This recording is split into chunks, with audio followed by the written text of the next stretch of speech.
gas explosion in Sabon headquarters, the command has stepped its toes in order to be all out in public enlightenment and sensitization. All the stakeholders involved will be invited to the command for sensitization and for forward so that next time we know just something like. The Lagos State government said about 5,000 motorcycles have been crushed in the first quarter of the year 2022. The State Commissioner for Information and Strategy, Gbenga Omotosho, made this known at the crushing site in Alausa. He said the 2,000 bags which were crushed shows how serious the government is in its enforcement. Plus TV correspondent Love Ikuku Oedokun tells us more.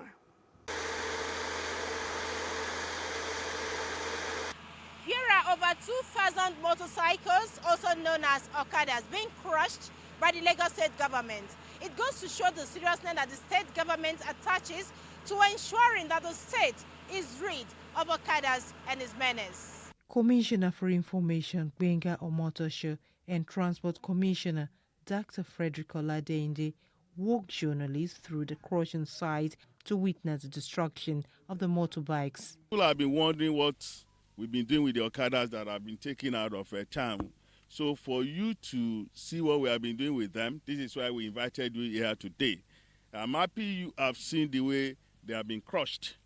Mr. Omotosho says that the government had to take the enforcement seriously due to the excesses of the riders and the alarming rate of road accidents recorded this year alone. In the first 4 months of this year, we had 1,712 Okada accidents. Of these, 700 of road accidents. Of the 1,712, 767 were due to Okada. Omotosho, however, called on riders securing to the state ultra-modern transport schemes to get actively engaged. Commissioner for Transportation Frederick Oladende urged residents to remain calm and obey traffic laws as alternative means of transportation have been provided. We're putting more high-capacity buses on the road. The government is working around the clock to make sure that our rail system is working. We've increased the number of boats on our waterways, and they should just be calm and move about their daily business. Chairman of Lagos State Task Force says there is no going back on the enforcement. We don't see Okadas on the road, on the express any longer. The number has drastically reduced. But I know for sure, and I'm passing this information to them because they are watching us. They might be of the belief that the first 1 week of the enforcement will be thorough. After 1 week, we are going to relax. Anyway, we will watch and see. But I'm passing this message to them that from next week, we will do more intense enforcement. With the recent pronouncement and a continued enforcement on the ban, Lagosians hope is not short-lived so that the sanity is sustained. Youth and Environmental Advocacy Center has called for collective efforts for a cleaner environment in Rivers State. This comes as the United Nations Environment Programme and the global community mark the 2022 World Environment Day with the theme Only One Earth. The report. The incessant dumping of refuse in Port Harcourt, the Rivers State capital, has become a source of concern for residents, with heaps of refuse dotting strategic locations. The executive director of YEAC Nigeria, Domnamene Fineface, called for collective action with a clear realization that the environment determines the well-being of the people.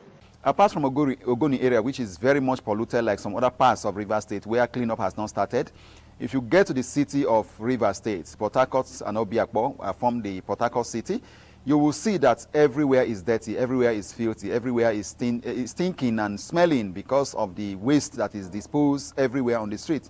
From the street to the median, everywhere you go, you see waste everywhere disposed. And the Rivers State government is unable to really drive the issue of sanitation in the city of Port Harcourt. And that is of a very big concern to us because apart from the immediate environment, which is our surrounding, our support man, you also look at the atmosphere, which is part of the environment, part of the ecosystem. It's also polluted with soot. Fine Face appealed to the state governor Nyesom Wike to appoint a commissioner for environment to drive the state's environmental services, enforce environmental laws, facilitate waste management and speedy restoration of Port Harcourt to its garden city status. Some residents also urged the state government to partner with youths to tackle the incessant dumping of refuse across the state, thereby creating employment opportunities. Rivers State government needs to sit up to be able to achieve the garden city status for which Rivers State and Port Harcourt is known. And that the governor will need to do by reappointing a commissioner for environment that he sacked over a year ago. The state government should also put together the Rivers State Waste Management Agency by appointing a new administrator. I also think that if the government should put together the 3,000 sanitation marshals that it promised since 2020, while signing into law the Public Waste Disposal Management Bill 2020 into law, it will go a long way to address the issue of waste in Port Harcourt. My own is to, if I have to reach Rivers State government or to reach sanitation office, they should employ indigenous security. Somehow, like if I'm employed that I'm standing here at this junction, I believe from here to the end of the junction, till the end of the chakra, I believe that nobody will put those beans from the compound to this compound. Anybody keep those beans from the compound will trace the person and bring the person and prosecute it before government. Refuse is not good at the road, but the government need to empower the community people so that they will be in charge of this refuse. It's not by sending people to come and chase them. The thing will not work, because when the people come, they will go. But the community people can be on ground and say, no, this thing is bad. The environmentalists appeal to residents of the state to keep their environments clean, to be able to enjoy good health and a healthier atmosphere, especially in this era of COVID-19 and monkeypox, among other diseases associated with a dirty environment. And that's all on this edition of Plus Report. But before we go, let's remind you to please follow us at PlusTvAfrica on Facebook, Twitter, and Instagram, and also do subscribe to our YouTube channel at PlusTvAfrica and PlusTvAfrica Lifestyle. I am Adebanke Otunui. Thank you for watching.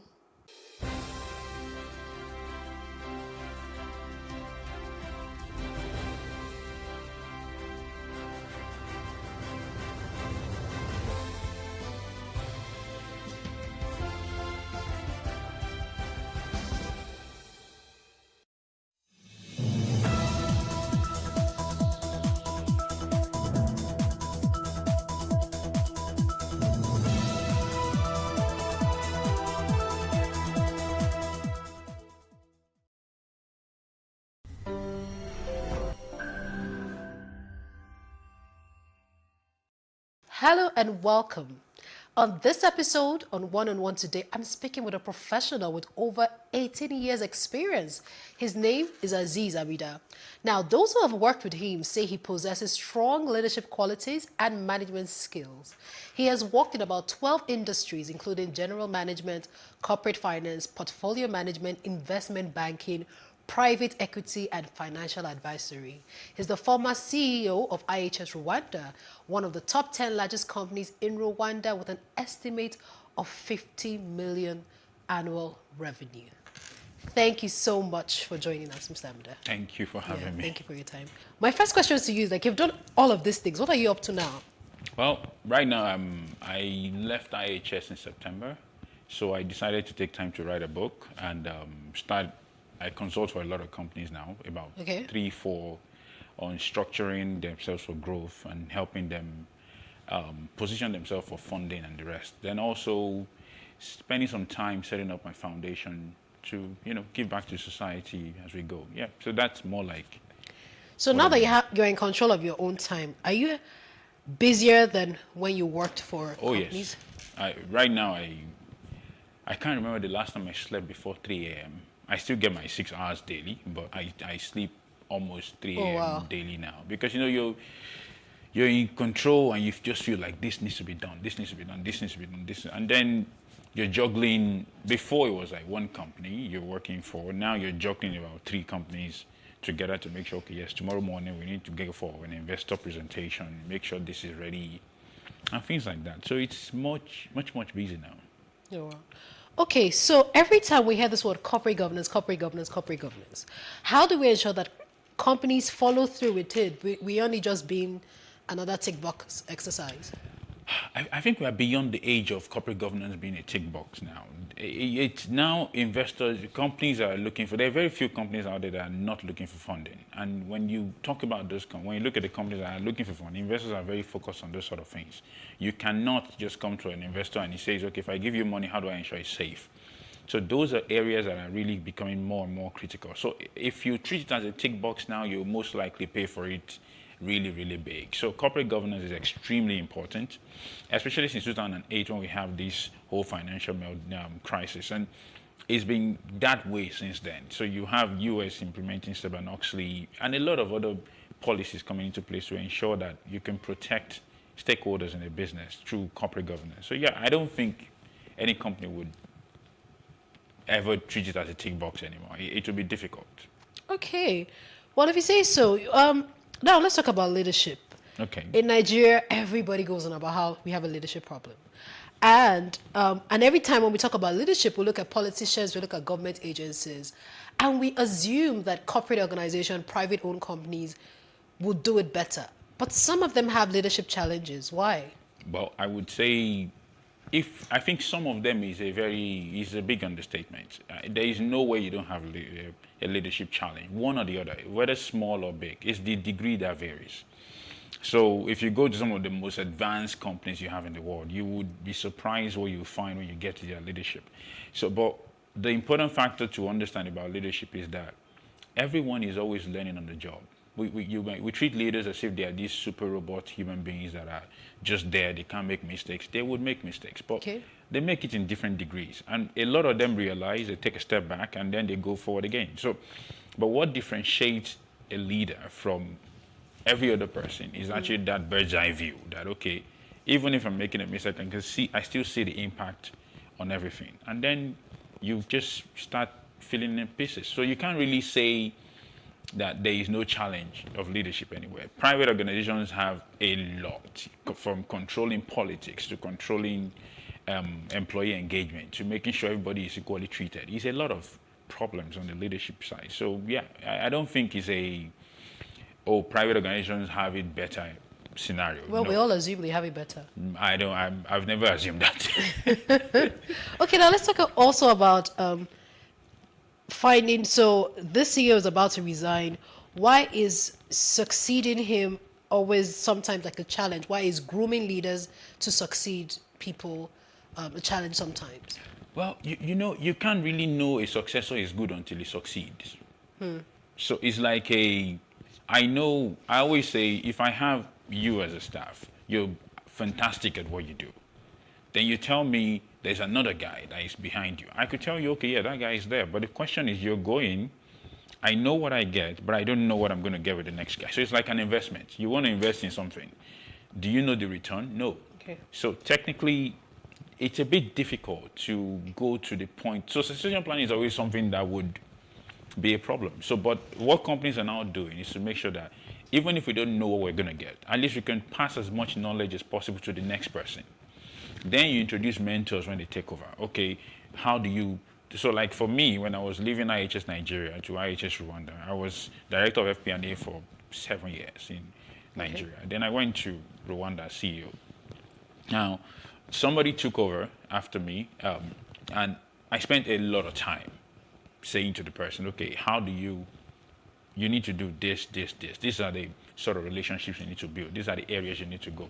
So that sort of mentorship helps a lot in succession, but it is never risk-free. It's impossible because you still have the ego. You still have a lot of things that comes in place. And then you have the unwillingness of the person that left to give that person the chance to do it. So it's a lot of variables to juggle around. So yeah, it's always going to be a problem. Is it not possible that beyond, even though of course the leader makes the company, is it not possible to create a system such a way that regardless of the leader, we're able to develop whosoever might want to succeed the CEO or the MD when he's leaving? Is it possible to ingrain it even from when they come, when we take them in as trainees, so ingrain it just before they move up? Well, yeah, it's possible, but the point is, if you want to test that theory, let's take a country like the US. most of these guys that are leaders in the US, they go through schools, the best schools in the world, come through one of the best political systems in the world, but do they end up being the best leaders in the world? Not really. You really can't. Mr. Amida, let's come to our country. No, but I'm trying to stay away from. Why? Because I just also feel like, Nigeria, so it's fantastic that you made that analysis. They go to the best schools. Yes, it doesn't always mean the same, but like in the schools, in learning, there's some, they're doing projects, they're doing like different things. But Nigeria is, like we say, man no man has brought this person in, whether he has the capabilities or not, whether he has the I don't even really like to look at degrees, because I always say that degrees is not character. Well, true. I agree with you. And at the same time, I always feel it's a personal journey. What you do as a leader defines a lot about you in terms of what you've... leadership is something that until you take it, you don't really know how much variables are in front of you. You could look at someone that says, this guy's a leader, he's not so great at what he's doing. It's easy. I can tell you, when I became CEO, I forgave every CEO I've ever worked with in my life. Because there is a lot of work, a lot of things you don't normally see. And someone told me once and said, oh, maybe that's not something, oh, is that something you think you want to do? I said, that's the best experience in my life. I would do it anytime, any day, because it gives you so much. The pressure is huge. The government wants something, they call you. Your boss wants something from your holding company, they call you. Everyone that wants anything relating to that brand would call your name. So it's a really different ball game. So how did you balance that? Well, you need to find a lot of balancing everyday stuff. One, I like to distract myself a lot. I like to take myself away from work significantly. I play games, I go play games with my friends, go watch the game. Just do something that takes me away completely from everything. And I play football as much as possible. I do almost every sport that is available to do. But the aim of that is to ensure that I don't have any reason to pressure myself to the point where I can't function. And that's important, because you could really go hard on everything, and then next thing you find out, boom, you're taking it out on the staff, or taking it out on a peer or something. It's really hard to master. So I don't really believe... I believe systems work, but when people take roles, they decide what they do with it significantly. There are controls in place, but they still have a lot of role to play. So that you can't really rule that out, no matter what. Okay, let's talk about you as a leader. So I'm glad you talked about. So your leadership style, I don't know, you correct me if I'm wrong, you're the one who has been a CEO here. I feel like there's some people that have there's an innate leadership style that they're born with, and then along the line, as they begin to work and relate with other people and mentors, it changed. So tell us about yours. What's your leadership style, and how has it evolved over the years? Well, I think one thing that stayed constant all through me being in leadership is that if you want to lead people, you need to remove everything they can worry about outside of you. Now, what am I trying to say? I have staffs that will say, if I have a staff and he's worried about taking his kid to school, he can't concentrate. So anything I tell him, he can't do. So for me, my priority anywhere is that my guys that I'm working with, they have to be fine. When I got to Rwanda, I promoted about 35 people who basically some of them have been on roles for 7 years. So it's been because the first thing I could do was to say, it's impossible to tell this guy, go do this for me, when he's worried about how he's going to pay his bills. So you need to understand that everyone has a goal. Everyone wants to send their kid to the best schools in the world. Everyone wants to eat at the best restaurant. So it's not just you.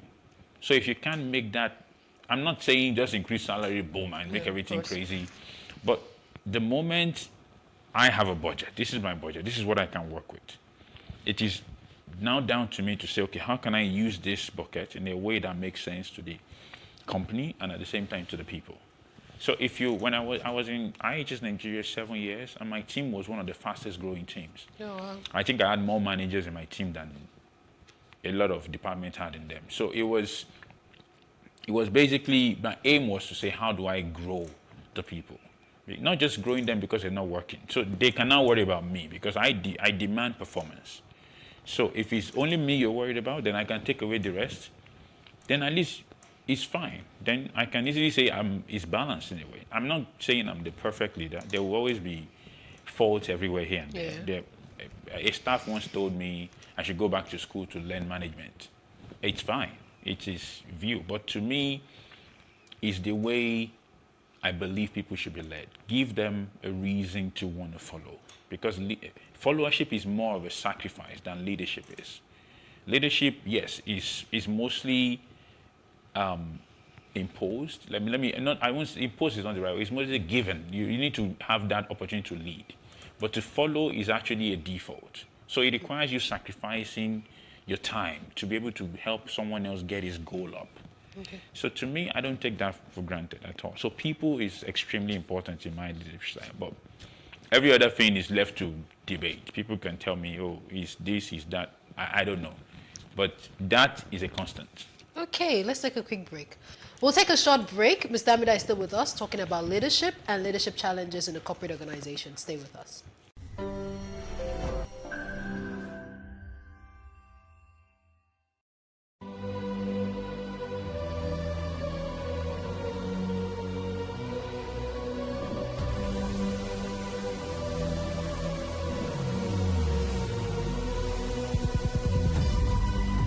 What we do not understand, we will stigmatize.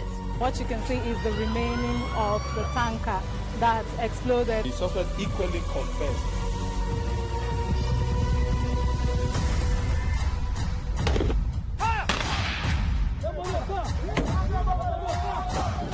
A 500 naira they collect am. If you no talk, they go beat you. Now 2,500 they pay.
Thank you for staying with us on One on One. I still have Aziz Amida with me, and we're talking about leadership and leadership challenges in corporate organizations. Okay, so you've talked about your leadership style. What will you consider as the critical success factors for a leader? People. You can't do without it. It's we could. I always say if your worry is about targets, most likely you don't have the right people. If your worry is about a lot of things, people would make everything happen. But if you cannot sort that problem out, it's impossible to conceptualize any other problem, because you will spend your days dealing with, oh, maybe you're overpaying one person compared to the other guy.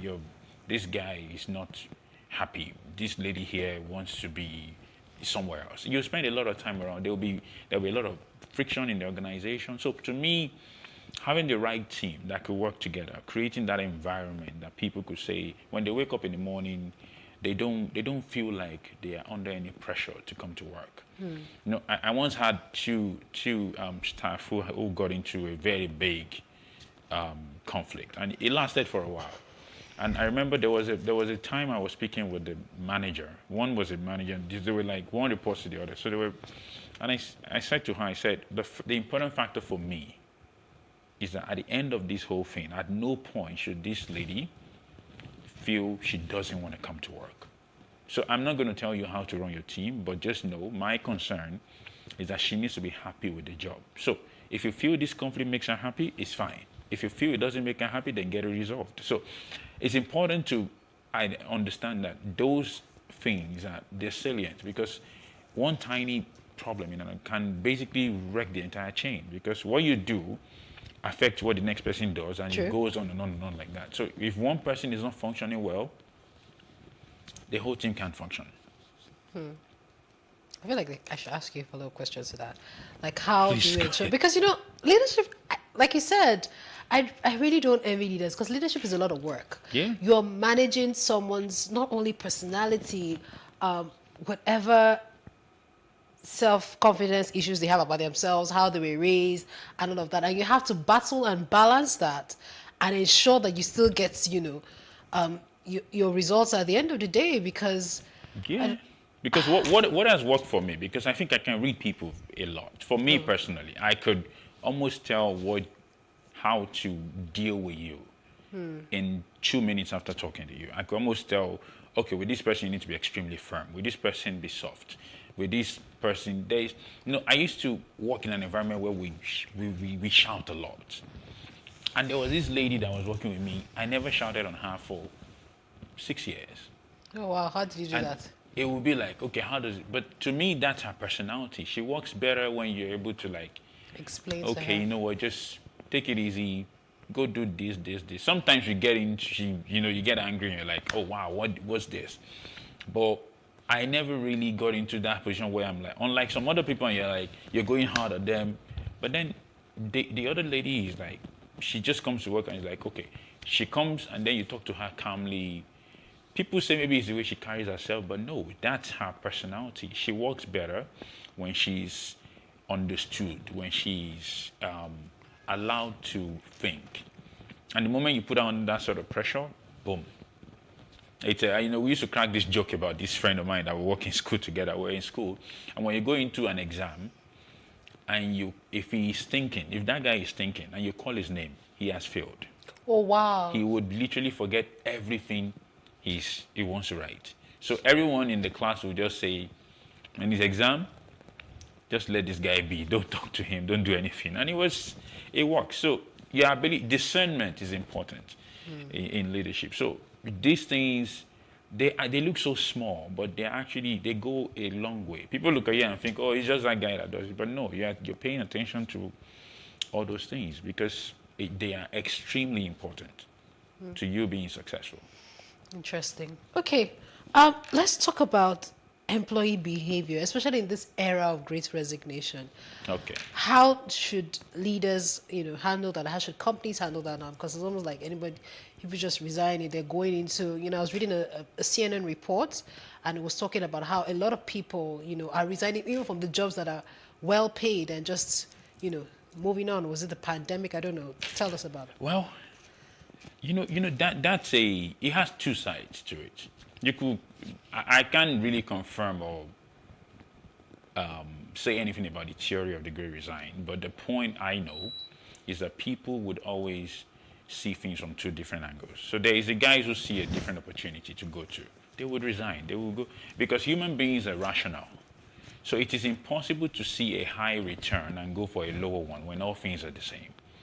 So every time you look at them, if a man is making a decision, or a woman is making a decision, they are making it because they see a better opportunity in something else. So when this whole great resign, is a person resigning for something worse than what they had? I don't think so. So the same thing would apply. So, and it comes down to what I said earlier. If you can make people believe and have goals, and you can meet their goals on whatever they are doing, they would always feel that joy to come to work daily. But if it's the other way, if I'm stressed every time I come to work, and I know that I'm probably going to lose my life or something else if I don't pay attention, then I'll leave. So you might call it anything, but the real problem is that everyone leaving any opportunity is leaving to what they believe in their mind is a better one. Whether it turns out to be better is a different thing. But as of the time that decision is being made, that's the background. All right, interesting. Thank you. Let's talk about work cultures. How do we create sustainable work cultures? Culture. Culture is hard because culture, you build culture from the little things. You build culture over time. You really can't. I've seen people do presentations around building culture, but I don't believe culture is something okay, in Yoruba culture, they say if you want to greet an adult, you bow. If you're younger than someone, you give them a title, basically. Now, how is that relevant? Was that basically a law that was made and say, boom, this is how you relate to this guy? No, we grew up. Oh, I saw this person do it. Then I'm watching. So it's the same way. When in an organization, everyone below anyone is looking at the way you do things. They see you go into a meeting tomorrow and you're on your phone. Okay, maybe it's good to be on the phone. They see you go into, it's those little things. Culture is actually one of the things you contribute to in the subconscious a lot compared to any other thing. Processes you can draw on visio. Culture is a conscious effort towards little things to say, okay, as management, we want to do this way. When we go into the meetings, do we want to put our phones on the side so people see us that we do this? So it requires a lot of deliberate effort to make happen. So, yeah. Okay, so let's talk about the pandemic. It's been 2 years, 2022, 2020. Lessons you've taken from the pandemic. We must be ready to change. There is no one way to achieve any goal. We're glued to the office before now. Yeah. We need to do it from here. If we're not in the office, we're not productive. But then, most of us have found significant productivity from home. Basically, I particularly, working from home has been amazing for me. It's been, I could spend more time with my daughter, I could spend more time with my wife, and, at the same time still focus on work. Unlike before, that time is, if I replace the time in traffic in Lagos with the time with family, you could almost double your income. When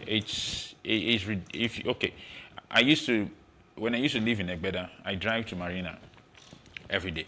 And I leave the office at 5, get home at 10. And in my mind, I'm like, okay, why am I doing this to myself? You spend 5 hours. So if my hourly rate is, let's say, even if I make 300,000 a month, it means my hourly rate comes down to about, if I'm not mistaken, that's about 800 naira an hour. 800 naira per hour comes down to 5 hours. That's literally 4,000 bucks. If you look at it over a month, you're almost paying your rent. So the question becomes, that time alone, if that guy spent it focusing on what matters, he would produce more for the company. So, yeah. Okay. So for you, Mr. Amida, any regrets, any things that you wish you could have done differently? I wish I could have been a bit more. You make how do you call it?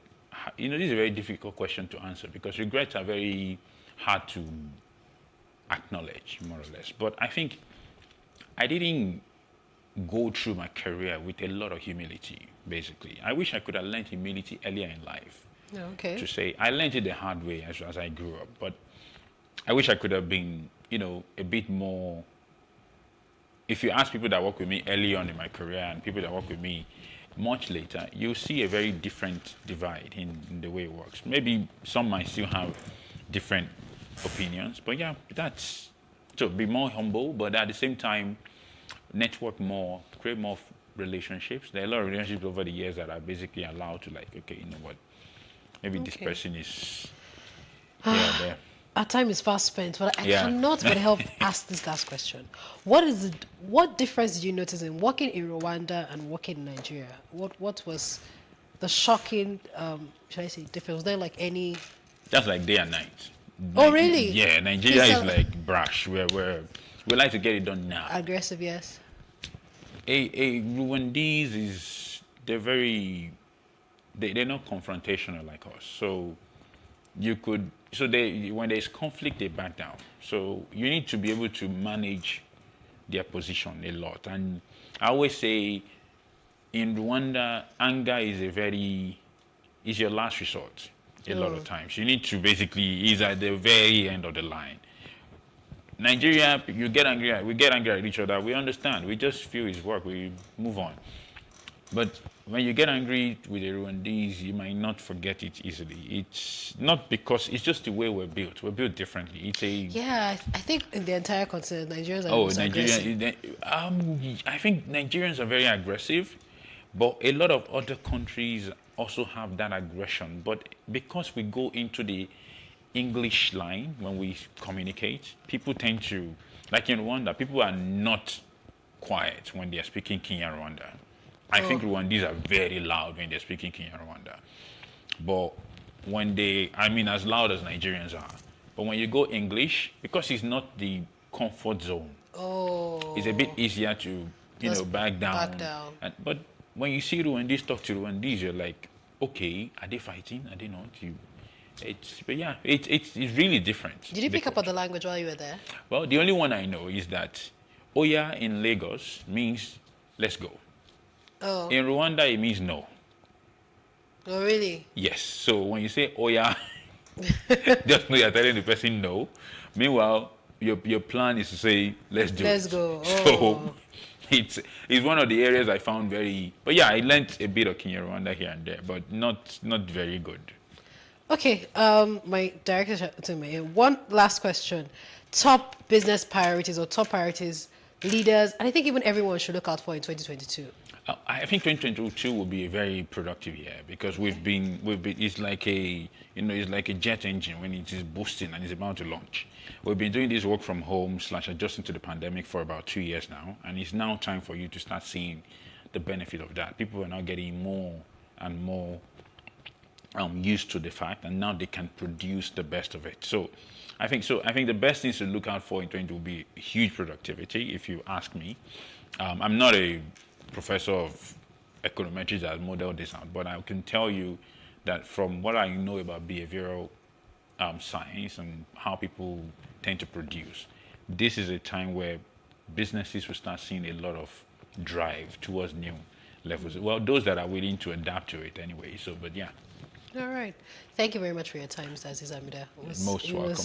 I still have a lot of questions, but we're out of time. It's not a problem. I think I'll ask you behind the scenes. Thank you very much for your time. And that's all we can take on 101 today. I hope you have listened and learned as much as I can. So until I see you again next week, my name is Femino Ajikwe.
Praise God from whom all blessings flow. Welcome to your favorite program, The Moment of Truth, brought to you by the Citadel Global Community Church, CGCC, formerly known as the Lateran Assembly. Today, all across the world, there are rumblings. Nations are plagued by perplexing situations. Societies are drowning in unprecedented upheavals. Cities are grappling with complex problems. Families are overwhelmed by seemingly insurmountable challenges, while multitudes in the valley of decision and people are in dire need of hope. At the same time, there is a stirring in the hearts of those who know their God and are said to do exploits, those who understand the times and the seasons and know what their nation ought to do, those with a compelling call to respond to the mandate of God in this decade. Brothers and sisters, this decade is a decade like no other. It's a decade of the designated favor of God upon his people. To accurately position ourselves for this current move of God and to be adequately equipped for the call of the hour, we must shape the decade by the word of God, which is why I'm so glad to welcome you to the moment of truth, a life-transforming time in the presence of God and under the influence and power of the Holy Spirit, as well as the Word of God. So invite your family, neighbors, and friends as you sit back, relax, and receive the engrafted Word of God, which is able to save your soul. Today's message is part 5 of our current series titled Training in Righteousness. We have dealt with 3 courses already that David had to undergo in order for the cracks in his life to be mended and the character flaws to be healed. God took him through those courses, and I will take you to the fields where he had his practical training so that you know that God is not going to leave you untrained. He does not use untested vessels. In course number 1, I told you that David discovered 8 principal things that God is to a well-trained righteous man. I mentioned that like 2 times. As I studied this week, I discovered there were 9. And you know me, if I discover, I come back to you and I said 8 before, is now 9. I was studying the same passage, and I jumped only one word, the Savior, because he called him the horn of my salvation. I just thought that is covered. But I saw the Savior written in capital with capital S, and I knew immediately that what David needed was a Savior, not just a teacher. Because if you're not saved, you continue in your sin. What a sinner needs is a Savior. And David, now you know there are 9. David got to know these 9 qualities, 9 attributes of God and who he is to a well-trained person in righteousness. 2 Samuel chapter 22, verse 1 to 4. 2 Samuel 22, 1 to 4. This was a verse I was reading to my friend in Abuja. I'll get to the very location of the prophecy, and I trust God to release me to bring forth the word. Then David spoke to the Lord the words of this song on the day when the Lord had delivered him from the hand of how many? All his enemies, and from the hand of Saul. May your principal mortal enemy and all his supporters, may God deliver you from their hands in the name of Jesus. And he said the following 9 things about God. It was in the course of his trial, the course of his training, that this revelation of who God is became his. Every time you see Jehovah this, Jehovah that, it's because of an experience that someone had just encountered. God does not show up and say, this is my name, this is my name. No. When Abraham saw the ram that was provided, it was not God who said, I am Jehovah Jireh. It was Abraham who called the place Jehovah Jireh, because God made provision before the need ever arose. And David said, the Lord is my rock, say 1, and my fortress, my deliverer, the God of my strength, in whom I will trust, my shield, 5, and the horn of my salvation, 6, my stronghold, my refuge, my Savior. You save me from violence. It is that Savior that I joined. Do you understand me? And how did the Lord take me back there when I saw the 9 different places God took him to? I realized that there was a reason for every field where he had practical training to become a righteous man that he became. You won't see David and say he was righteous. You won't see him and say he was blameless. But we have record that all these attributes became his because God gave him instructions and training in righteousness. And then he sang out, we call upon the Lord, who is worthy to be praised. So shall I be saved from my enemies.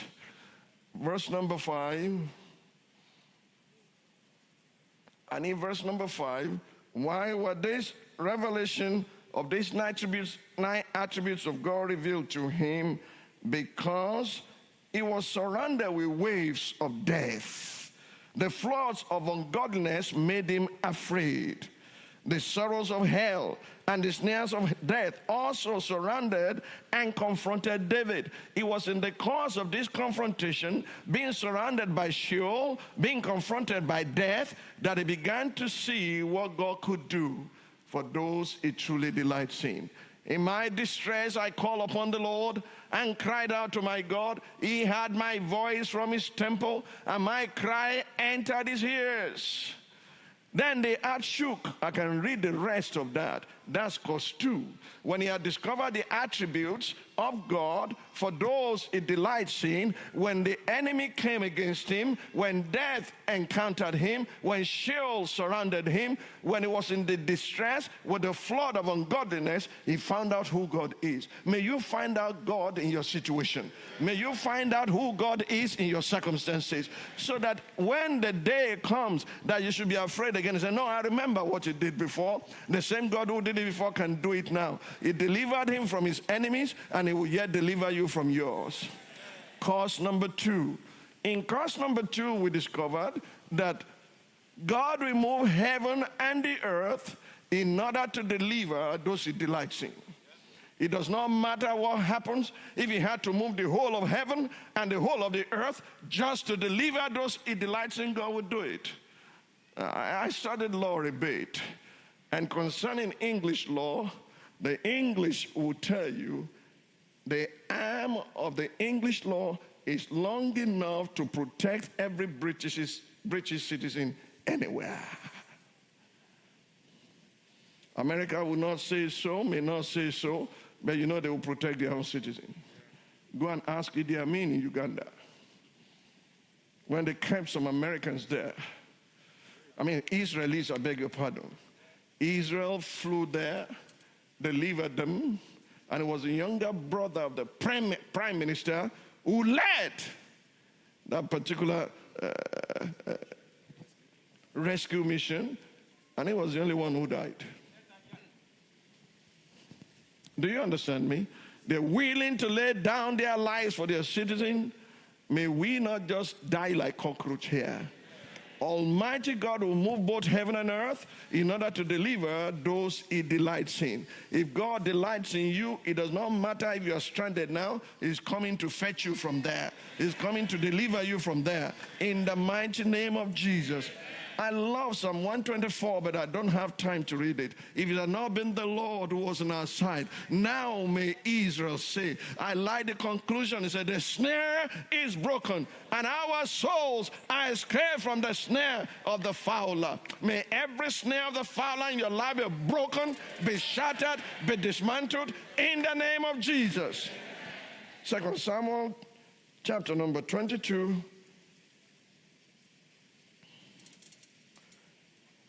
Verse 17 to 20. It will show you that God will move heaven and earth to deliver those he delights in. He sent from above. He took me.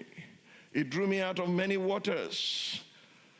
He delivered me from my strong enemy, from those who hated me, for they were too strong for me.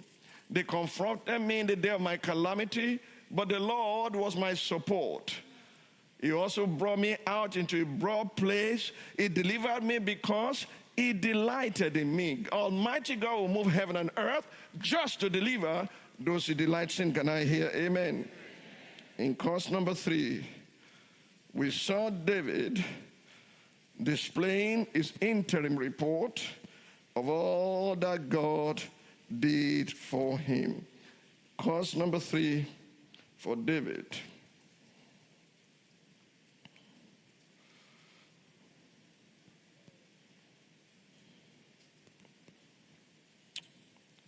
Second Samuel 22, 21 to 25.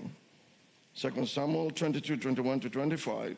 In the course of his training, he received some interim reward or interim report or testimonial of his God's dealings with him.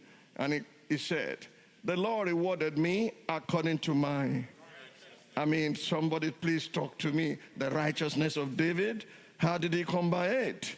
We're going to find out. The Lord rewarded me according to my righteousness, according to my cleanness, the cleanness of my hands. He has recompensed me. For I've kept the ways of the Lord. I've not wickedly departed from my God.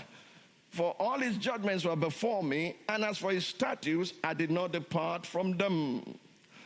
I was also blameless before him, and I kept myself from my iniquity. When I got here last Sunday, I began to celebrate self-restraint, self-control. So therefore the Lord has recompensed me according to my righteousness, according to my cleanness in his eyes. Not in the eyes of people, but in the eyes of God. He said, the Lord God Almighty had enabled me through my training and the study of the word to restrain myself from my iniquity. That it is possible for you to overcome sin. It is possible for you to overcome besetting sins. It is possible for you to get to the place of self-control, self-restraint from everything that militates against you. And at that spot, if you are here, the equipment began to misbehave. It will stop. I first spoke to myself before I said it. I said, I will not lose control. I'm just going to stay cool. And then they restored. Whoa! It's never happened before. At the end of the service, I asked a question. What is this mess? They said, no, it's not the equipment handlers and it's not the equipment. One of the generators developed some technical itches, and what is it that dropped? The voltage dropped. And when the voltage dropped, it affected this. It has nothing to do with those who are manning it. And I wasn't too happy, but at the end of the day, I rejoiced in my room. You know why? I was teaching on self-restraint, self-control, and a test came for me to fail, but I passed. I passed. I don't know, and I'm not trying to explain anything away. I'm just telling you when I heard the reason for the malfunctioning of the equipment, that it was voltage drop that affected it. I thank God that I didn't lose my head, and you know me. Oh, you know me. Hey, you know me. We will fight it in the open. Everyone there, hey, would have done it. But now I realize that whenever you pray for God to give you patience, it's given to you in the midst of trials. Count it all joy when you fall into diverse trials. So when you are teaching about restraint, all kind of things will break forth to see whether you can control yourself or you can give the Lord praise. Give the Lord praise. It is clear from the testimony of David that the way you respond to God is the way God responds to you. Hello. When things happen, some will react, others will respond. The way you respond shows your maturity, that you have been trained in righteousness, and you know how to act just as Jesus will act. David said so in 2 Samuel 22, 26 to 27. Listen to him. With the merciful, you will show yourself merciful. With a blameless man, you will show yourself blameless. With the pure, you will show yourself pure. And with the devious, you will show yourself shrewd. Now, you know me. When I read such a thing, with the devious, you will show yourself shrewd, I needed clarity. My English is not that good, so I decided to go to New Living Testament to give me the interpretation of what he just said. New Living Testament, verse 27, 2 Samuel 22, verse 27. To the wicked, God shows himself hostile. I just don't want to read things and sweep them. I want to understand what is it. To the wicked, God shows himself hostile. The Bible says God is angry with the wicked daily. My understanding of the word of God is that the opposite of righteousness is not just unrighteousness. The opposite of righteousness is wickedness. Are you righteous or wicked? God the Father affirmed the same thing to Eli the priest, that the way you respond to him is the way he will respond to you. He sent an unknown man of God to go warn him of his excesses. My God. Look at the book of Samuel, 1 Samuel 2, 27 to 36. Strong word. The way you respond to God is the way he responds to you. Then the man of God came to Eli and said to him, "Thus says the Lord, did I not clearly reveal myself to the house of your father when they were in Egypt in Pharaoh's house? Did I not choose him out of all the tribes of Israel to be my priest, to offer upon my altar, to burn incense, and to swear to wear an ephod before me? And did I not give to the house of your father all the offerings of the children of Israel made by fire? Why do you kick at my sacrifice? If you think the offering taken every time in the church is for the pastor, you better watch out. It's his offering, it's his sacrifice. Why do you kick at my sacrifice and my offering, which I've commanded in my dwelling place? And honor your sons more than me, to make yourselves fat with the best of all the offerings of Israel, my people. Therefore the Lord God of Israel says, I said indeed that your house and the house of your father will walk before me forever. But now I say, I changed my mind. Now the Lord says, far be it from me, for those who honor me, I will honor. The way you respond to God is the way God responds to you. For those who honor me, I will honor, and those who despise me shall be lightly esteemed. I don't want to read all the curses that followed. The days are coming that I will cut off your arm and the arm of your father's house, so that there will not be an old man in your house. He told him, your two sons, Ophni and Phinehas, will die the same day. After God sent this on a no man of God, God then raised Samuel, the little boy, to go tell him the same story.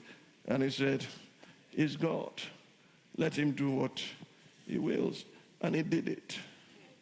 The way you respond to God is the way God responds to you. The Lord Jesus in the Beatitude affirmed the same principle in Matthew chapter 5, verse number 7. Blessed are the merciful, for they shall obtain mercy. Last Sunday we demonstrated that God did not extend mercy to David because he was lucky. No, it was because he first sowed the seed of mercy. Twice he had every opportunity to kill Saul, to destroy him. At the end of the day, Saul said, I've been playing the game of a fool. Tell your neighbor, stop playing the game of a fool. He had every opportunity to kill him, but he didn't. He restrained himself. How shall I do this against the anointed of the Lord? He didn't. Even to this Egyptian servant of the Amalekite who was left to die of, is it malnutrition now, of hunger strike, whatever it was. The man had no food for 3 days and 3 nights, was going to die. David's men saw him, they picked him and brought him to David. David gave out of their own produce, cake, this, that, water for him to regain his strength. And it was the key to his recovery. Don't bypass those God has planted in strategic position for recovering all. You can ignore them, you can say they are nobody, and yet they may be the key to where you are going. It's good to be merciful to people, to show compassion to people, because what you are looking for is not lost. God had preserved everything and much more elsewhere, but he wants to see how you would treat the less privileged. All these put together constitute the first 3 lessons we have learned from David, or the 3 courses he went through. Now, let's take one more. And that is verse 28. Apart from being merciful, that's a point I didn't mention last Sunday. David, in the midst of his trials, became extremely humble. He became humble. He became humble. In verse 28 of 2 Samuel, verse 28, 2 Samuel 2:28, you will save who? The humble people, but your eyes are on the haughty, that you may bring them down. You can see in the life of Jesus Christ that he humbled himself even unto death. Peter the apostle wrote to the church, he said, you younger people, submit yourself to the older, and one another submit to yourself to one another, because God receives the proud and he gives grace to the humble. You can't win by righteousness except you're willing to be humble, to recognize the sovereignty of God, that is not because you are smart, it's not because you fast, it's not because you pray, it's not because you give, that God is a merciful God who is designed your own syllabus, taking you on a course or in training for righteousness so that you can fully represent him and he can give you responsibility for his kingdom on the face of the earth. I love the way the Message translation translated everything that David went through. 2 Samuel chapter 22, beginning from verse 21 to 28 in the Message translation. God made my life complete. Hello. God made my life complete when I placed all the pieces before him. The good, the bad, the ugly, the low moments, the down moments, the high moments. He placed everything before God. God made my life complete when I placed all the pieces before him. When I cleaned up my act, he gave me a fresh start. Indeed, I've kept alert to God's ways, haven't taken God for granted. Tell your neighbor, don't take God for granted. Every day I review the ways he walks. I try not to miss a trick. I feel put back together and I'm watching my step. God rewrote, and that's going to apply to somebody today.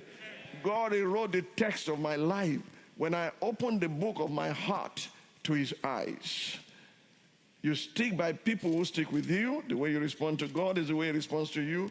You are straight with people who are straight with you. May you stick with God. May you be straight with him. May you not be crooked and walk wickedly. In the name of Jesus, I pray that grace to operate not in wickedness but in righteousness will be your portion. In Jesus' mighty name. Friends, true grace is contingent upon humility. Peter says so. He said, this is the true grace in which you stand. After you have suffered a while, God will settle you, establish you. This is the true grace in which you stand. Don't confuse grace with lasciviousness and just live carelessly and think God will show up. No. You may have to suffer for a while because you are following righteous principles, but at the end of the day, you will win by righteousness. Can I hear amen? Amen. Now let's do the fourth course. The fourth course David took during his training in righteousness. Beloved, in almost every field of endeavor, especially field of study worldwide, you have both the theory and the practicals. Science students will know more about this. Even law students have moot court trials. It was our practical. The theories you learn in teachings like this will eventually be deployed by you in the midst of storm, like a pilot who had mastered his art and he has been trained. Even in the midst of storm, he's not looking at the storm, he's looking at his instrument. He's not bewildered and overwhelmed by all the things happening in the midst of storm. He knows if he keeps his focus on the instrument, he will land safely. So in the midst of storm, in the midst of vicissitudes of life, when you face ugly circumstances, in real life situation, God will have taken you through practicals that will toughen your muscle and prepare you for such things in future. Can I hear amen? We want to go to the practical fields that God took David to in 9 different locations within and out of Israel in the course of his training. I wish I'd read a book on this. Maybe I'll be more coherent than I am today, but this is what the Holy Spirit had put in my heart to teach the church. That when you saw him being taken from place to place, he was not going on an adventure. No, he was going through practical training in different fields within and outside of Israel. The first field, when he fled from Israel, from Saul, I beg your pardon, and when he fled from the presence of Abimelech, where he pretended to be mad by throwing saliva on his beard, the first place he went was the cave of Adullam. The cave of Adullam. 1 Samuel 22, verses 1 and 2. These things that you read are not decorative accessories to fill space in the Bible. There's a reason for them. Pause to ask the Holy Spirit questions. What is he doing? Or what was he doing in the cave of Adullam? 1 Samuel 22, verses 1 and 2. David therefore departed from there and escaped to where? To the cave of Adullam. So when his brothers and all his father's house heard it, they went down there to him where? In the cave of Adullam. Verse 2. And everyone was in distress, everyone was in debt, and everyone was discontented, gathered to him. I tell people that if God will put Davidic anointing upon you, the rich, the famous, the men of valor will not be the first to be attracted to you. It will be those in debt, those who are distressed, completely discontented like Nigerian citizens. They will become your port of call to fix their lives first. God will give you the raw materials of what you will have to do with the entire nation when opportunity presents itself. Those in debt, those discontented, those distressed, gather to him. You may be wondering, what is the reason for the cave of Adullam? Adullam means testimony. Adullam means testimony. You cannot have a testimony without a test. The reason you are given a testimony after leaving school or a course of study is to show how you fared in your course of study. You will recall it was in this cave of Adullam that David himself tested the ruggedness of 3 of his 30 chief men when he longed for the water of the well of Bethlehem at the gate surrounded by the Philistines. Not only was he sure that they were going to get a testimonial following the test, David established from that moment on, you can read the story of the mighty men of David, that their promotion will not be based on longevity, how long they have been with him, but on productivity. 1 Chronicles chapter 11, beginning from verse 15. 1 Chronicles 11:15. Now 3 of the 30 chief went down to the rock to David into the cave of Adullam, and the army of the Philistines encamped in the valley of Rephaim. David was then in the stronghold, and the garrison of the Philistines was then in Bethlehem. And David said with longing, oh, that someone would give me a drink of water from the well of Bethlehem, which is by the gate. You know, the Pharisees, the garrison of the Philistines was there, and you are asking them to go bring you water. So the 3 broke through the camp of the Philistines, drew water from the well of Bethlehem that was by the gate, and took it and brought it to David. Nevertheless, David would not drink it, but poured it out to the Lord. And he said, far be it from me, O my God, that I should do this. Shall I drink the blood of these men who have put their lives in jeopardy? For the risk of their lives, they brought it. Therefore, I will not drink it. These things were done by the three mighty men. By the time the three mighty men were returning, blood was dripping everywhere, but not inside the water. They fought, they got the water, and they brought him. Friends, let me tell you this. Progress in life involves risk-taking.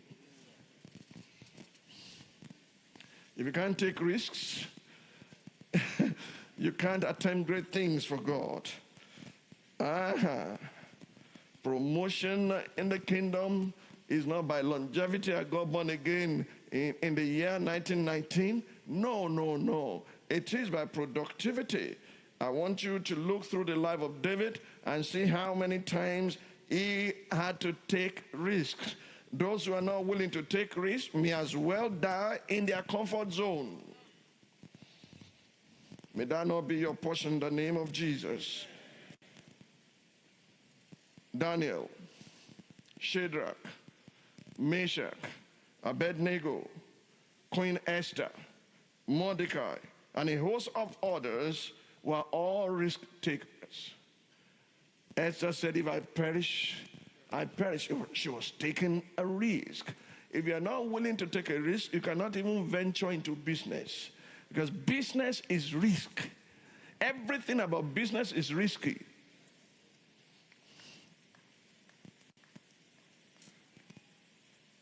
From the cave of Adullam, the next stop for David was Mizpah of Moab. From the cave of Adullam, David relocated to Mizpah of Moab and dwelt there in the stronghold of Moab, where his great-grandmother, the legendary Ruth, came from. 1 Samuel 22, 3-4. Then David went from there to Mizpah of Moab, and he said to the king of Moab, please let my father and mother come here with you till I know what God will do for me. Many of you want everything to line up. You want to really not take any risk. And you just want everything to line up before you take the first step. David said, I really don't know what God will do with me. I didn't ask for the anointing in the midst of my brothers. I didn't ask to be king of Israel. Look at the trouble I've gotten just by defending Israel against Goliath.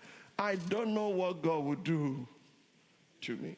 But let my brothers, let my father, let my mother stay with you. So he brought them before the king of Moab, and they dwelt with him at the time that David, all the time that David was in the stronghold. Moab means of his father. Of his father, which can be interpreted in pidgin English as Nami Bonam, Nami Givambele. I'm sure you know about the incestuous relationship between Lot and his two daughters that produced Ammon and Moab. I'm not about to delve too much here into spiritual DNA of David or tinker with a crack in the wall of David's moral fiber that produced his character flaws. It's okay to start your field practicals in the cave of Adullam, which means testimony. But if you're going to sustain that testimony, you may have to check your roots. Romans chapter 11. It's critical that you check your roots. It's critical that you take your history. Familiar spirits are looking everywhere to sell you the same product that your ancestors bought. Do you understand me? Okay. In Romans chapter 11, 16-18, for if the first fruit is holy, the lump is also holy. And if the root is holy, so are the branches. And if some of the branches were broken off, and you, being a wild olive tree, were grafted in among them, and with them became a partaker of the root and fatness of the olive tree, do not boast against the branches. But if you do boast, remember that you do not support the root, but the root supports you. Now, have you ever considered looking at the tree of knowledge of good and evil? It has a good part. It has the evil part. Do you know many will be deceived that since it's tree of knowledge of good and evil, I'll take the only good part. I will not take the evil part. It is the same root that supplies both. When you are rootless, you become fruitless at the end of the day. God will take you to Moab to locate your roots, because if you don't do so quickly, you may struggle through life not appreciating the need to be firmly rooted in Christ. Look down your family line and see the crisis there, and see them haunting you, and see you repeating them. God is taking you to your Moab so that you can discover your root and then relocate yourself and be rooted in Christ. The Yoruba say, Kokorotunje for, Lara follower. Lamentations put it in a very straight manner. Lamentations chapter 1, 8 to 9. Lamentations 1, 8 to 9. Jerusalem has sinned gravely, therefore she has become vile. All who honored her despise her, because they have seen her nakedness. Verse 9. Our uncleanness is where? Kokorotunje for, Lara for. Our uncleanness is in our skirts. She did not consider her destiny, therefore our collapse was awesome. If you're not driven by destiny, you'll be driven by what others give you to do. The moment you're not purpose-driven, others will give you fresh assignment to latch onto and to begin to embark upon, and yet it's got nothing to do with your destiny. What's your name? Jacob. I checked my record. That's not your name. Your name is Israel. Who called you Jacob? Being called Jacob has already made you a supplanter even from your mother's womb. And now the struggle continues. But in my record, you are a prince with power. You have power with God and power with men, and you have prevailed. He will continue to bear Jacob for the rest of his life if God did not reroot him.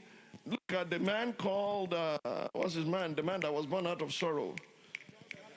Oh, remember his name, Jabez. How can you give birth to a child and say your name is Jabez? Because his mother gave birth to him in pain. He said, this pain is too much. Your name is Jabez.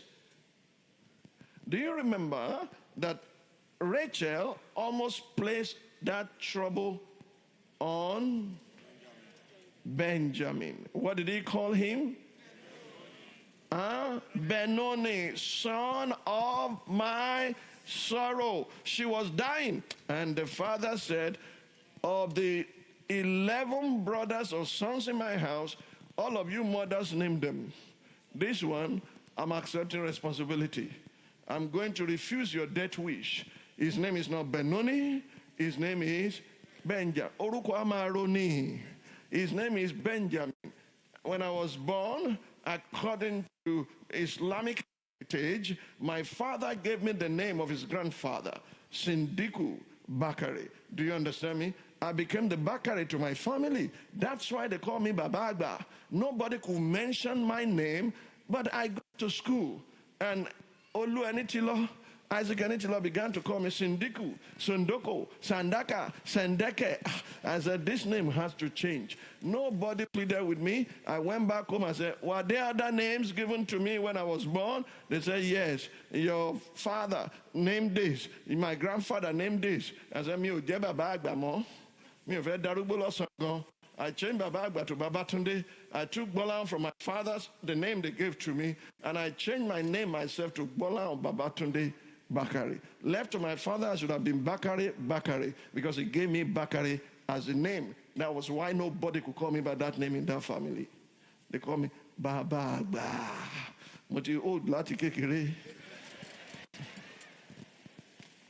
Are you still here? Now, I'm not asking you to go change your name if God is not asking you to do that. But if you call a child Benoni, it must have some significance. If you call that child Benjamin, it must have some significance. Benjamin was called Benoni and Benjamin because it was a type and shadow of Jesus Christ that will be born in Bethlehem. He will be a man of sorrow, acquainted with grief. But when he finishes his work here, he will sit on the right-hand side of the Father. Does your name have a meaning? If your name does not have a meaning, go to God. Maybe he will show you the real meaning. I like your name, Olowo Dollar. And if you really want to twist it, we say Olowo Dollar. So from now on, I will not collect Naira from you. I will only collect dollars. Madam, please say amen. Thank you. We have done you in today. Hallelujah. Colossians chapter 2, you must be rooted in Christ. Every one of you must relocate yourself back in Christ. Family troubles could pursue you all the days of your life. And all you need to do is to relocate so that you don't suffocate. Colossians chapter 2, verse 6 to 10. As you therefore have received Christ Jesus the Lord, so walk in him, rooted and built up in him, and established in the faith, as you have been taught, abounding in it with thanksgiving. Beware lest anyone cheat you through philosophy and empty deceit, according to the tradition of men, and according to the basic principles of the word, and not according to Christ. For in him dwells all the fullness of the Godhead bodily, and you are complete in him who is the head of all principality and power. There is nothing more to add to what Christ has done in our life. When he said, it is finished, truly, it was completely finished. There's nothing more to add. From the stronghold of Moab, David and his men relocated to the forest of Hereth. They relocated to the forest of Hereth. 1 Samuel 22:5. I'm making this easy for you, diligent study. And I trust God that you take note of everywhere God took David to for practical training. 1 Samuel 22:5. Now the prophet God said to David, do not stay in the stronghold, that was in the stronghold of Moab. Depart and go to the land of Judah. So David departed and went into the forest of Hereth. This new location is very interesting.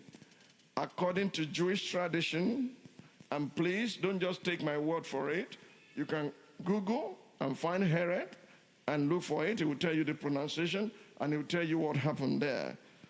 It was in the forest of Hereth that David wrote his most popular psalm, Psalm 23. The Lord is my shepherd, I shall not want.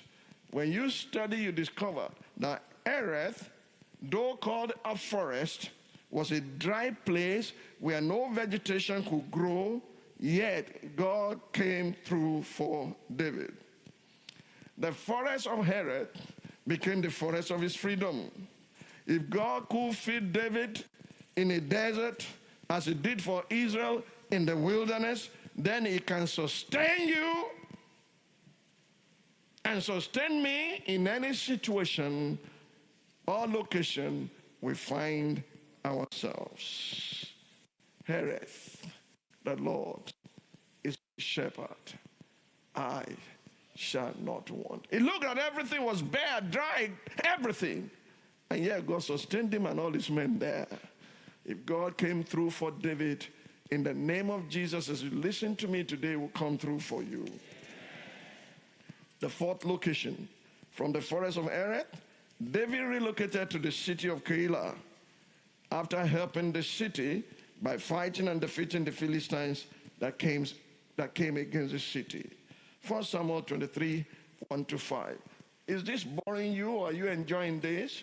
I'm showing you his field practicals. God was taking him from place to place. You'll find out why. This is how he fixed his life. The circumstances you are complaining about and you want to jump out of the boat is unnecessary. Just stay and ask, what is the reason for the season I'm going through? He has a reason. He has a purpose. When men will rise up against you, he has a purpose. He has an assignment that he wants to commit to your hand, that he can't commit to your hands where you are presently located.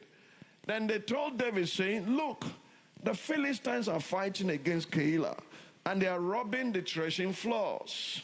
Therefore David inquired of the Lord, saying, shall I go and attack these Philistines?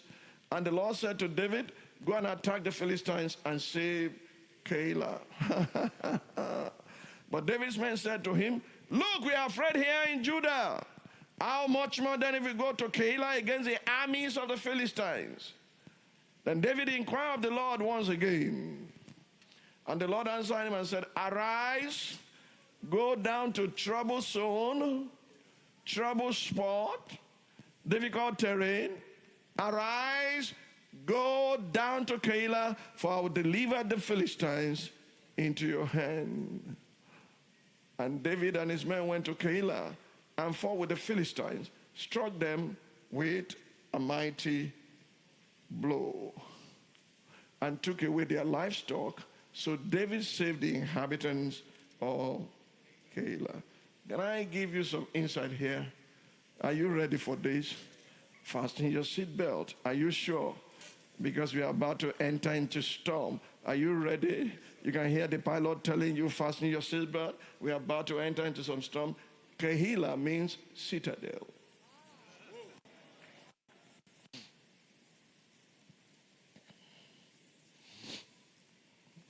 Ooh. Did God bring us here? Are we being mocked? Are people not tongue-lashing us? Welcome to the citadel. It was here that King Saul thought that David was locked in and could not escape from his hand because the town had gates and bars. But David's reliance upon God and his default, his ability to constantly seek God's direction, build him out. 1 Samuel 23, 6-8.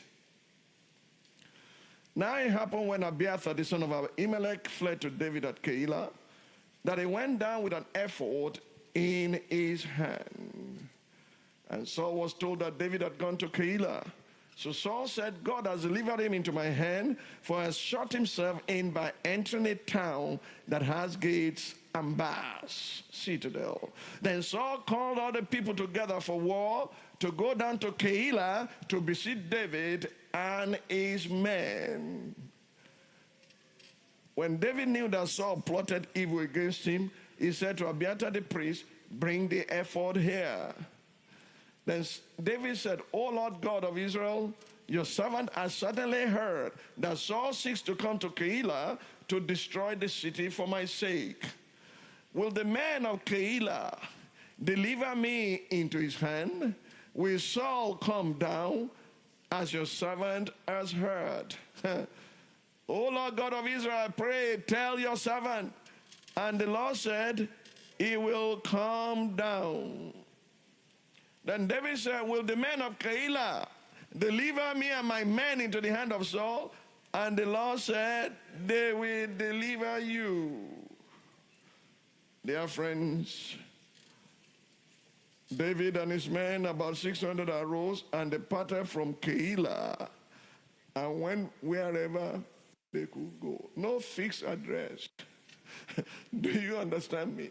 You can see when he dedicated the house that Hiram built for him, the king of Tyre. Because he didn't live in the palace of Saul. He lived in the house that was built for him by the king of Tyre. He said there at the dedication, tears may tarry for the night, but joy comes in the morning. You claim the scripture, but you have no experience. You don't know what birthed it. Do you understand me? Hey. Tell your neighbor, welcome to the citadel. In every citadel, there are inhabitants of Keilah. they will repay you evil for the good you have done for them. And if you are going to try to walk in victory, it is better for you not to get hurt badly by expecting that those you are good to will pay you back in kind. I've seen all kinds of rifles and all kinds of dagger, even by those who had benefited from our ministry, turning against us because we have come into the citadel. But because we rely upon God for everything we have done, we seek him constantly, we will always escape unhurt from their evil machinations in the name of Jesus. I want to encourage you, let God be your rewarder, and you not be so disappointed by those who return evil for good. Our word is enough for the wise. From the city of Keilah, the fifth location, David relocated to the wilderness of Ziph.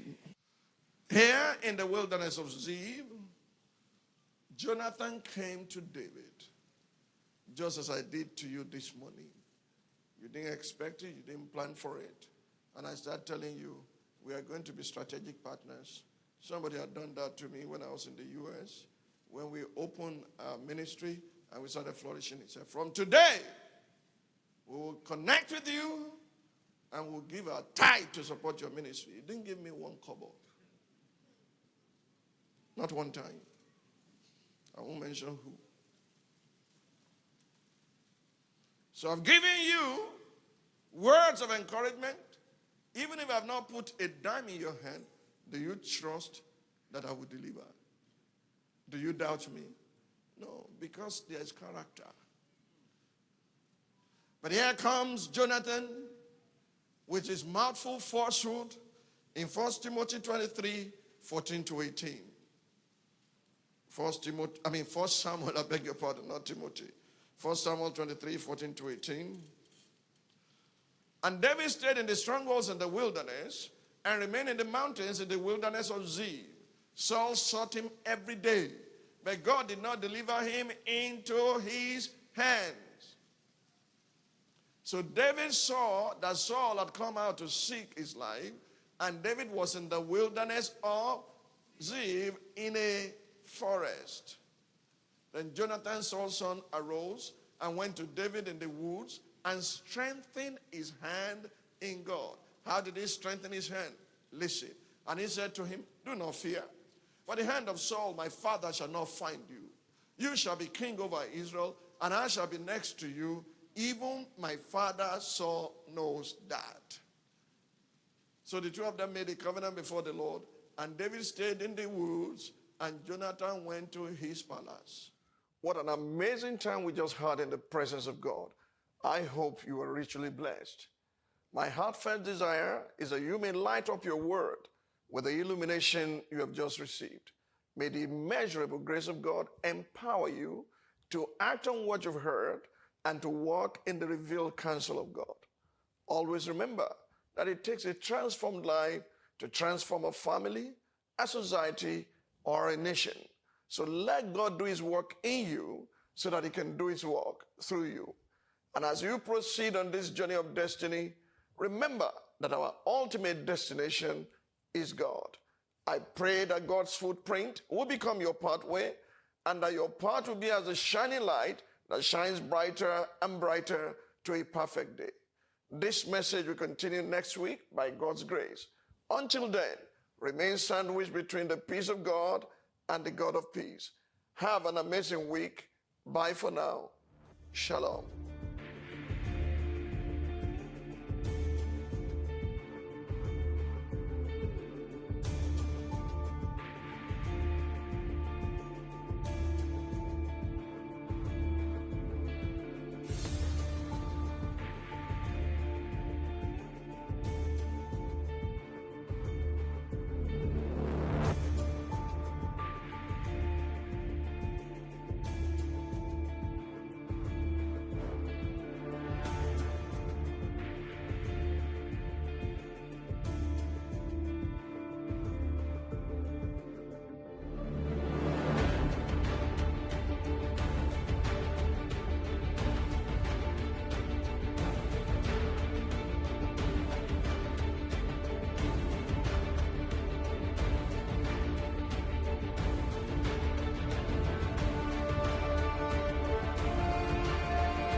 What we do not understand, we will stigmatize.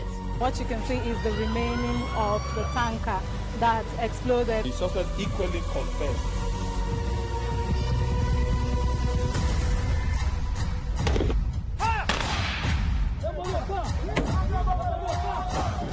A 500 naira they collect am. If you no talk, dem go beat you. Na 2,500 I dey pay.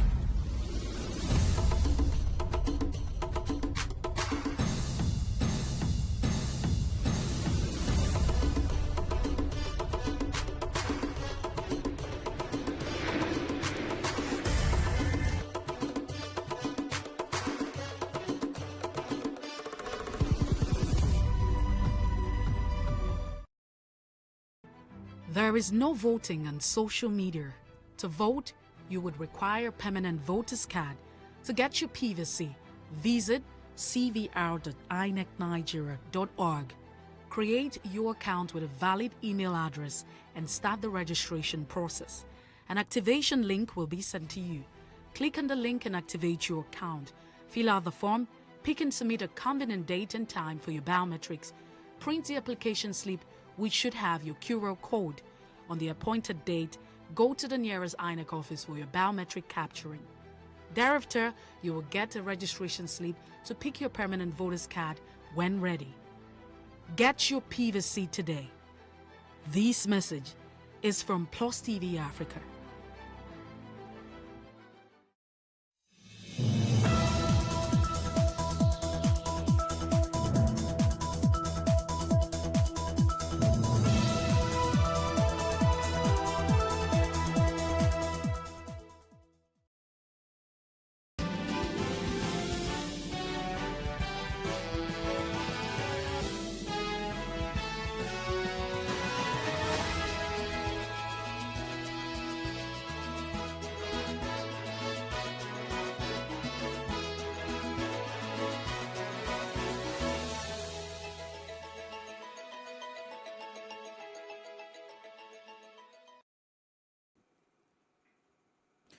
Good morning, I am Mercy Bopo. This is the news brief.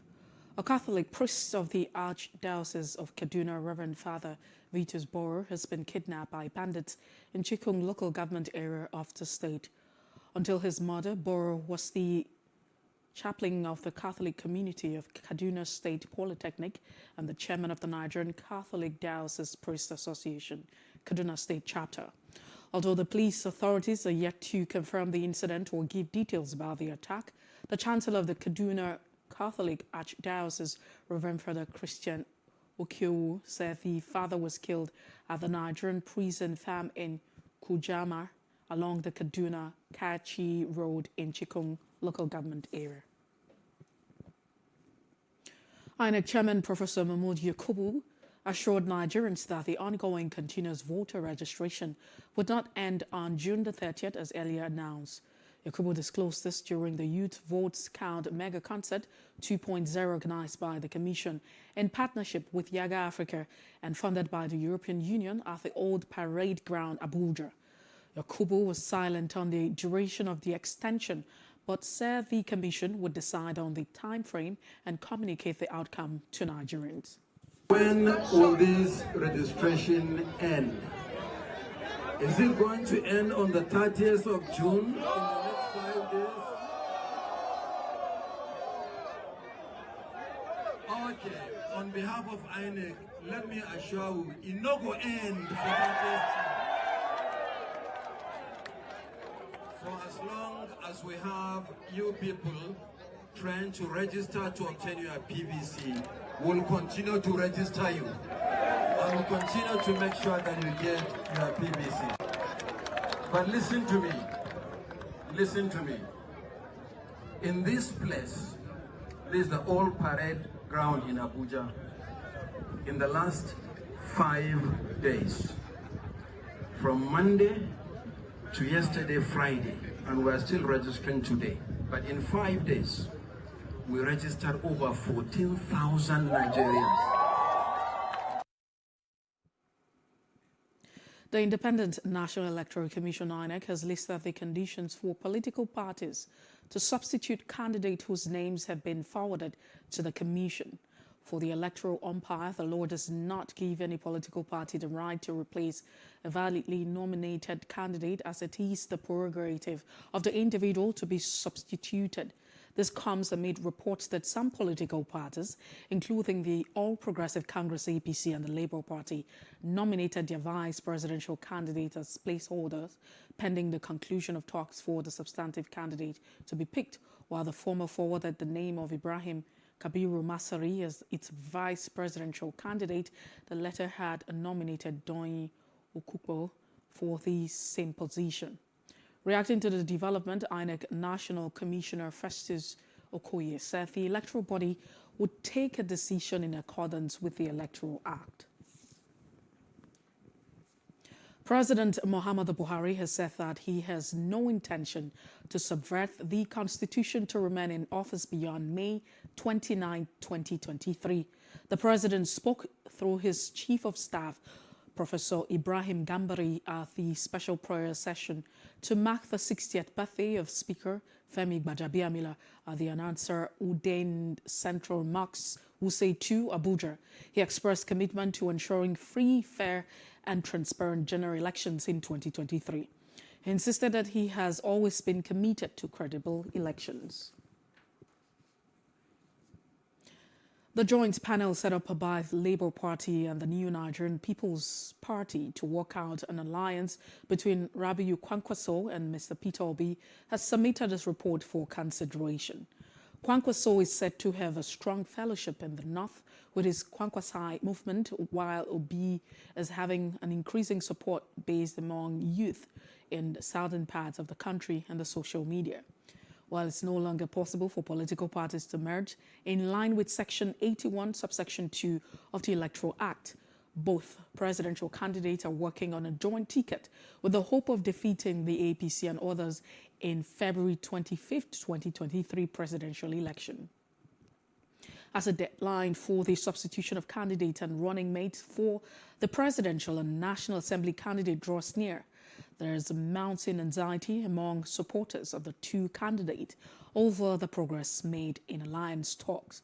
Meanwhile, the running mate to Obi and Director General of his campaign organization, Doyin Okupo, confirmed that the panel had concluded its sitting and talks were ongoing on the way.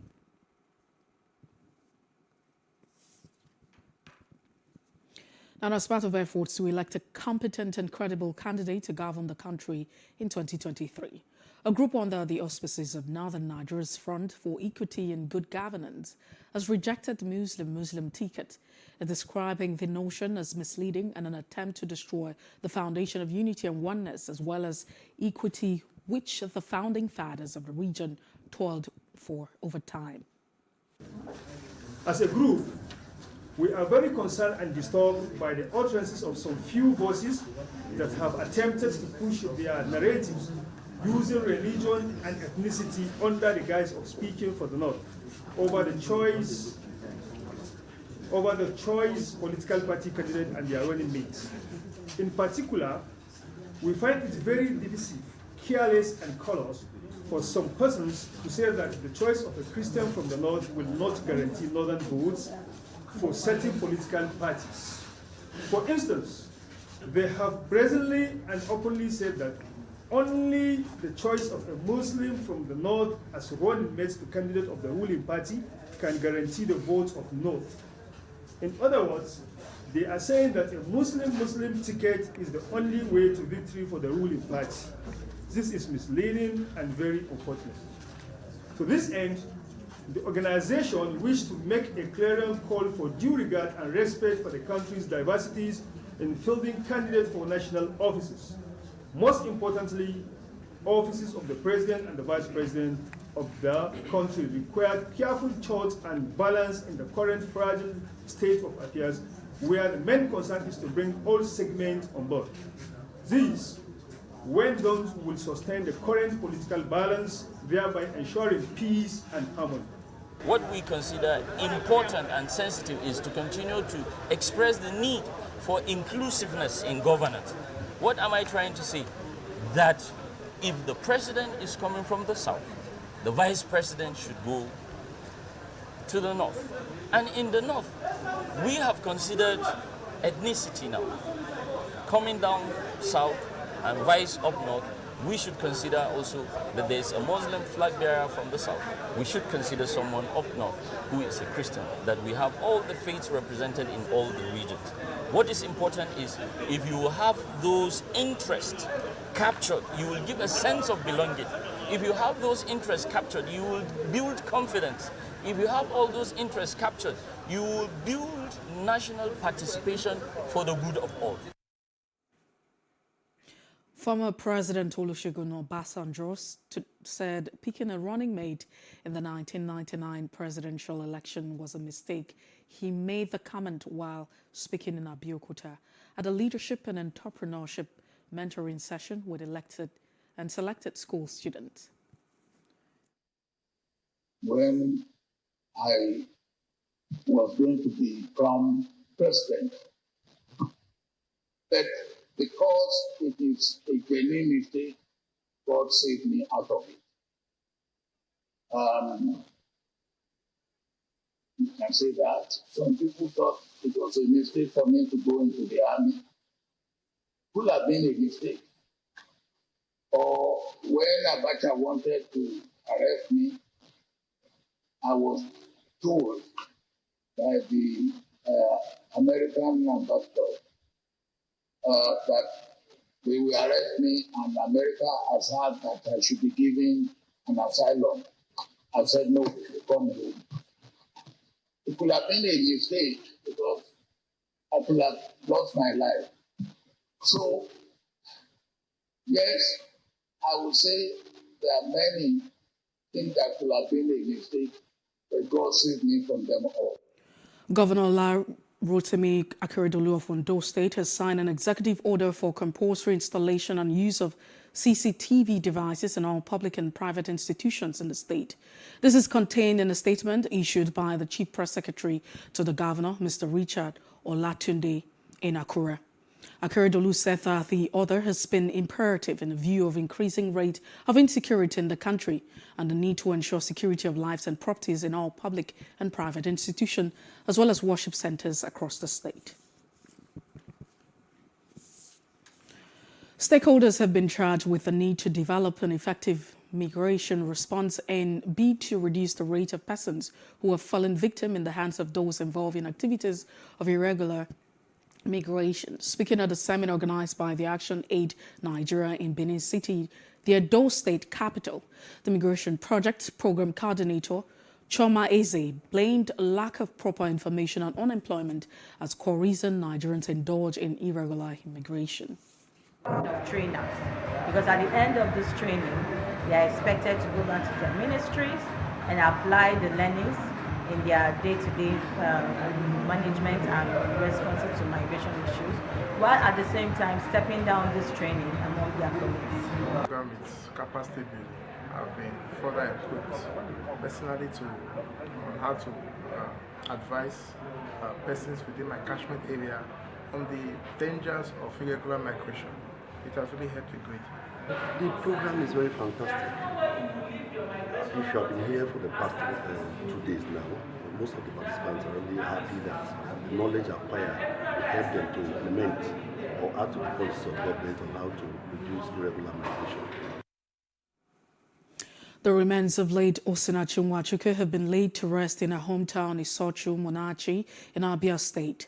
She died on April the 8th, 2022 in Abuja. Osinachi was alleged to have been a victim of domestic violence prior to her death.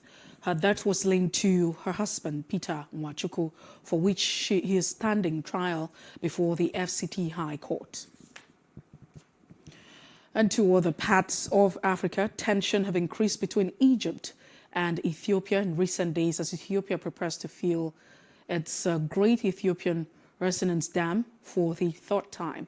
This is to commence next August.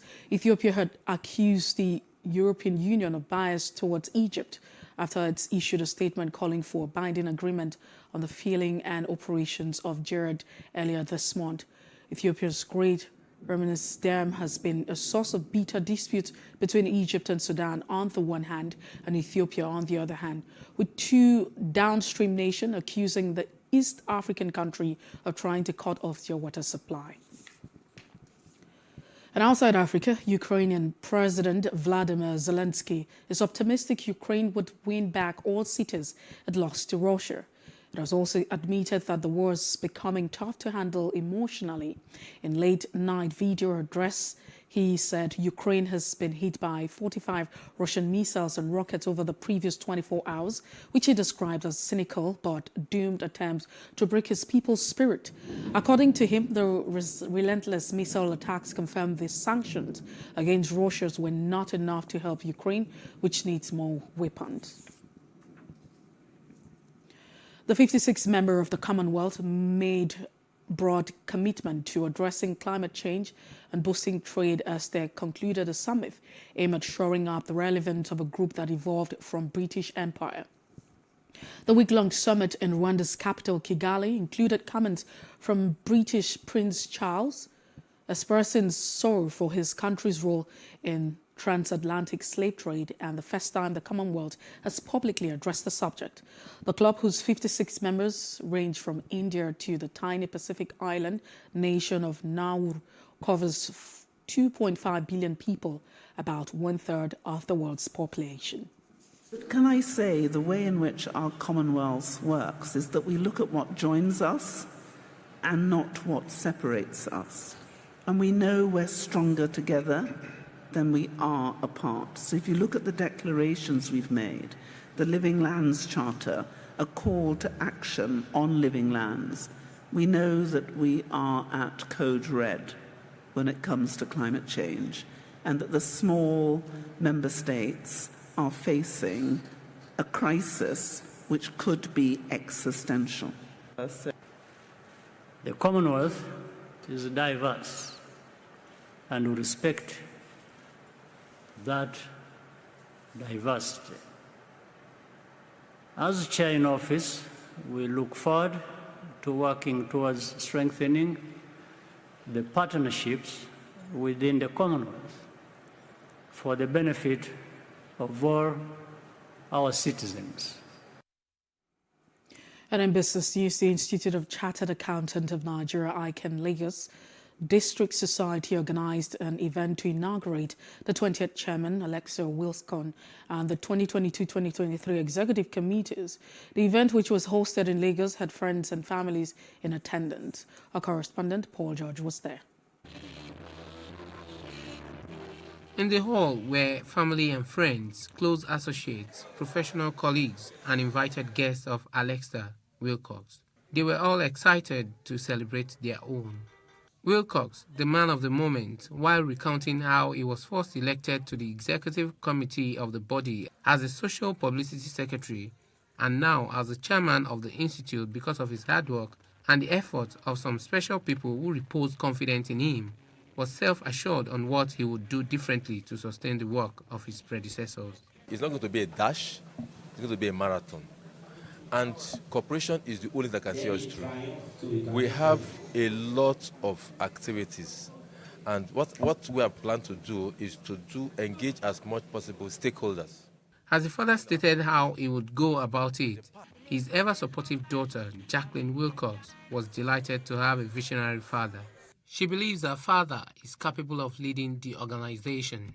I have appreciated my predecessors. They have all done their very best. But like I said, and I will always repeat what I said in my acceptance speech, more of stakeholders' engagement, especially the media. I started my administration by visiting media houses. And that I have visited 3, and I'm visiting more. Now the media will have to propagate what we are doing. We'll have partnership with the media so that our host community will know what we are doing. He did not just jump into this. He has been built up and trained for this. And so I'm very confident that he has what it takes to make this work. And as you can see, many other people have that same confidence in him. They have, gotten up to testify to all these attributes in him. For him, I just say, keep the flag flying, keep being you, all the attributes that you possess that have brought you up to this point will take you even further than here. His friend and professional colleague Yinka Daudu and an activist, Nelson Ekujumi, congratulated him, and both said they have no doubt he will deliver in his capacity. Alesta is someone I have known for many years. As a matter of fact, we worked in the same office sometimes in the 90s. And I can assure you that he's a very, very reliable person. It is a well-deserved honor given to Alesta. He has put in a lot into that district, and it can only be better that he is given this position. I would describe Alesta, going by the encomiums poured on him today, as a thorough professional, a diligent auditor, and an accomplished accountant. So that tells you clearly that Alesta is a complete Nigerian. I'm sure these are some of the qualities that the members of his Lagos and district society have seen in him. Friends, family, and invited guests congratulated him as they danced and wished him a successful tenure in office. Paul George, Plus TV News. And in entertainment news, controversial Nollywood actor Yul Edochie got social media buzzing after he shared the videos of his family's visit to his dad, Pete Edochie. Yul broke the internet on the 27th of April 2022 after sharing photos of his new baby, star DK Edochie, with his second wife, Judy Austin. In the video, a very cute grandfather-child moment was captured as Pete Edochie held his grandson. Yul was also heard at the background, communicating with his dad. Captioning the video, he wrote, "Star DK meets his grandfather, Chief Pete Edochie, Ebube DK."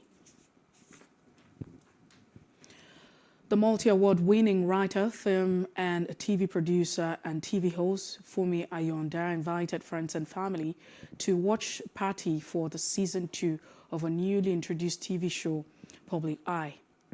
The party, which was hosted in Lagos for appraisal of a TV show, had in attendance veteran TV and radio broadcaster Lekon Ogunbawo and famous Nigerian blogger Linda Ikeji, TV host Derele Edun, and a host of others. Our correspondent Paul George was there. The hall was filled with friends and family, young entrepreneurs, journalists, and the brother and sister of the victim of the Lagos State Bus Rapid Transit, the late Bamshe Anyanwola, on whose story one of the episodes of Public Eye centers on. The quintessential storyteller Funmi Ayonda wasted no time in welcoming everyone as she took the audience through the journey into the birth of Public Eye. I wanted to come here to have sort of like an intimate evening with friends and family and people I've also met in the course of Public Eye. And so it's a pleasure to see you all here. At the time that I started my career, I was also just very young. I was in my 20s. Sometimes we talk about our country and we talk about the things that are wrong with it, as we should. I can also see the things that are improving in spite and because of the actions and all of us, which is what Public Eye is about. She also stated that it was high time Nigerians came together in their diversity to build the society. So beyond talking about how horrible things have been, it's now what exactly can we actually do about it? Who should be doing what? What can we do to ensure that they do it? One of the special guests, Ogunbanwo, encouraged the audience and Nigerians at large to do the right thing at all times and be responsible for their actions in order to build a society we can all call our own. What kind of stories do we want to tell? What is the purpose of telling the story? We first have to acknowledge the good things before we keep pointing out the other things that we need to change. It's not just government. The average person in this room may forget, and it is human to forget, to renew your vehicle particulars. Be ready to pay the fine. Adinrele Edun, alongside other invited guests, admired the skill of Ayonda's storytelling as the shower encomium on her. I always have this to say about the media mogul and messiah that I call Fumi Oda. Auntie Fumi Adat, because she's not my mate. I was inspired and motivated by how she was constantly changing the narrative and she was rewriting the story of media and also giving us stories from a different perspective.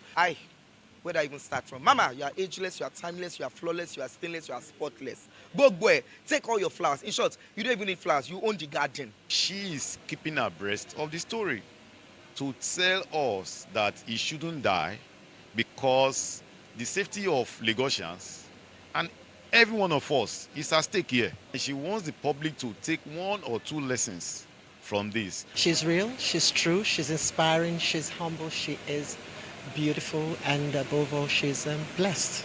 In the world we live in today, journalism and new media, it's very, very tempting to go after like flashy entertainment, fun stories, but it's still important to make sure that ordinary people's stories of justice and injustice and the way Nigerians live are told. And Fumi has always made that the core of her career.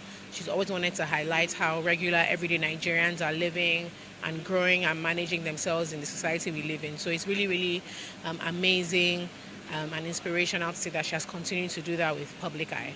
Guests at the event were treated to a light entertainment, even as Public Eye Season 2 goes on air.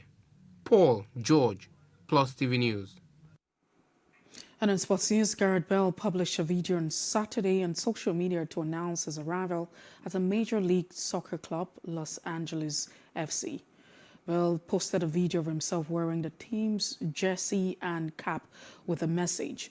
The 32-year-old signed for Real Madrid from Tottenham Hotspur in 2013, scoring 106 goals in 258 appearances for the world's most decorated soccer club. The Welshman will be best remembered for scoring twice, including a stunning overhead kick in the 2018 Champions League final against Liverpool, also netting a sub winner against Barcelona in 2014 Copa final. Despite his fine collection of titles, 3 La Liga triumph and 5 Championship League crowns, Gareth Bale's time at Real Madrid was marred by injuries. And that's the news brief. For more stories, please follow us on Facebook, Twitter, and Instagram. And do subscribe to our YouTube channel at PlusTvAfrica and PlusTvAfrica Lifestyle. Many thanks for watching. I am Merci beaucoup. Good morning.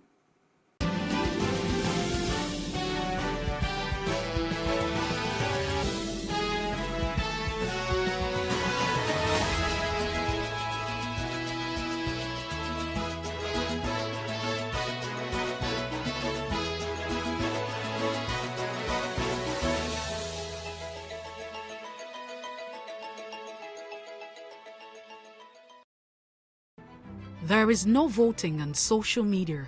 To vote, you would require a permanent voter's card. To get your PVC, visit cvr.inecnigeria.org. Create your account with a valid email address and start the registration process. An activation link will be sent to you. Click on the link and activate your account. Fill out the form, pick and submit a convenient date and time for your biometrics. Print the application slip, which should have your QR code. On the appointed date, go to the nearest INEC office for your biometric capturing. Thereafter, you will get a registration slip to pick your permanent voter's card when ready. Get your PVC today. This message is from Plus TV Africa.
To increase the reach of your events or business services, to advertise on Plus TV Africa, please call 0906 000 5719 or 0909 040 8408, or send an email to marketing@PlusTvAfrica.com. Plus TV Africa. Big stories live here.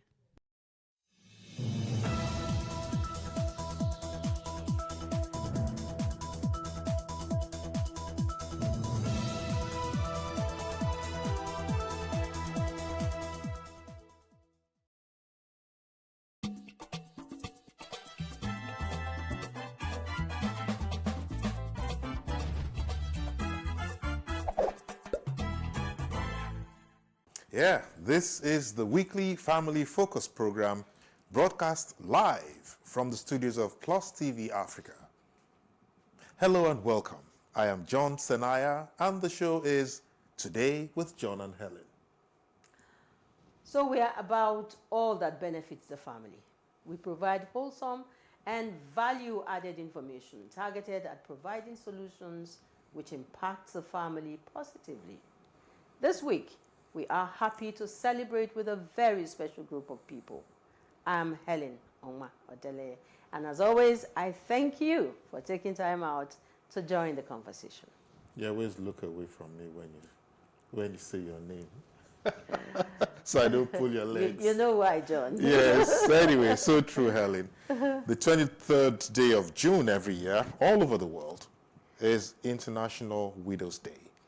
And it's celebrated as a United Nations ratified day of action to address the issues of poverty and injustice faced by millions of widows and their dependents. You can imagine that, John. It's a known fact that more than 258 million widows across the world are left unseen, unheard, and unsupported, with challenges ranging from economic insecurity, discrimination, stigmatization, and many harmful traditional and cultural practices.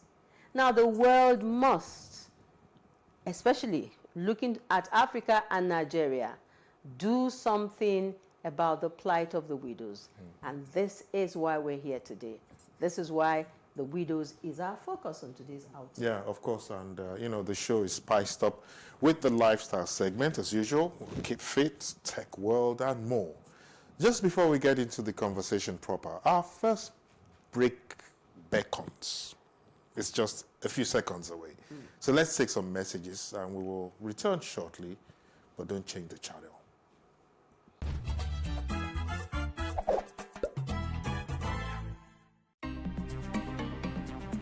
Life can be fun and rewarding, but it also comes with some risk. As in business, you win some, you lose some. And that's why you need to be wise in the choices you make. It's like placing a bet. Again, you need to be wise. Wise in choosing an innovative platform with the highest market options and highest odds ever. That's why Winners Golden Bet, the leader in online, in-shop, virtual, and live sports betting, gives you enhanced platforms that offer you the best chances of winning. For betting on live soccer matches, live dog races, and virtual games. Winners Golden Bet is your best bet. Instant payment of winnings guaranteed. Play online or in any of our numerous shops nearest to you. Hey guys, be wise. Play on Winners Golden Bet. Winners Golden Bet, the wise choice.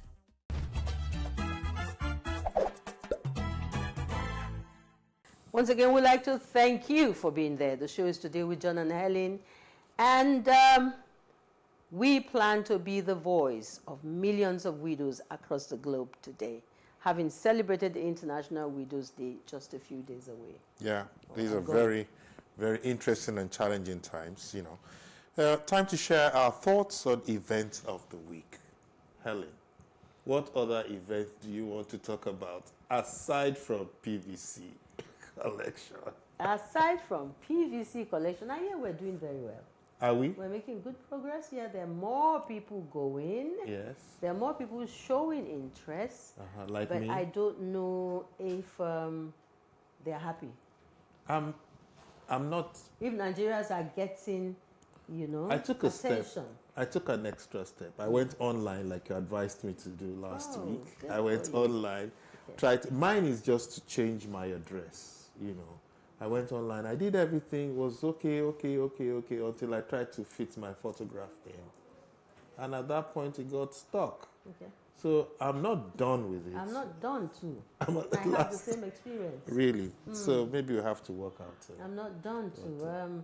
But the good thing about this is that on social media, there are so many platforms where help seems to be coming our way in terms of information. Go here, do this, all of that. Physical appearance at some places, some people have really organized themselves in places where more machines have been deployed. And we hope that more Nigerians. The history of this country is like, this is the time where a lot more people, especially the younger ones, are trooping out, to get counted. You sound to be optimistic about it. I am. You know me now. Another thing that really excited me, it was comic relief somehow, was the appearance of a Nigerian lawyer. Okay. In the court in the local priest costume. Oh my goodness. He did that, hilarious. Just to show that he has his fundamental human rights. Yes. And, hilarious. It was something special. Yes. And for me, sorry, are you done? No. Okay, go ahead. For me, a few days ago, I had braced up myself. It's going to be 2 hours at the filling station minimum and all of that. And I drove in. I got there. I drove in. There were just 2-3 cars. When was that? 2 days ago. 2 days ago. Yeah. Okay. And I drove in and out, no problem. No, I was like out. almost pinching myself. It is out. I did that yesterday too. So what changed? The thing is that Saturday last week we were here. It was just drive in and drive out. Sunday till night, the filling stations were normal. And then first thing Monday morning, the queues came. No warning, nothing. And I'm asking. Just to remind us that at least before, they will be giving us some signs that come. But now nobody is talking about anything. It's just to remind us that anything can happen in Lagos or in Nigeria. And that we need to brace up, towards it. Let's move on with the show, please. Okay, all right. Like John said, that I'm very optimistic, all the time. So I just have the feeling that the tides are about to change for the better. For us here in Nigeria and for us as Nigerians. It's such a strong and compelling feeling that I have, and I implore you to hold on to that feeling, to keep the faith and stay positive, and we will overcome. I wish I could share your sentiments. We will overcome. I agree with you anyhow. I agree with you, yeah. Okay. So, back to the main reason we are here, okay? The International Widows' Day. And let's see how we can team up and form a formidable force to adequately protect this highly vulnerable segment of the family and take back their human dignity and get empowered. Yeah? Mm-hmm. And so to join us in the conversation is Right Reverend Eunice Obovary, who is a widow herself with 3 children, and she's got such charming smile. She's a certified human resource practitioner, a member of the Rotary Club of VGC Aja. Do I see a smile from there? The Rotarians are at it again. Rotarian. And she's a bishop, founder, Zarephath Outreach. Madam, thank you so much. It was just a snap of a finger, a call, and you didn't hesitate. And that just shows me how much passion you have for this job that you do. Thank you for coming this morning. Thank you, Helen. Thank you, John, for having me. And that's the Rotarian spirit. Hey, you can say it again. She's jealous. They're going to drag you on. I'm a lion. So, yeah. So, madam, you're welcome to this program. Again, you've been here with us sometime long ago when we just started off. And see how we've grown. Yes. And we see that a lot has been happening for you. We have a lot to share about your relationship with widows in your widows outreach. But first, tell us, when Helen was reading out your profile, she mentioned that you were also a widow. Mm-hmm. So just tell us a bit about that. How has it been? What is it like?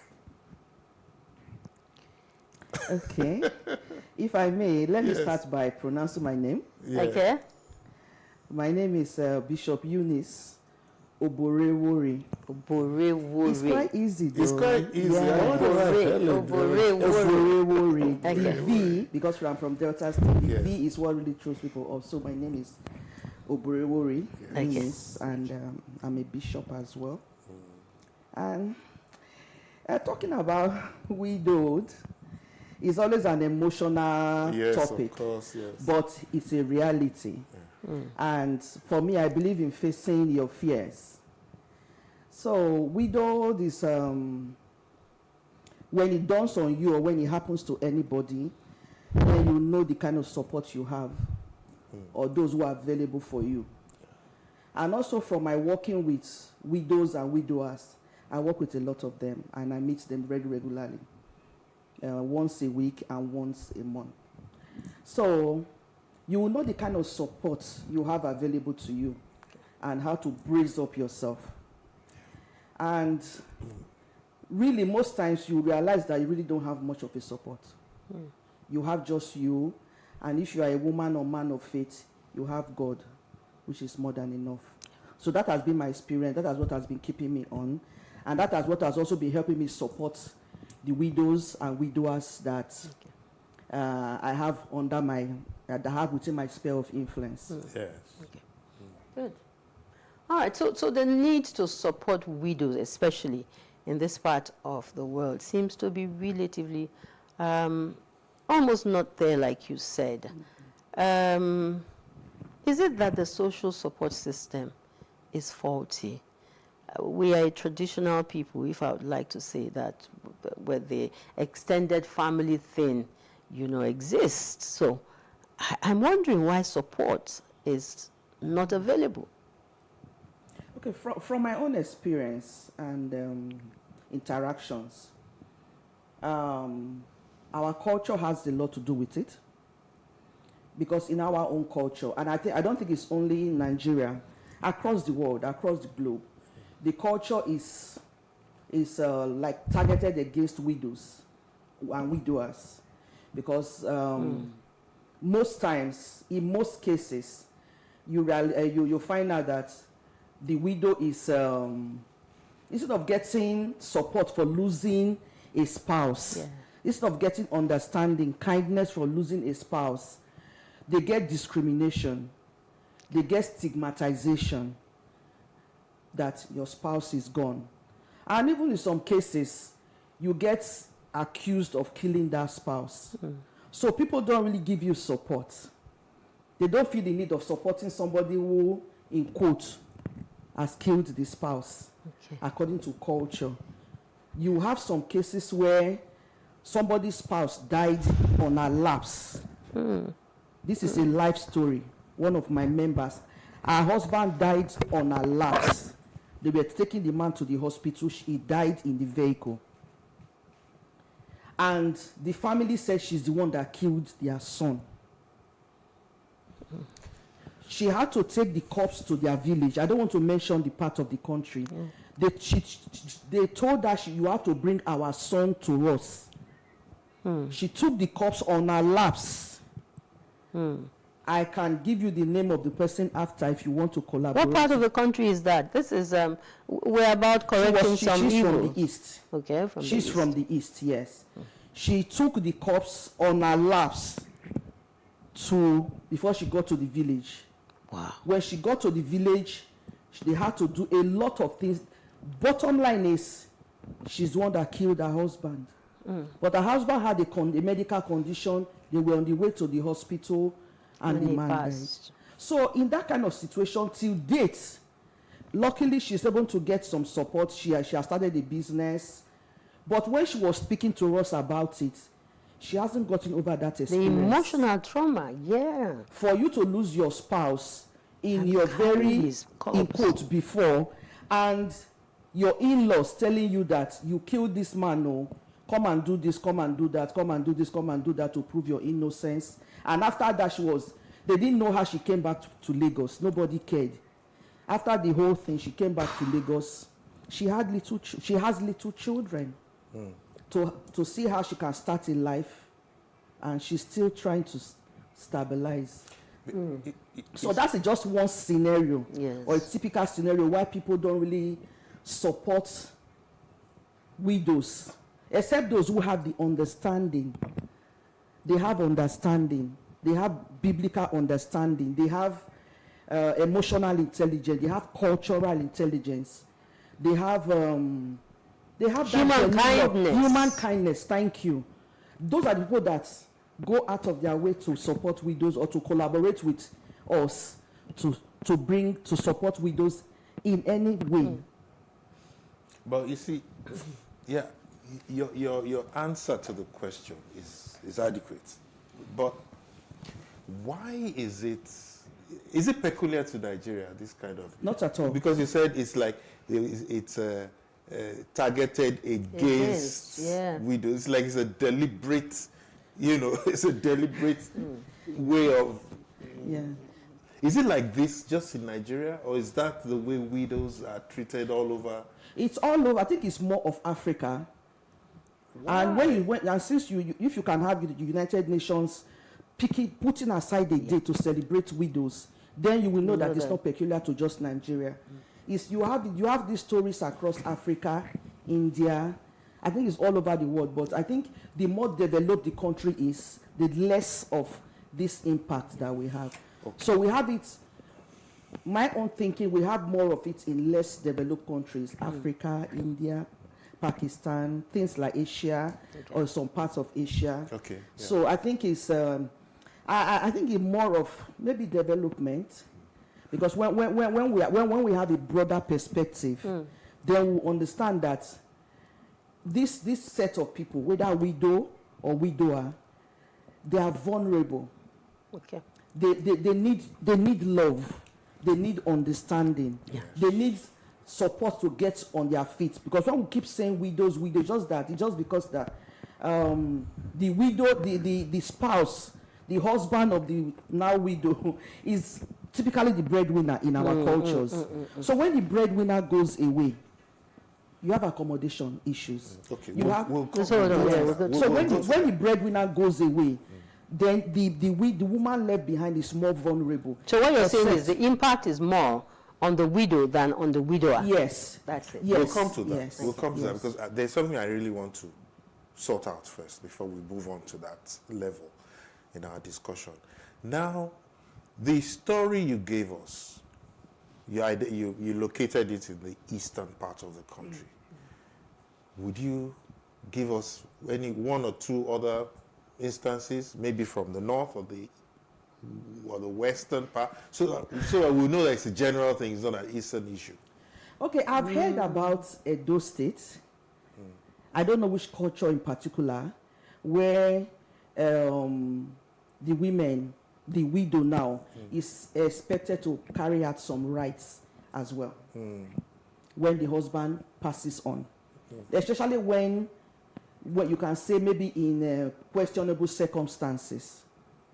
When the husband passes. Yes, when the husband passes on, maybe in questionable circumstances. And also, from my interaction with widows and a few widowers, most of the time, if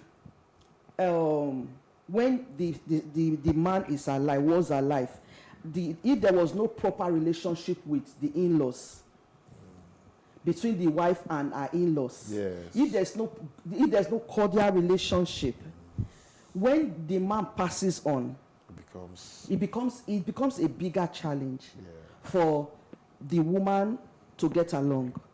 It becomes a bigger challenge for her to get understanding. Some will tell you that everything I say is from my interactions with these people. Some will tell you that when your husband was alive, sure you were enjoying now. Sure you were enjoying. Now that he's dead, come and see who will help you now. That kind of thing. Some will say and most times people that you have even helped within the family, Maybe your in-laws, your brother-in-law, your sister-in-law, that you have been nice to when the man was alive. You are having a good life, a good family life. Yes. Not flamboyant, but there are certain standard of life you ought to have, which you have been having.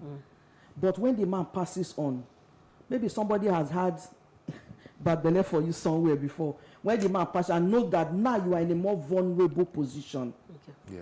All right. So let's go to specifics. We know that it's not a bed of roses. In fact, the fact that you've lost someone who is as close as a spouse is enough challenge. Specifically, can you identify some of the areas, where you have noticed or observed that the widows especially need help? Where do they need support most, from your experience? Thank you, Ellen. So far, the top burner is accommodation. In my ministry, we have we reserve accommodation for widows. So we house widows, genuine people that have genuine and very desperate cases. Okay. So we house them. We don't give them money to go and rent house, because sometimes you give them money to go and rent house, they will divert the money to something else. Maybe feeding, maybe something more they feel more pressing. Okay. So to add value, we provide accommodation. This is the house, this is the key, this is where you will stay. Then you can sort out yourself from there. Maybe your business or your office or market, but at least now you have a roof to stay, you and your children, somewhere safe. Yeah. So what I've observed is, strangely and painfully enough, when the breadwinner passed on, the house they used to stay, I always have this example that refused to leave my head. This woman and her husband, they are staying in a family compound, let me use that word. That kind of setting whereby you have everybody have their rooms allocated to them, maybe by their father. Yeah. So this is your room, or this is your flat. This is your own. Some will rent their own house, or some will say, I will stay with my family. Then when the man passes on, they throw that widow away. Live with your children. Then they put that place on rent, or they sell it. I have a specific issue whereby the husband, or let me say the late husband of the widow, his best friend came to buy that apartment at peanuts from the family. And the woman and her children were asked to relocate. This is mind-boggling. Sometimes it's so it is real. So it's accommodation. Number one. Yes. I remember that we're talking about the vulnerable widows. Yes. We have widows that their husband left things in place. Okay. And is maintained. Then there are some that maybe on their own they are also doing very well. And when you say in place, you're talking about will. Something that is, maybe the documented. The man bought them in the wife's name. Okay. Or that is things are set, and maybe also the family, the in-laws are well enlightened and kind-hearted. Okay. So they'll put everything in place to support their late brother or late son's widow and children, education, every other thing. Okay. So we're not talking about those people. We're talking about these people that some of them can't even read and write. Like in my ministry, when we have fellowships, we have interpreters. And these ones are in the majority. In the majority, some can read and write. Some is just the local language. Some did not go to school. Some didn't even have a business on ground when the man was alive. They were full-time housewives. Let's put it that way. So back to your question is accommodation. Most of them get displaced. After the passing on of their spouse, they get displaced. Or maybe no money to renew rent. Yeah. Maybe no money to renew rent. Okay. So followed by that is feeding, is food. Is food. So that's why most times in our fellowships, we try to have something to eat. Okay. We try to have something to eat. Whether cooked or raw, we try to have something to eat. So food, and let me explain that further. There was some time ago that we had an outreach and we had cooked food, that is food packs. Somebody came to meet me. He said, "Mommy, this food you gave me is just for me. What about my children at home?" True. And I looked at it that this woman, this widow, she's making good sense. Yes. Okay, she'll come here now, you give her food pack, she will eat. What is she going to take home to the children who are at home? So we put that into consideration in our plannings subsequently, that they should have something they can take home, no matter how small. So feeding is And this key. one is only once in a while, like once or twice in a week. So what happens to the rest of the days in the week? So Serious. it's something that has to be sustained. You see, all of this, what it brings to my mind is planning, the issue of planning. We've talked about vulnerability of the widows. This road is not one that we've been driving on this road for ages. We know that the chances of a woman becoming a widow before the husband becomes a widower, the chances of a woman becoming widowed is higher, than for the man, the other way around. So why don't we ever plan for these things? Why don't we ever we know that we will not live on earth forever. Somebody will leave, will go one day. So why don't we always plan for that? Like we plan to build houses, like we plan to send children to school. Why don't we plan for widowhood? I really don't have an answer to that because I'm not in government. No, but individuals. It's not even government. Not government. It will come one day. One day I will retire, one day I will die. Why wouldn't the men think about it? It's like and probably insurance. set up the women, no matter on what level. So the wife is not 100% dependent on the resources of the husband.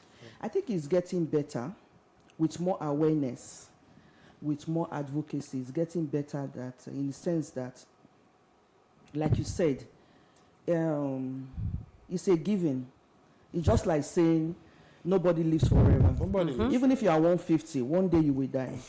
So it's a giving, just like when you plan the estate of your for your family, or you do insurance and do that. This is something that people need to make intentional efforts to address. Yeah. Whether you are a woman or you are a man, whether a husband or wife, your spouse can pass on, you can pass on. Yeah. So what is left on the ground for the children, for example, or the spouse that is left behind, or a man that the wife passes on suddenly, is going to learn to be a mother and a father at the same time, which he did not even prepare for. Yeah. He did not prepare for. So those are things that we have to prepare for. We have to face. We have to face. It might not be palatable. Yes, it's not. But it's something that we need to face. It's not palatable to say, okay, I'm a widow. Like a husband and wife sitting down and talking, okay, at the event when I die. Yeah. I mean, it's the subject matter of death is not. We have to plan, and we have to plan in conjunction with our families. That is the in-laws. If, for example, a man states from day one that my wife and I, we have this, for example, let it be known that it's my wife and I that built this house, for example. Okay. So if, for example, the man passes on suddenly, no in-law or uncle will come from somewhere and say, okay, come and move out. Yeah. Because the man has made it clear from day one that this place belongs to my wife and I. My wife and I, we are one. Now, we talk about vulnerability, John, and a lot of the wives, the moment the husbands go, they're like totally broken. Their self-esteem is gone. They do not have courage to face any member of their husband's family. As you meet with women who are there now, is there any opportunities, where you also pass on this message to women who are not there yet, you know, in terms of building confidence in the women, even the ones who are now widowed, building confidence in them to be able to stand up to in-laws, whoever, to say, no, this is who I was one with my husband, and this and this and this and this are the things we have set down, even if there are no papers, you know, to confirm this thing. Self-esteem and courage in the women. Are you dealing with that? Thank you, Ellen, again. Yeah, we see that a lot, and that is why we make intentional efforts to enlighten people who come for our fellowships. It's not only widows that come for our fellowships, it's for everybody, that you are a wife, you are a mother. What are you doing with being a full-time wife? It's not glorifying to say you are a full-time wife. You leave your husband to do everything.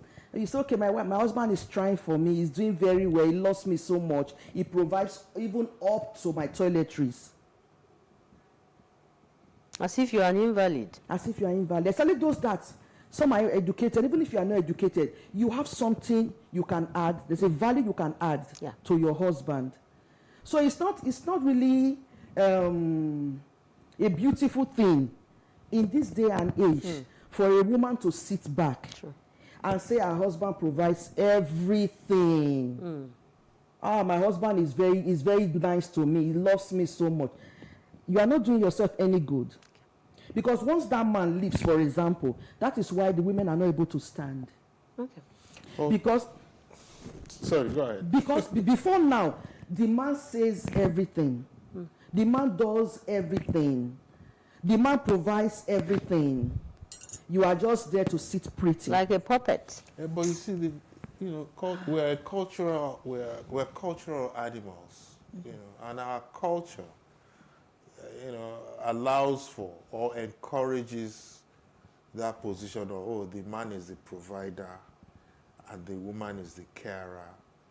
So wouldn't we be, shaking the culture table if we now say, no, I want to be... No. We are not saying women should take over the role of their husband. You should be a valuable support to your husband. Okay. That is what we are advocating, or I am advocating, or we're talking about right now. Not that you should go and be you are not the breadwinner. True. It is out of place. It's an aberration. It is unbiblical for the woman to be the breadwinner in a family. You are not the breadwinner. The man is the head of the home. Even let's even leave the biblical part out. In some cultures, when a man dies, the brother takes over the... That's the brother part. Exactly. So if he gets too powerful, how will I take her over?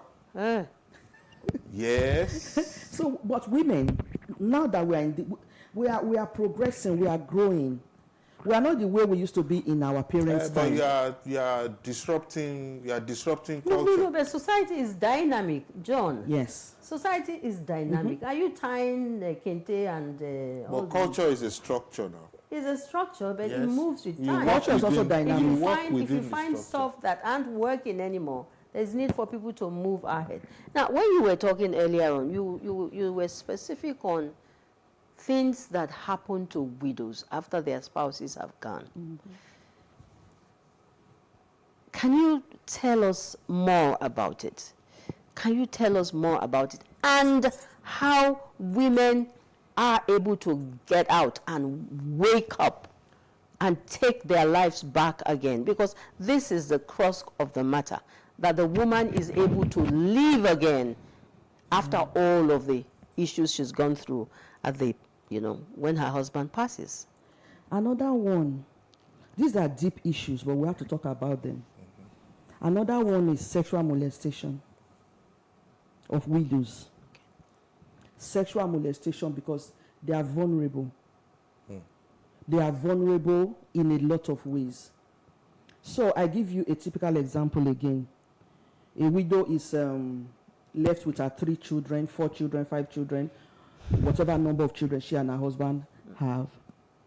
And because somebody who is close to the family This is another real life scenario again. Her husband's friend that she thought that she can confide in, will get some support, maybe financial support or whatever, before she gets on her feet, makes sexual advances at her. If I have to help you, you have to do something. Exactly. If you cannot agree to this, please move out. Okay. How about the children? The children are also impacted as well, because you have some cases where it's somebody that has finished eating that goes to school. Some of them stop school. And early marriages. Though I've not really had any cases of early marriage. That is forced marriage. Yes, forced. I have a case of somebody, one of them that got married early, but it wasn't like it was consensual. Okay. Yes. Early marriage. It wasn't for necessity. It was not for necessity, yes. But I believe such cases might be somewhere, but I've not had real encounters with that. But what once I've really encountered is children will stop school. Okay. Will stop school. And or some will miss some terms. Some they miss some terms, then we're able to get them back, maybe pay some balance fees, or talk to the proprietress that please let the children return to school, we'll pay blah blah blah. And there are some who stop completely. So the children are impacted, and emotionally too, you will agree with me that if a mother is going through this kind of things, some of these things we have listed, the children's psyche will also be affected. Yeah. True. Their self-esteem in the society will also be impacted negatively. Yeah, that's right. And some of them can get into relationships that they're not supposed to get into, just to escape from what is going on at home or going on with their mom. Well, we're talking about widows. Okay, it's International Widows Day.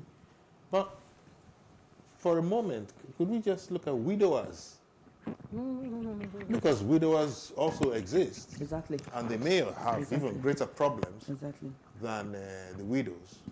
Is there anything you want to tell us about widowers? Are they part of your... Yes. Do you have men? Yes, I have men, but they are very shy. Wow. They are very shy. It's only one or two who come out actively. Some, when they come, they just sit at the back. So it's only one or two who come out actively, who participate, who you can see around that they want to identify with us, and not that they are hiding. So what I've noticed is, the man's ego is always there. Yeah. So when a man is left in that situation, the ego is broken. The ego is broken because actually, now remember that we're talking about vulnerable widow and widowers. Yes. So you have some men, some widowers who are vulnerable as well, and who are strong enough to share their vulnerability with you. Okay. Some are not strong enough to share. Okay. They'll be at the back end, and let me use the word suffer in silence. Okay. So that is what I've noticed. They prefer to suffer in silence than to come out and say, okay, I'm a widower, I'm vulnerable, I have this challenge. How can you help me? How can you help my children? How can you help me get on my feet again? Or how can you help me overcome this emotion that I'm passing through? Yeah. So what I've noticed more is they are not coming forth like the widows. The widows they can come here and lie down and tell you how they are feeling. Okay. Oh boy. All They right. can tell you, like the ones I've told you now, they can come and tell you everything what they are feeling. Okay.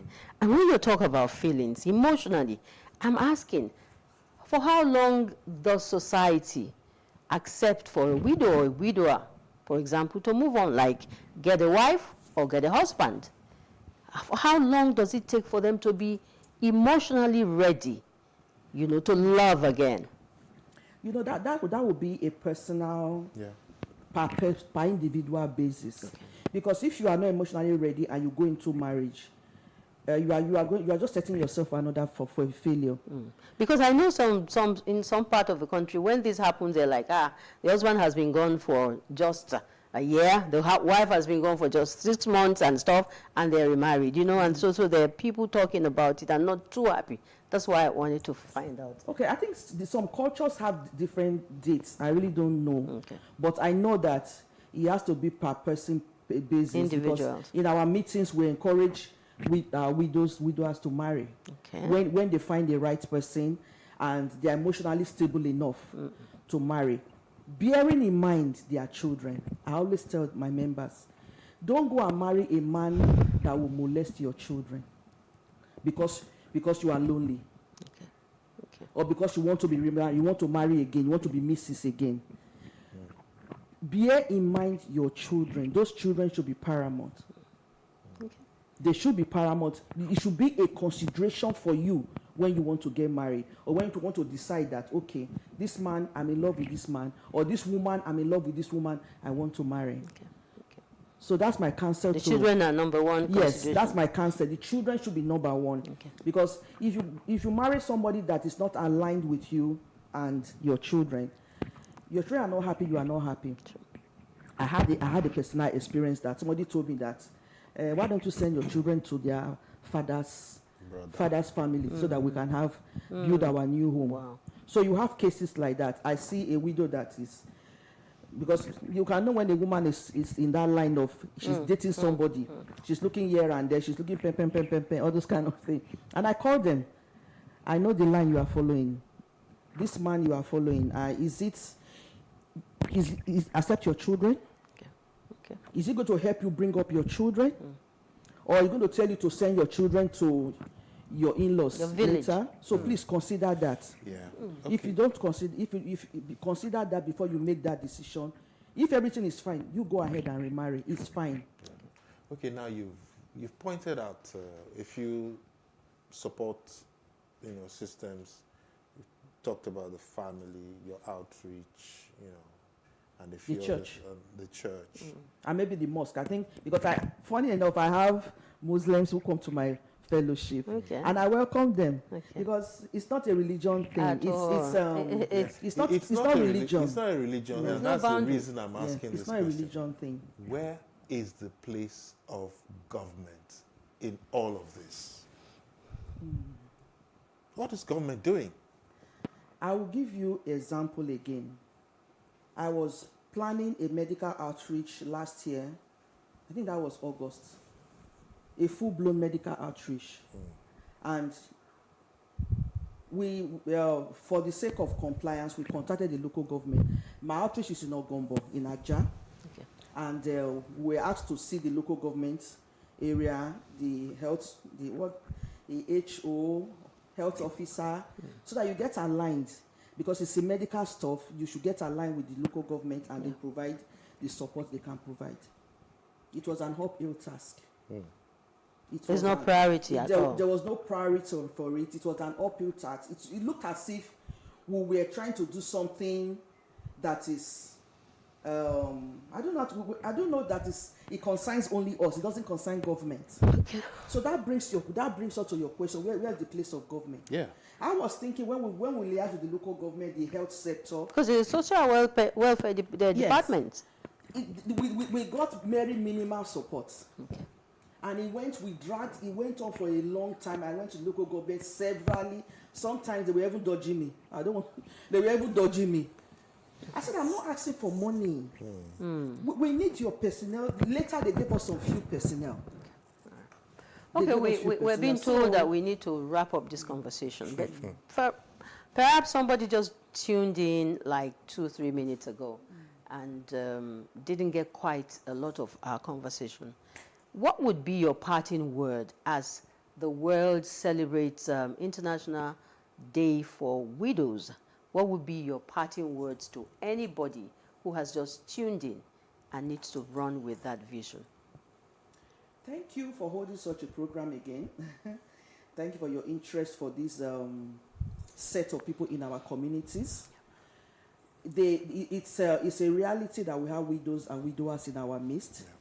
It's a reality that we have vulnerable ones in our midst as well. I will encourage anybody, male or female, government, church, anybody, man, woman, look for genuine organizations that support widows and collaborate. Yeah. And if you have requests from organizations that they want to hold program to support this group of people, widows and widowers, Support the best you can.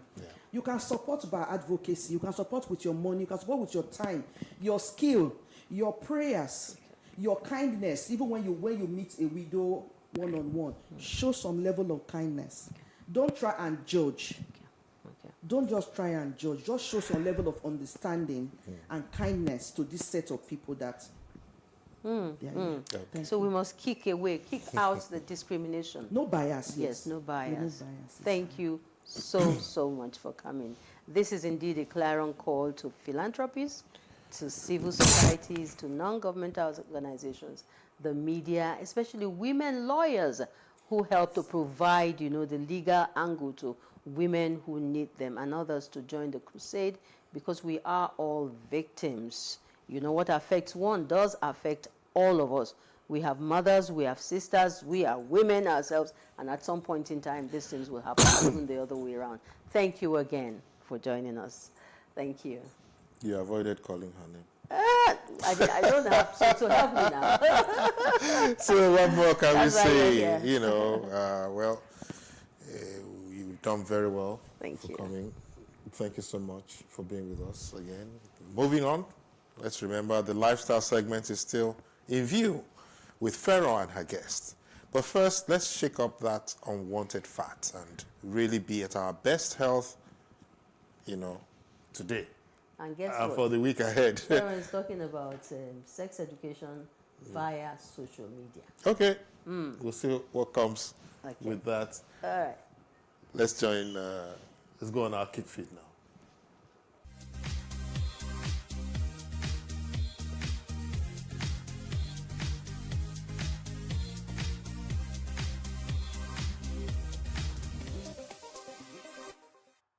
Hello everyone and welcome to another fitness section with us at Alpha Fitness Studios. My name is Dolly Phillips and this is Elvis Echo, and we're going to be taking you through a HIIT workout today. So today we're going to work for 20 seconds and rest for 10 seconds. I have my timer here with us. So before we start, let's start with a quick warm-up. Everybody hands up, deep breath in.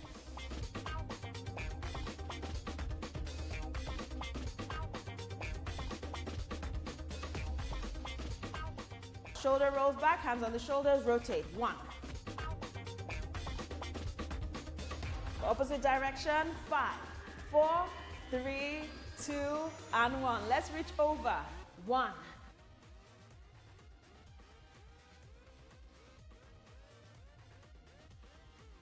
3, 2, and 1. Now let's roll downwards.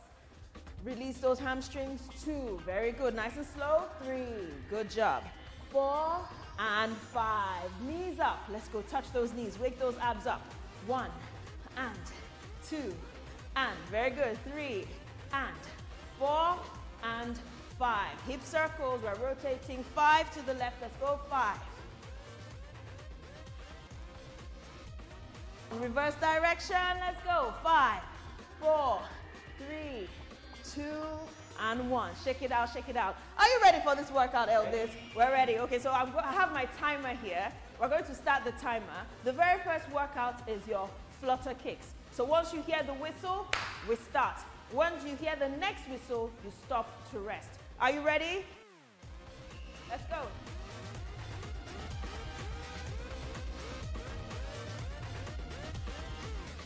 If you can't kick this out like this, just kick out like this for me.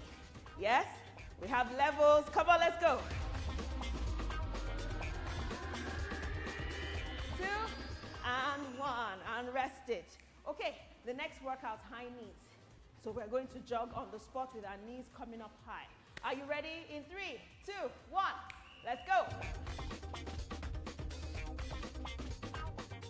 If you can't, this is enough for me. Just make sure you continue moving.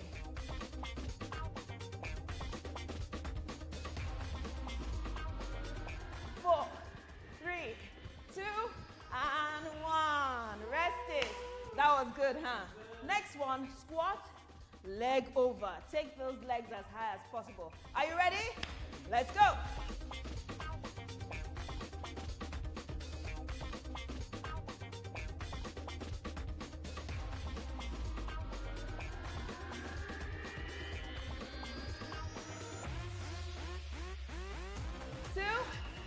And one. Wow. Do you feel that one? Now we're going down to the floor. Hands down. Send your legs back. Let's go, Elvis. Mountain climbers. Let's go. Push it. If you can't do this, you can just stay in plank or stay in all fours and pick up your knees.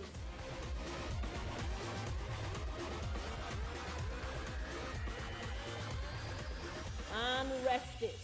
We're still on the floor. We're going to do a plank on the elbows. Okay, Elvis and I are going to turn to the side so you can see what we're doing. Elbows down and out. Don't collapse your back. No. Lift it up. Tuck in your pelvis and breathe. We have 10 seconds left. Woo! You can feel this one, huh?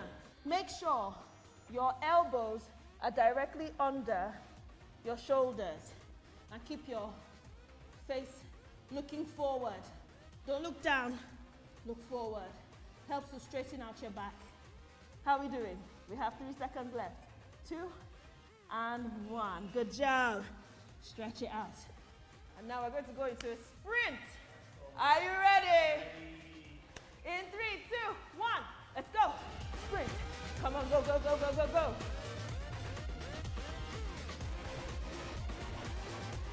Faster. 2, 1, and relax. Impossible. Anyway, so let's stretch it out now. We've come to the end of this one. And out. Good job. In and out. In and out. One more. And out. Shoulder rolls back. Shoulder rolls. Good. 3 more. 2 and 1. Rotate forward. 2, 3, 4, and 5. Let's stretch those quads. Hold on to something if you need to. If you don't need to, find your balance. Stretch those quads. Quads are these muscles here in the front of your thighs. Very good. You need to work these muscles. As we get older, they're the first set of muscles to give way. So always make sure you work your muscle, your quads. All right? Good job. And down. Let's stretch our back. Slide down those thighs all the way down. Fingertips on the floor. Straight legs. Stretch out your lower lumbar region. Very good. Oh, this feels so good. It stretches the back of the legs as well, the hamstrings. Bend your knees and slowly roll up. Ah, yes. Deep breath in. Open those legs all the way down and up. All the way down one more time. And out. One more. And out. Awesome. Elbow, elbow, elbow. Thanks for joining us today. We hope to see you very soon. Have a wonderful day. Bye-bye.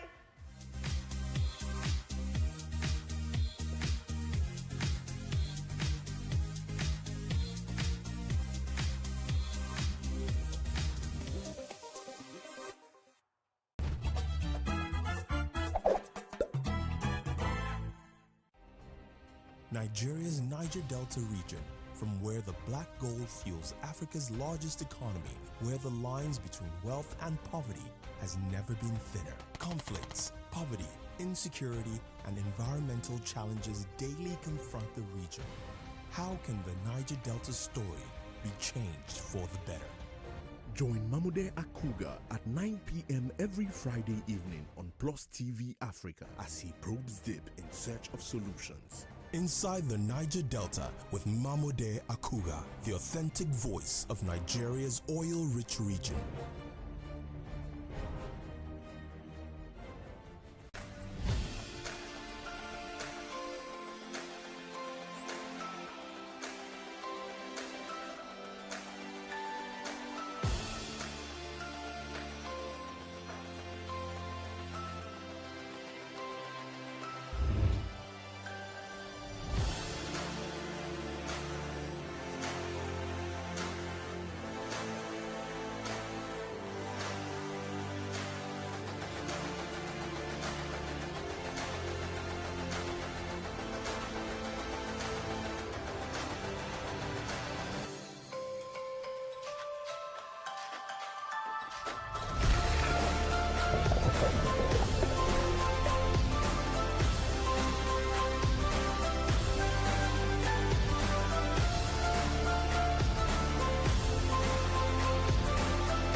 The older generation who lived their youth pre-social media don't always understand the impact social media and technology at large has on how a large percentage of the population learns, interacts, understands, and absorbs information. So we don't necessarily get that education in all its forms, not just academic, life skills based as well, sex related as well, are all now in the central teaching hub called the online space. So much so that the challenge now is sifting through the extremely wide range of information to get to the one that aligns with your family and individual values, beliefs, and ideologies. The harsh reality is children don't need their parents to teach them anything, even about sex. The internet and social media can do it for you, but the danger there is the information available online was put there by people of varying values, beliefs, and ideologies. So picture this. Whilst you're focusing on putting food on the table and giving your children the best education, the chances in life that you want them to have, the internet and social media is teaching them about sex, relationships, wealth creation, communication, and other soft skills needed to navigate through life today and in their adulthood. So like it or not, we must embrace social media if we want our children to thrive, be balanced, connect with the right values, beliefs, and ideologies. And with me to talk some more about this is a gentleman called Francis Ari. Francis, can you please pronounce your surname for me? Ari Hilam. Yes. Francis is a psychotherapist and head human resources West Africa at AutoCheck. He's an experienced talent and performance manager and EAP design and behavioral psychology, as well as advisory board member at PlusTvAfrica. I hope I pronounced that correctly. Yes, welcome again, Francis. Francis, please pronounce your surname again. Ari Hilam. Ari Hilam. Where's that from? Imo State, actually. Imo State. Yes. It's actually a really nice surname. Thank What you does it very mean? much. So it means I have survived, or I'm well, or I'm okay. Wow. Ari Hilam, that's what it means. Wow. I wish we were here talking about languages and the meanings. But today we're talking about sex education and social media. Exactly. And hopefully you should be able to shed some light on this for us. Sure. And let's just delve right in. So my first question is, does social media positively or negatively impact sex education? So I think the first way to think about it, right, is to ask what exactly is social media. Right? Okay. Right. Social media is a tool of information, right? And that tool of information is neutral.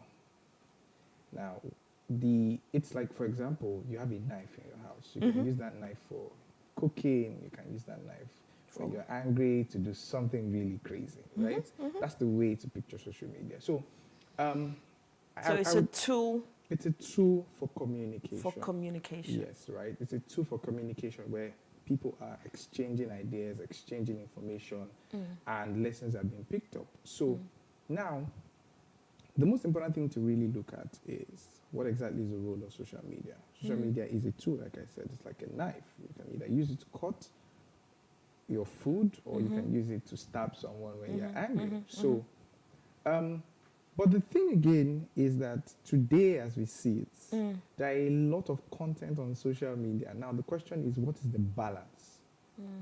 You'd realize that a lot of the content that are viral negatively impacts our mental health, sex especially, right? The information that are positive are very, very small. And that's the reason why, so I'll give you an example. Typically, when you go on social media and you maybe think about marriage, for example, what information comes first? Oh, home is broken. Oh, this person has been served breakfast. That's true, that person has been served breakfast. But the truth is that there are a lot of people who are getting it right in their marriages, and they are probably not on social media talking about it, or they are talking about it but in a very small circle. So the question then is, do we need a lot of information on the positive side of sex on social media? The answer is yes. Do we have a lot of information on the negative side of social media, or negative side of sex on social media, the answer is yes. So the question then is, who will take the responsibility to put a lot of good content about sex on social media, because you and I know that social media ain't going nowhere. It's here. There is a dedicated, series that talks about sex, and it's just there on a very popular streaming site around the world. And people watch it and they get their education from that particular point. So, going back to the question, does it positively or negatively affect? It depends on where you're looking at, right? And it's just around the volume of information. Unfortunately, the negative volume of information is higher, where women are objectified as sex objects. There's just a lot of confusion, right? But maybe as we go into the show, I'll talk a lot about all of that. Because I love the analogy you used about the knife. The knife can either feed you or kill you. It's that simple. Simple. And that's the exact same thing with social media.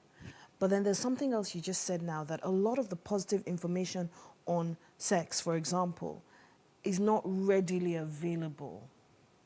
And somebody has to, people have to be responsible for being custodian of putting that information on there. Exactly. And, so to add to that, to get to that point, something needs to happen.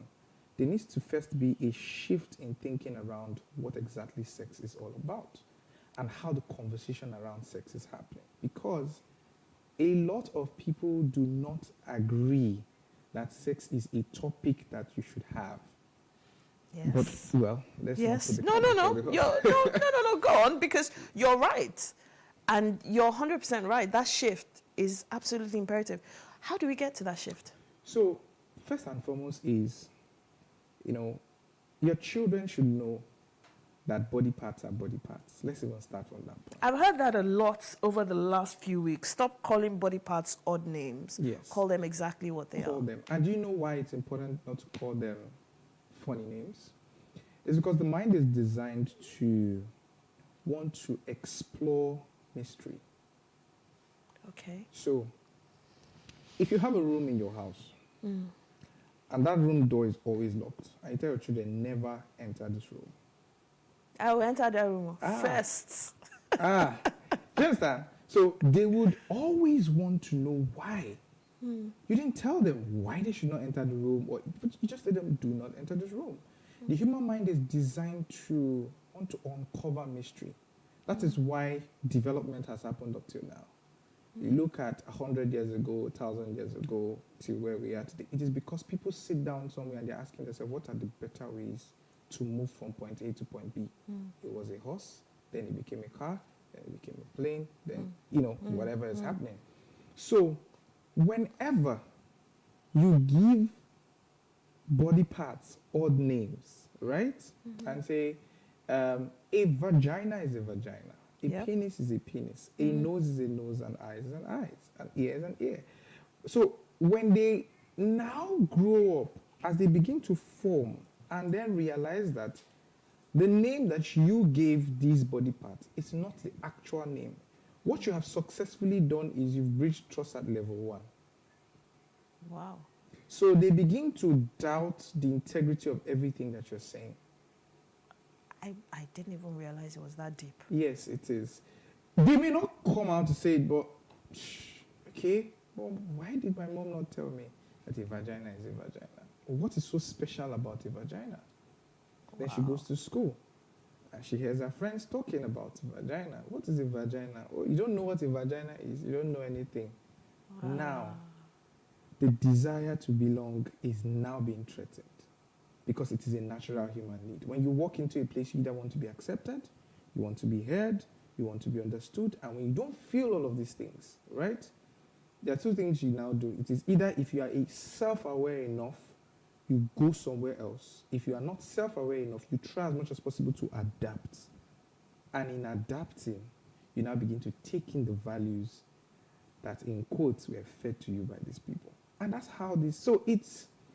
And the reason why I started from childhood is because that is where it starts. When you Well, you cannot always be with your children. They will grow up, they will leave home, they will go to school, they will have friends. You can pray, yes, good, but most importantly, you must, as a matter of fact, establish trust with your children at their formative age. Because when you do that, what happens is that every information they get, they come and bounce it off you. How you respond to those information, and I use the word respond, not react, determines if they are going to come back again.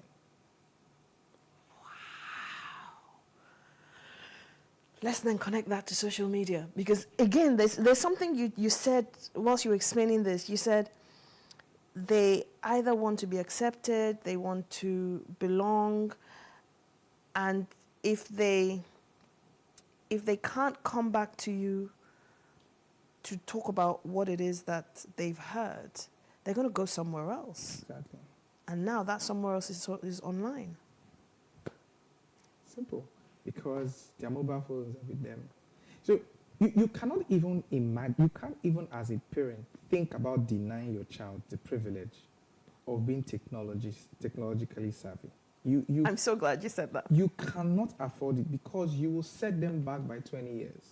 20 only. Or maybe even longer. Because the world is moving at such a fast pace that everything is changing really quickly and technology is driving a lot of things. So you cannot say you will not give them access to technology because your fear is that it is going to lead them astray. Then you've not done a good job. And I do not apologize for that. No, you shouldn't. Right. You've not done a good job because if you have done a good job and you give them a tool, what they use that tool to do is to further drive the values that have been instilled in them from the very first place. I mean, let's take an example. So, and I say this carefully, however, right? This is not to say that as a parent you cannot, spend a lot of time, invest a lot of energy bringing up a child appropriately, and then something just happens along the way and then the child drifts, right? That doesn't mean that you didn't do a good job, right? It just means that there was a break somewhere. It's to be able to find that place where that shift happened and correct as early as possible. But then taking it back, right, into social media and exactly, when they go out, how do you ensure that as they go out, right, and they interact with these two called social media, right, that you are not in tears every day saying, what have I done? What? So for starters is establish that trust, like I said the first time. Yeah. And what does it mean? It's in your verbal and non-verbal communication. Verbal and non-verbal communication. So your children are they're like sponge as they grow up. They pick up things from you. They observe you as a person because you are their first definition of what a human being should be like. Not even an adult, a human being. Not even an adult, a human being should be like. So they watch you. They observe you. Even though you tell them to do something and you do something else, they will pick up what you've done rather than what you said. Because what you've done just tells them, okay, this is what a human being does. I should behave like that. And that's behavioral science. I don't want to become too technical. Okay, but to that, if you tell them, if you don't use social media yourself, doesn't that mean the child will not use social media, to your analogy? Because they've seen you not use social media. So that then is an exception because man by birth, we are social, I will not use the word animals, but we're social animals. And there is a way we form our environment, our significant emotional experiences, and essentially our upbringing, right, are the things that form us.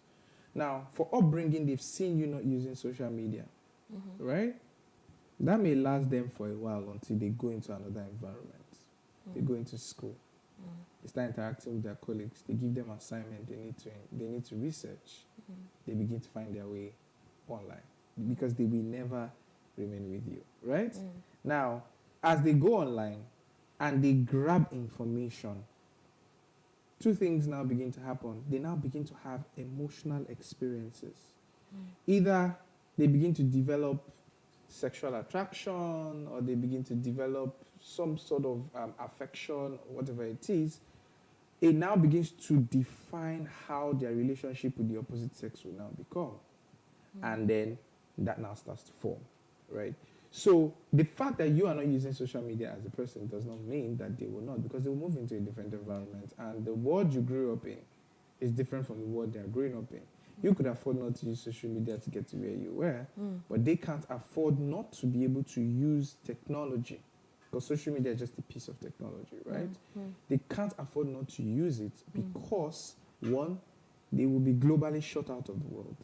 And they will be set, like I said, maybe 50 years backwards. So it doesn't work. This topic is deep, and Francis, you're going to come back because we don't have enough time. Right. And you're going to come back, and we're going to do this again. In fact, if you can come back next Saturday, I would absolutely love for you to, because we need to really delve into this. Right. But in the few minutes we have left, can you give us some simple strategies on how to navigate through this social media world / parenting in relation to sex education? So I think first and foremost, you have to guide your mind. It's very, very important, because, you know, as much as you think as a person that you have your values, your values they're like muscles. If you do not continue to service them, strengthen them, right, they would relax.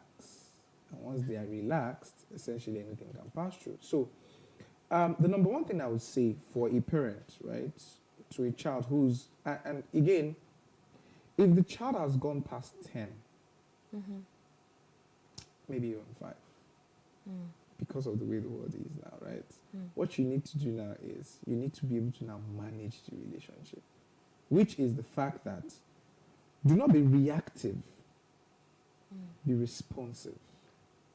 So I've always asked myself, or I've had conversations with maybe a couple of friends, say, what would you do if your child comes and says, I'm gay, and they were never gay before that? What would you do? Say, I can't, what, my child? No. Say, I'm not saying it's going to happen. And I'm not saying, and I mean, I'm not homophobic, but I'm just saying, are you prepared for difficult conversations? So that's the first point. So when your child comes to you and learns something about the reproductive organ, your first response should not be to shut them down. Because if you do, they will never come back. Create a room for conversation. Okay, you heard this. What did you think about it? Where did you hear this from? Oh, I heard from my friend. Okay, what do you think? Oh, I think this, I think that, I think that. Okay. You may not even have to respond to it in the moment. Go back, digest it, come back. Say, okay, you know what? These and these and these and these and these are how you should look at this thing because of these effects, right? That way, you're planting in them a seed that will germinate and will give you peace of mind on the long run. That's strategy number one. Okay, we have to round up, so I need you to tell us these strategies as quickly as possible, but we'll do this again, I promise. So the second strategy is, protect what you see. And to the best of your knowledge, protect what they have access to, right? By virtue of not locking the channels, right? But educating them such that they are responsible for where they go to. I see. Right? Then finally,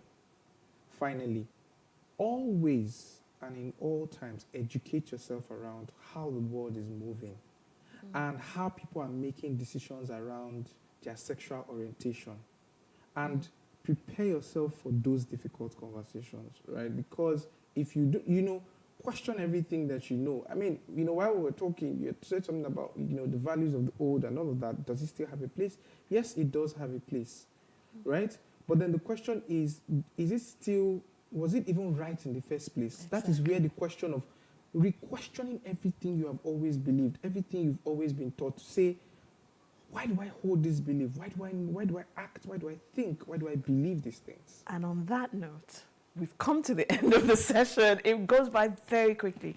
But honestly, we're going to do this again. And are you available next Saturday? I will need to confirm that. Please, because I want us to very quickly go through it again next Saturday, where we have more time to just go through other elements. It's been awesome having you, Francis. Honestly, I'm not going to stop talking about this. I really am not. And I'm glad that there are people like yourself who are able to shed more light. Thank you so much for having me. Thank you It's so a privilege. much. For now. Right, so we're going to very, very quickly wrap up the show. It's going to be John, Helen, and myself, so please stay with us. And like I said, I'm going to be having Francis again, hopefully next week if he's available, so that we can take this conversation further. Stay with us.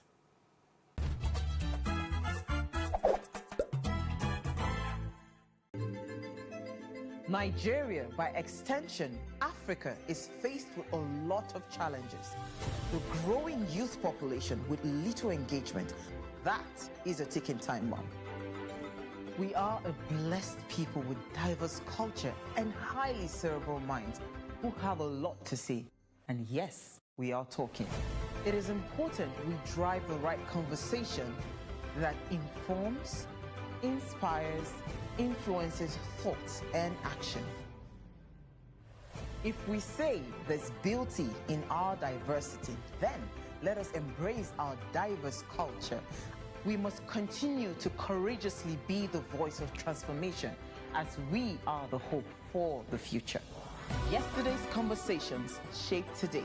What are you saying to shape your tomorrow?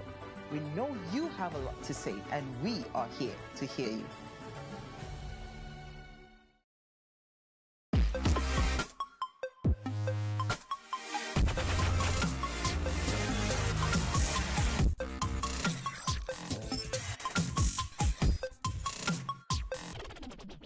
Hello, my name is Emmanuel and welcome to Tech Talk on Today with John and Ellen. This aspect of the show is where we give you tips of what you can do on the online space to kind of like advertise your business or build a stronger online presence for your business.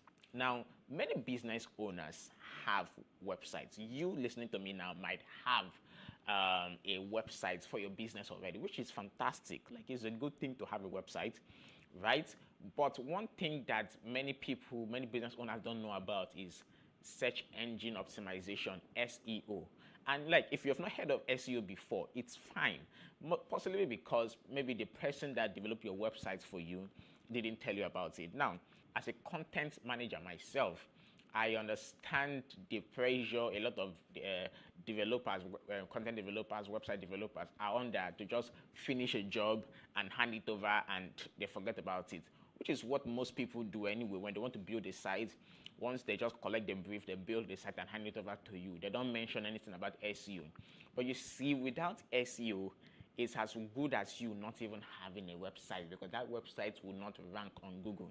Now, what is SEO? SEO simply means search engine optimization. It is a step-by-step process of optimizing a website to rank on Google, for Google to recognize that website and be able to rank it when someone searches for something relating to what that website is all about. Say, for example, you have a private school, for instance, and your private school has a website, right?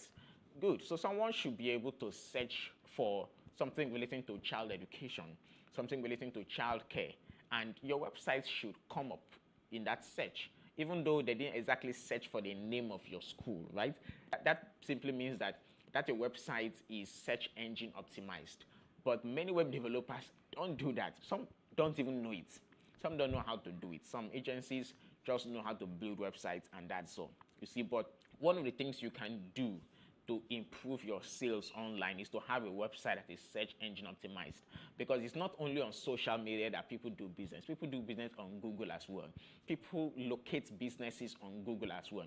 Google is the biggest search engine in the world, right? So before people make purchases, before people buy stuff, people use Google to get most of their information.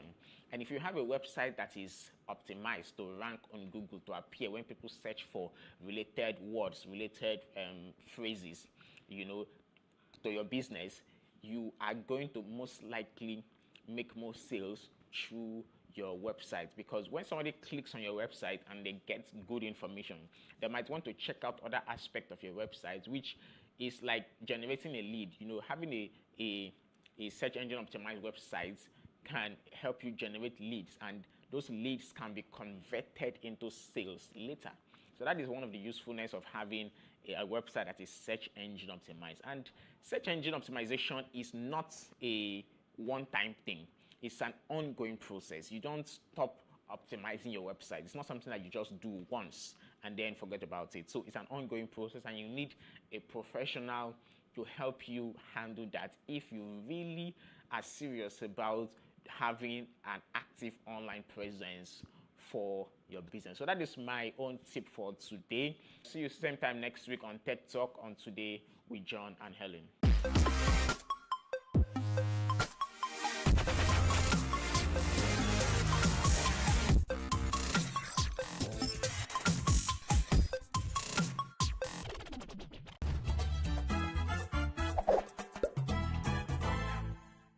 Time almost gone. Well spent. John, let's quickly take your nuggets. My nugget is this. It's for public speaking, and this is to address people who are always disappointed with their first time out. So the nugget is, if you failed today, there's always tomorrow to start over again. So, you don't learn to ride the bicycle in one day. If you fall today, tomorrow you can pick it up again. Farah, why am I looking at you? I should be looking at Helen, yeah? So this is just to say that, public speaking, proficiency in public speaking takes several tries. Mm-hmm. So never mind if you fail today, tomorrow you can pick it up again. Life's lesson, that's what it is. Yeah. Even if you fail in life today, you're not a failure.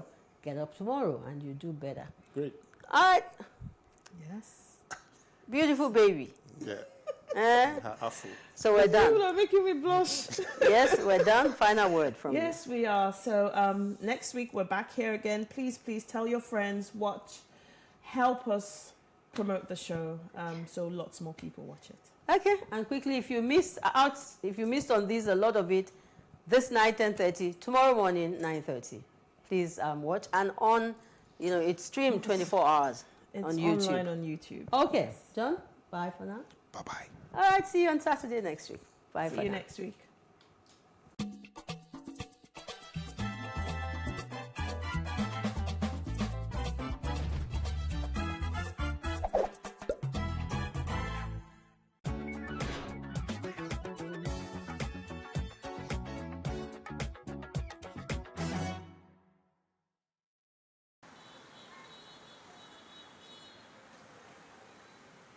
You may want to ask why murals are important.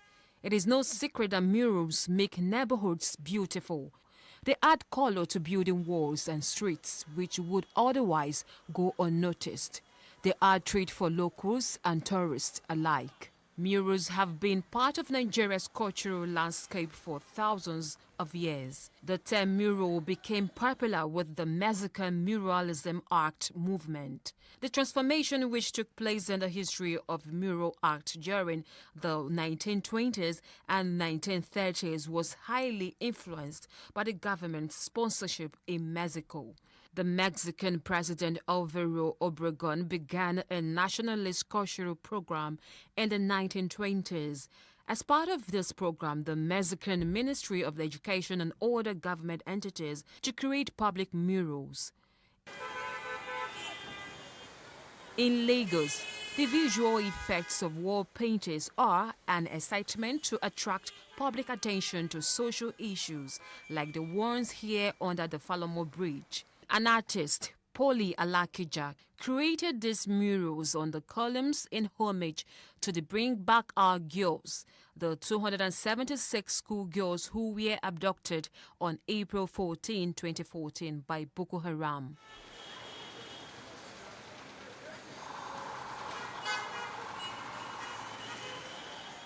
We speak to an artist, Ebenezer Omole, a 34-year-old who started off as a child and has been painting for many years.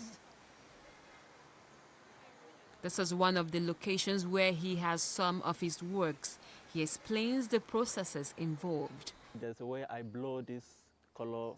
When you look close to it, you see as if it's flowing down, So I have to follow the flowing down, then blow it both left and right. So in order to make it creative, so that it won't just go down straight, but go left, right, and zigzag like that. I mix another black thicker than this, then to write what they have here. Especially like this is, we have food here, then we have swimming pool here, then we have games, then we have drinks here, then we have pools, music. So I just did an artwork that will speak for this place because this is a restaurant. So I did those backgrounds so to speak. So anybody coming inside, looking at this place alone, so they will know what is going on around there. He speaks on the distinguished effects imbibed in artistic painting than ordinary ones on the wall. Ordinary painting is just maybe changing the wall to a particular color that you like. Mural is very interesting, and I used to say it. No painting is complete without an artwork like this. So for your painting to come out well, so you need to add some artistic to it so that will make it more, because a lot of people in the world, they cherish artwork. Now, for example, now, this is lion. A lion represents a king, and the writing here, so it's all about this place, because this restaurant is not just a restaurant, it's a reggae restaurant. So that's why we have most of the color here, reggae color. Ebenezer further explains that murals are a mode of expression for artists in every graphic style imaginable, abstract, photorealistic, expressionist, to name just a few. Anyone who is into painting and had a mural painting into his work will get more job than just ordinary painting. No matter how bad situation a building have, when you design it with artistic, even though if it is hot or old building, when you paint it well with this mural artistic painting, it adds more value to the building, and it makes Lagos look more beautiful than As a community centerpiece, the wall painting gets a new dimension as a powerful visual communication tool meant to promote the opinion of the people and transmit social and political messages towards unity. Murals bring art into the public space, and because they occupy public spaces, are accessible to everyone regardless of class, education, or ethnicity.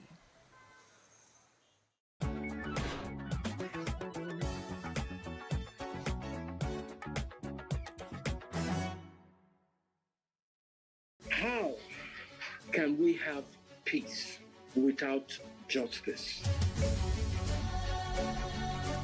Plus Politics. It's not just another political conversation, it's about keeping you in the know. The relevant interviews, asking the tough questions to those that matter. Get the answers you need.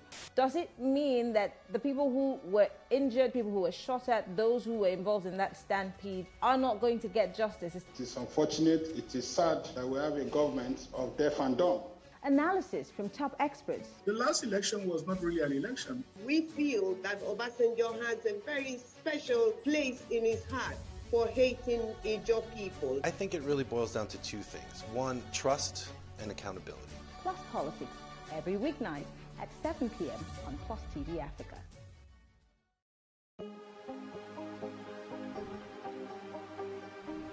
This is it for upcoming artists to blow in Nigeria.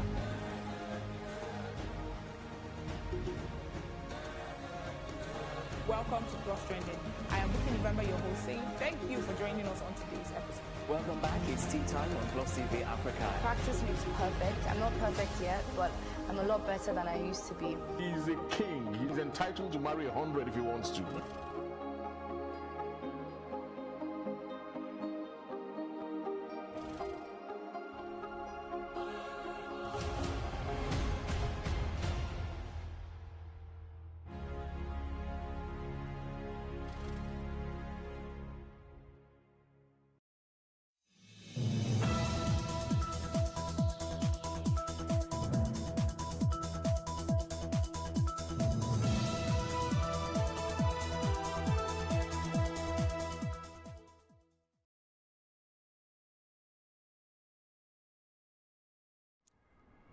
Hello from Berlin, Germany.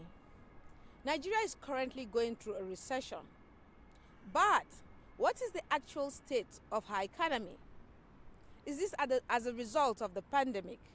Or there's more?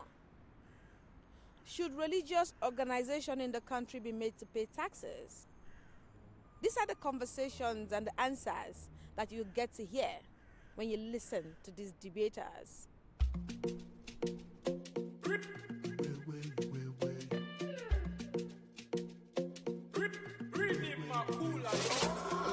Hello, I welcome you to today's episode of Matasada Imani. We're going to be talking about religion, youth, and money as it concerns the Nigerian people. My name is Mercy Aband.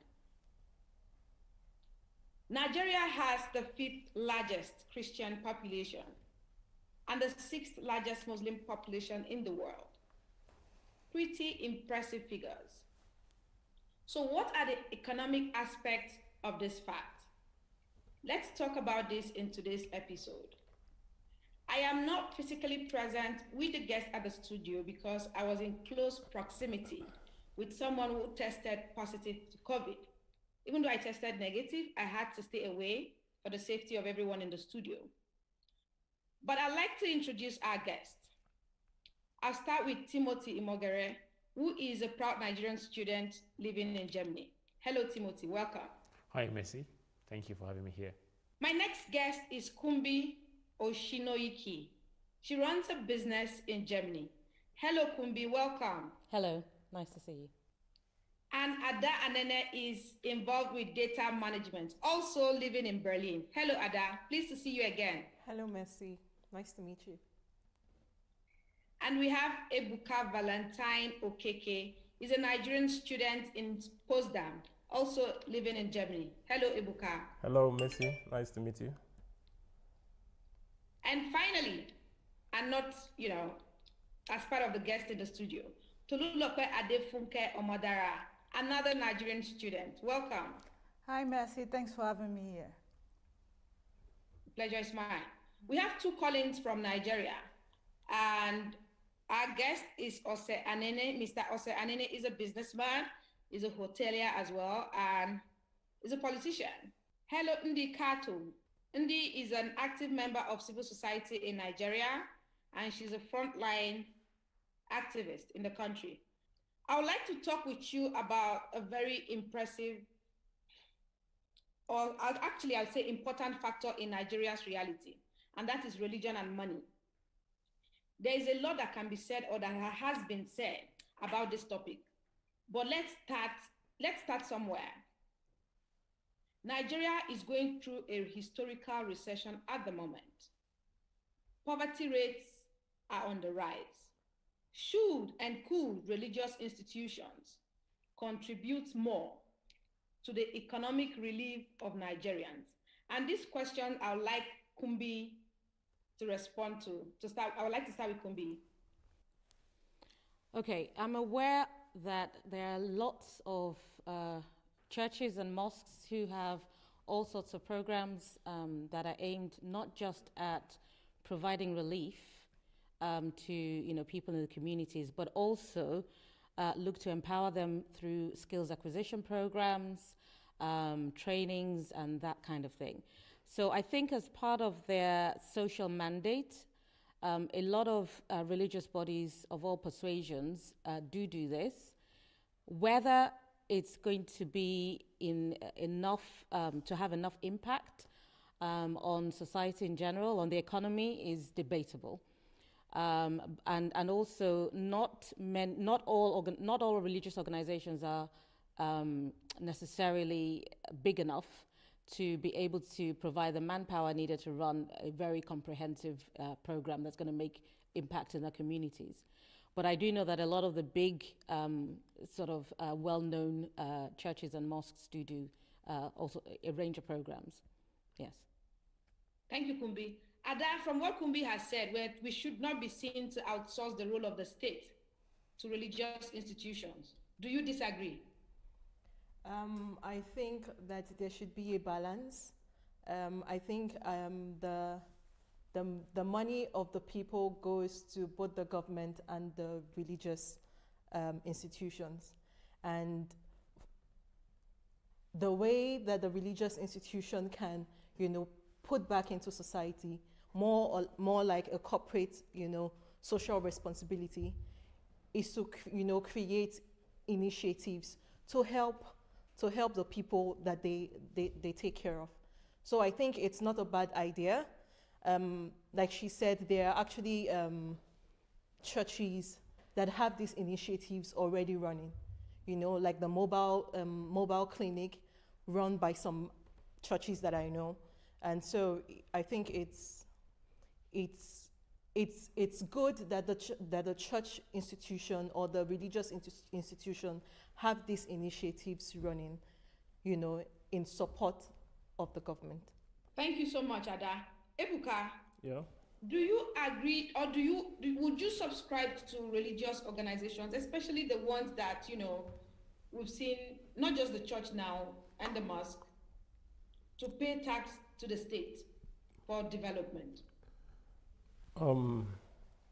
I beg to disagree with such assumption, because as far as I'm concerned, is a kind of suggestion that is geared towards probably helping Nigeria escape the net of recession. But the truth remains that churches originally are agents of socialization, and as far as I'm concerned, they should continue to play that role as agent of socialization. Their participation into economic activity of any kind should be a kind of mandatory, should be optional and not mandatory. Taxes should not be imposed on churches, because doing that have a lot to do in the area of churches carrying out their social responsibility of educating the people, inculcating the required national values in the people. Now, imposing taxes on them, I don't think it will have much to do with, or can in any way have a serious contribution to saving Nigeria from economic recession. So churches or religion should be detached totally from the economic mess that we find ourselves in. Thank you, Ebuka. Tolu, I would like to ask you this. In the UK and other countries of the world, churches are known, these same churches that are in Nigeria are known to pay taxes. But when they get to Nigeria, they do not pay tax. And there's a conversation right now, and there's lobbying before the National Assembly, where people are saying, if these churches are making billions and millions of dollars, why should the state not take part in that? What would you say? I think religion should remain separated from politics. If you compare maybe European countries to Nigeria, you will notice that there is a decline in the number of people that go to churches, because once religion is connected to politics, what we have is compulsion, whereby forcing people to do some particular things, and that is not good for religion. There should be competition, there should be freedom of religion and all that. If you look at countries where religion is not separated from politics, it's either religion is used for conflict reasons, or you see people not going to church anymore because they have to pay taxes. And it would discourage people from going to church, and they would before you know what, people won't learn the religious virtues that are very important for the society. Because let's take tithe, for example. If the government says everybody should pay tithes, if it's a matter of compulsion, then it's also against the religion, because when you are doing something, you should do it out of joy, you should do it out of willingness and all that. So I think religion and politics should not be connected. Meanwhile, there might be religious bodies to check what the church is doing with the money. How are they helping the what's it called? How they helping the people, the church members, and all that, but not the religion. Thank you. I would like to call in politics. at this point. I'd like to call in Ose to come into this conversation. Hello, Ose, can you hear me? Hi, Mercy. Yes. Pleased to have you join. Glad to be here again. You're a businessman, so I'd like to hear your take from this. Do you think churches should be responsive and responsible in societies like Nigeria? I'll also try to answer as a politician. And so in the first instance, I heard the previous speaker talk about a separation between the state and the church or the mosque. And what you do find is that in developed countries, that separation does exist and they pay taxes. But in Nigeria, for instance, there is an unholy marriage between religion and politics. So when campaign season comes around, for instance, if you're a serious politician, you will talk to the church and you talk to Muslim clerics. When the state needs to speak to society, maybe to tackle security or whatever issues, we find that religious leaders are co-opted very deeply into these discussions to try to intervene in resolving these issues. So, that separation, I just want to make that clear that in Nigeria, that separation between the church, the mosque and the state doesn't really exist. Moving on to the conversation about whether religious bodies should pay tax. I also want to make it clear that the discussion isn't that members of churches should be compelled to pay tax. It's that if you have a church, for instance, where the senior pastor has 1 or 2 private jets, where he has private schools, where he sells merchandise, and he's making money as a business enterprise outside of, regular church activities, away from ministering and healing and preaching, then I think it only makes sense that the religious bodies should be made to pay tax. That's my personal opinion. I don't see the reason why. I like that you talked about education because it's also part of the conversation that we're supposed to have today. We've seen churches, big churches, I wouldn't want to call the names, and we're saying churches more because they're the ones that are involved with most of the projects when it comes to churches, when it comes to schools, hospitals, etc., in the country.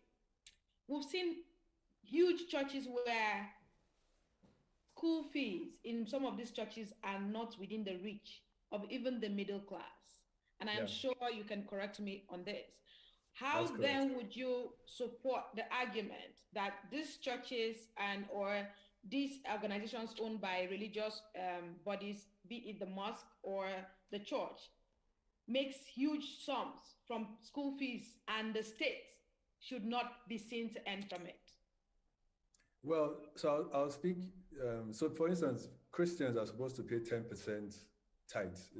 If you tithe as a Christian, it's 10%. In Nigeria, the VAT rate is 7.5%. So even if you were to tax a church, they would still be left with 2.5% untaxed amount. Again, so I don't see the reason why an entity that's set up as a profit-making entity, and not just, it's not charity. My kids probably are unable to attend some of the more elite church school establishments. So it doesn't make sense to me that churches make money. You fall under the Nigerian elite. I'm going to fact check you. You fall under the Nigerian elite. So to say that your children are unable to afford some of the schools by churches is, I mean, you started this conversation by talking about a recession. So maybe 4 or 5 years ago, this statement would have been true. But Nigeria is currently the poverty capital of the world. So most Nigerians who were previous elites, we find ourselves on the pension line these days. But also, just a final thought on that. Again, I'll go back to what Kumbi had said earlier on. The church is not supposed to be seen as, or the mosque as, agencies that replace the state. So in places where, you know, they're already performing the functions of the state, like building schools, hospitals, and ensuring, in some communities, they literally cater for the basic amenities for these communities. So if you are insisting that because they make so, and that, they have to pay tax, where do we call in the government? Will that be fair to churches who, you know, over the years are literally standing in for the state? So your question is an interesting one, and it sort of has two threads. So the first thing is the assumption that the church is stepping in or filling the gap for a state that is falling, that is failing. And that is sort of correct. There are pockets in the country where government and governance is absent, and churches, and not just churches, I'm happy Indy's on the call, civil society actually also stepping into the gap. But civil society is accountable. Civil society is accountable to donors. Civil society is accountable to government. Civil society is accountable to the people. And churches to this point are not. So I just want to make that distinction that even if they were to step into the gap, they need to be held accountable. So would you support your political party to push for a bill that ensures that churches and mosques are made to pay taxes? I want to hear you on record. I am an opposition party politician. It would be difficult to sort. Maybe when we win, we'll visit that conversation. We had power for 15 years. It would be a very unpopular policy plan to try to push through. Nigeria is a deeply religious country. You have members in the National Assembly. Nigeria is a deeply religious country, and any attempt, I think, ahead of an election to push through taxation of religious institutions would be seen as an attack on these institutions. So I don't think it will be very difficult to push it through just because we are a religious nation. But you are convinced that this is something that should be pushed? Personally, I am, yes, but I'm also a pragmatic politician, so I don't see it happening in the near future. That's an interesting take. Thank you so much, Ose Anini, for joining us. Thanks for having me. We're going to go back now to the studio so I can get the feel of, you know, everyone who is in the studio about what Ose just said. Can you perhaps react to some of the points raised by Mr. Anene? Yeah, I mean, what he said was something that is very, it's a little bit controversial. At the same time, it's emotional. It's a topic that's very emotional because of... Why is it emotional? There are two things involved here. You know, when we are talking, we focused on just one religion. We did not talk about the other.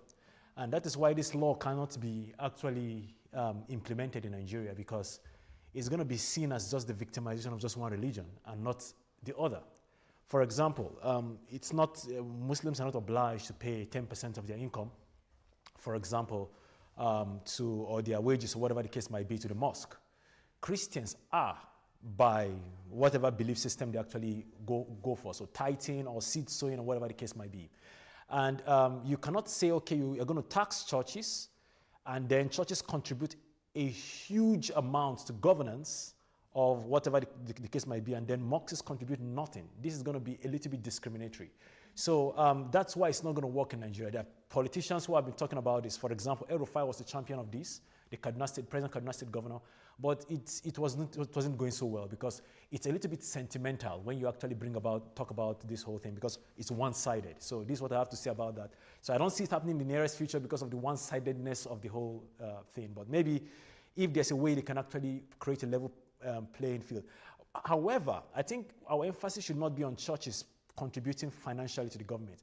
We know there's a huge corruption problem when it comes to Africa and governance in Africa. So it's good to actually separate what the government does and what private sector does, whether it's churches or religious sectors like churches or mosques.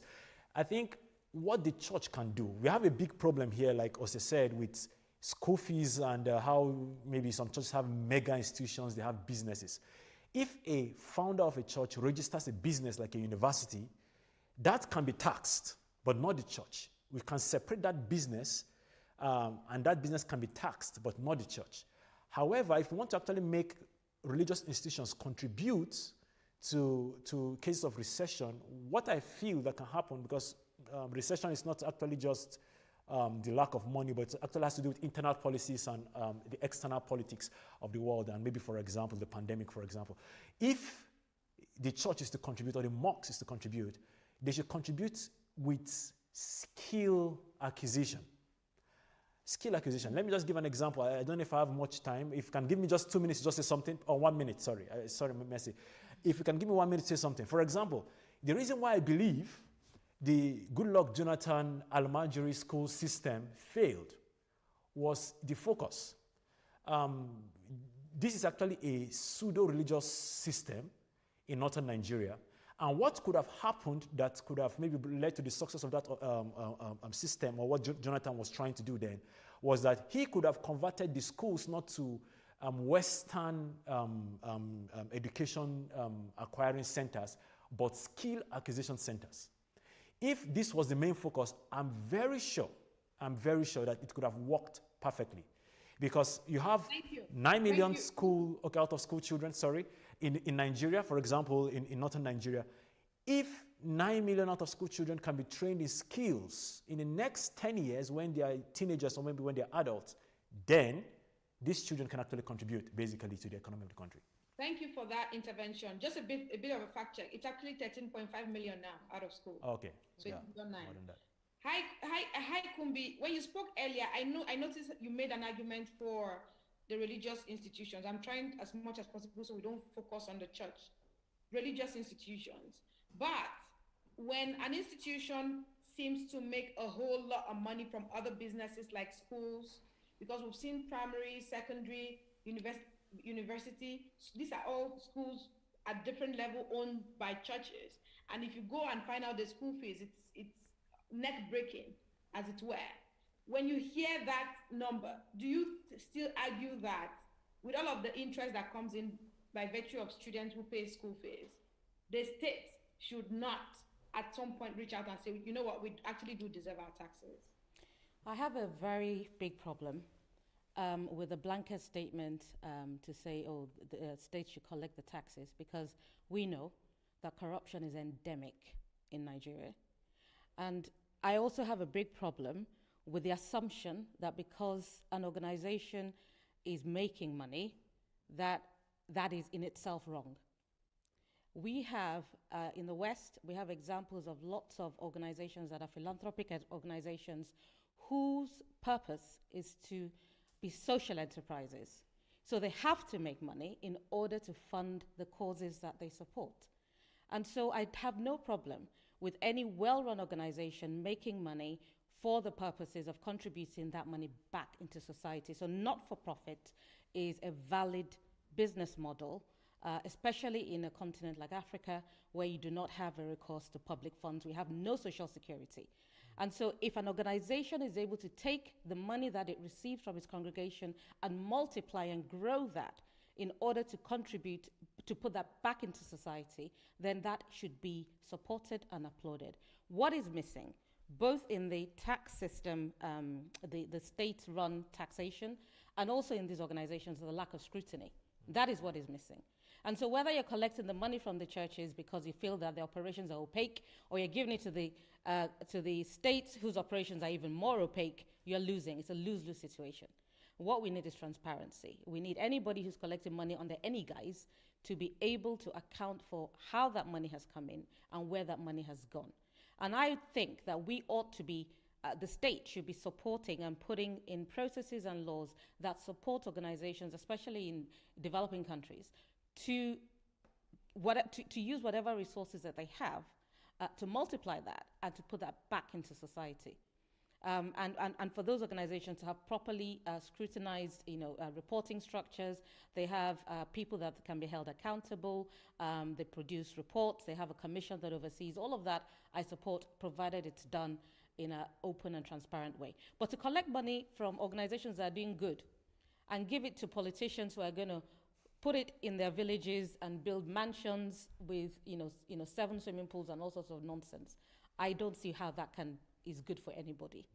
So I think everybody's issue is around transparency. I have no problem with anybody making money and making and multiplying that money in order to benefit the masses. Ebuka, Kumbi just touched on something that I find very important to this conversation, and that is accountability. If you recall, perhaps in the 90s, if you were not too young to know that, in the 90s or in the 80s, we had schools owned by the Catholic Church. Let's use the Catholic Church as a case study now, right? And government took over these schools. Government took over these schools. And today, most of these schools, even the King's College in Lagos, they're mostly in dilapidated conditions as I speak. Do you then think that most of the Pentecostal churches now and some religious organizations stepping in to set up schools and stand in the gap and increasing school fees and, like we are rightly pointed out, do you think the point made by Kumbi that, accountability is an issue that we should not dismiss? Hence, the churches should not be seen to send the monies they're literally trying to raise to help the communities back to the state, especially knowing that these same states are yet to account for even the schools that were handed over to them by the missionaries.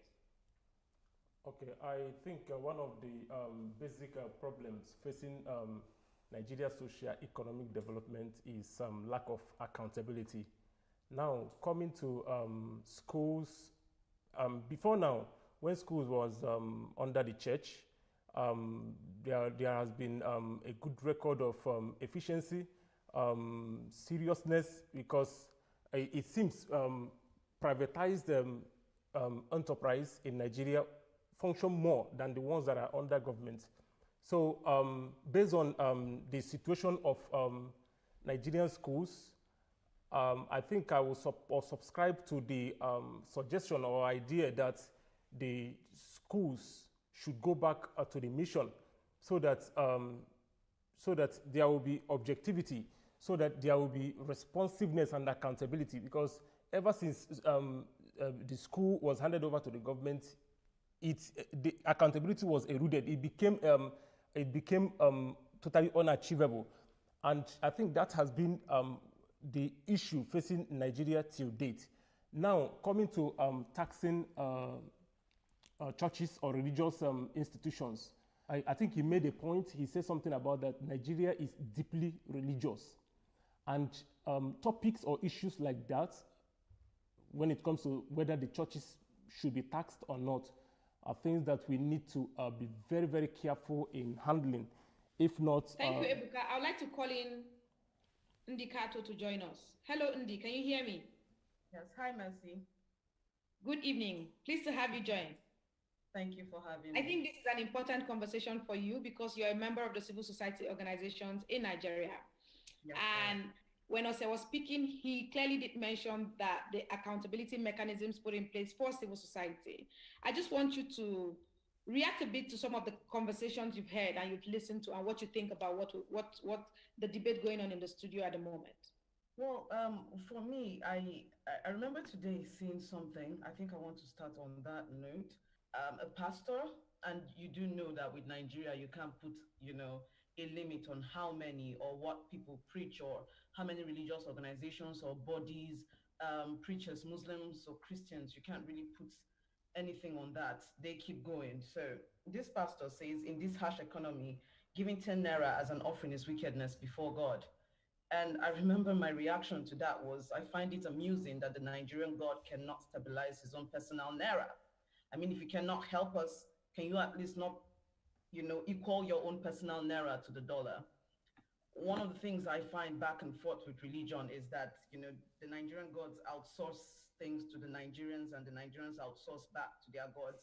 And we don't have any responsibility in between.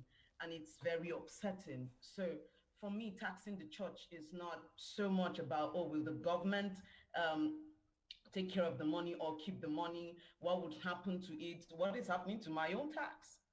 But it is a responsibility that we have to do. And some of these freedoms that we give religious organizations, we give to mosques, we give to, traditional worshippers at this point are nearly non-existent, but let's put them in there.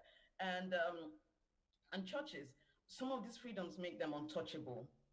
And for me, I need institutions that would hold more Nigerians. I need processes that would hold more Nigerians accountable. And when we talk about how well they have functioned, still that sense of accountability is not there. When we talk about how good these schools were and all of that, if you look back at the process and everything that happened at the time when these schools held sway, even until today, there is no accountability. If students get rusticated, you can ask questions. If a child drowns in a bucket or in a drum from a religious school, you can't ask questions. You can ask questions in a school owned by non-religious organizations. If a child gets raped and get justice, you can really get that on this hand. These are untouchables. And for me, again, the process, this conversation about taxation for me is about responsibility, is about reducing the number of untouchables in Nigeria. And, you know, with Ose's conversation, Mercy, with Ose's conversation, you brought something about the government. I can't really remember it word for word, but I feel like, you know, these things are not mutually exclusive. That you can hold the government accountable. You can accept that they are failing, they have failed, they are stealing, this is not right. And we can do this with religious houses too. And all of these steps actually come together to make a better Nigerian society. I just don't live for any society where anybody is untouchable or we think Ndidi, I am happy you're reacting. I am happy you're reacting to this because you have an academic background. Your mother is a professor. You literally had to grow up in an entire academic environment when you were growing up as a child. At least I know that history. But I want you to respond honestly to this. Would you say that government has been responsive and responsible when it comes to education in Nigeria? Of course not. Totally not. The Nigerian government has not been responsible with anything. I mean, I would try to wrap my head here. I will be here the entire time. The Nigerian government is completely irresponsible. There's not a single sector. So why then should the church, you know, pay taxes to an institution that has not shown accountability? Well, Mercy, this is the point with the untouchables. Why aren't you asking that question for me? Because I pay taxes and the government still steals. But we've not had the conversation about why not Nigerians? Why are Nigerians still paying tax? Why are we still wasting our time seeing as the government steals it? We don't give exceptions for the average Nigerian. So that conversation for me doesn't really come up, because if it is because the government steals, then nobody should pay tax. If it is because the government steals, we should keep advocating for further, you know, destruction of the Nigerian state, or further, what would I call this thing now? Further breakdown of everything. Like, okay, let's all rule ourselves, let's do everything, scatter it all to the ground. We should continue to advocate for that and say nobody should obey laws because the government is irresponsible. Wake up and do as you feel because the government is irresponsible. Now, if we don't make that excuse for the average Nigerian or for the average Nigerian institution, knowing very well that these processes are also put in place for a state to function, and that we are hoping and we're working actively towards the government getting better. We're fighting for human rights. We're fighting for electoral reforms. We're fighting for processes that would strengthen institutions within Nigeria. And now in the process of this fight, we can't wait. We can't say, oh, because this hasn't happened, then this shouldn't happen. These things are not mutually exclusive. The government is irresponsible. We're making steps to ensure that we get strong institutions, that whether or not a Buhari happens, a Trump happens in Nigeria, whatever happens in Nigeria, the person cannot trump these institutions, cannot trump the strength of these institutions. That is what we're pushing for. And in that process, also pushing for people or organizations that are not untouchable. This is very important because these kinds of things make it very possible for Nigerians to breed demagogues. This is a country where extremism is rife, demagoguery is rife, like there are always untouchable. Once we have made heroes out of people, okay, this person cannot be questioned. And for me, being able to question religious institutions in Nigeria, to put them through the test of conforming, for me, that is a very important step. And it's less about whether, oh, they are using their money to feed the poor. I'm using my money to feed the poor, Messi. Check my local government, and I still pay tax. I still pay tax. Many Nigerians are paying black tax, or as we'll call it, the Nigerian tax. Also, will be feeding people in the village. Messi, you are doing the same. Almost everybody does this. I have my own borehole. I pay for my own water. I pay for most of my electricity in Nigeria. I pay for my security in Nigeria, and I still pay tax. I still pay tax. So it's just not excusable for me. It's not excusable. See, And let's declare. Okay, carry on. Thanks for that point. I will definitely go back to that. I will have to ask the people in the studio, but I will not let you go without asking you this question. Nigeria currently has 13.5 million out-of-school children. Perhaps with COVID, that number is likely to go up. And this is, and of this number, about 10 million is in northern Nigeria. You are a northerner. Yeah. Do you think Almajiri should be abolished? Of course it should be. It's modern day slavery. These children go through a lot. I would like to paint, back when my mom was still alive, the University of Abuja Staff Quarters has this clinic, and they usually bring the boys. And I remember they brought one time I went there for treatment, and they brought one boy. He was close to death.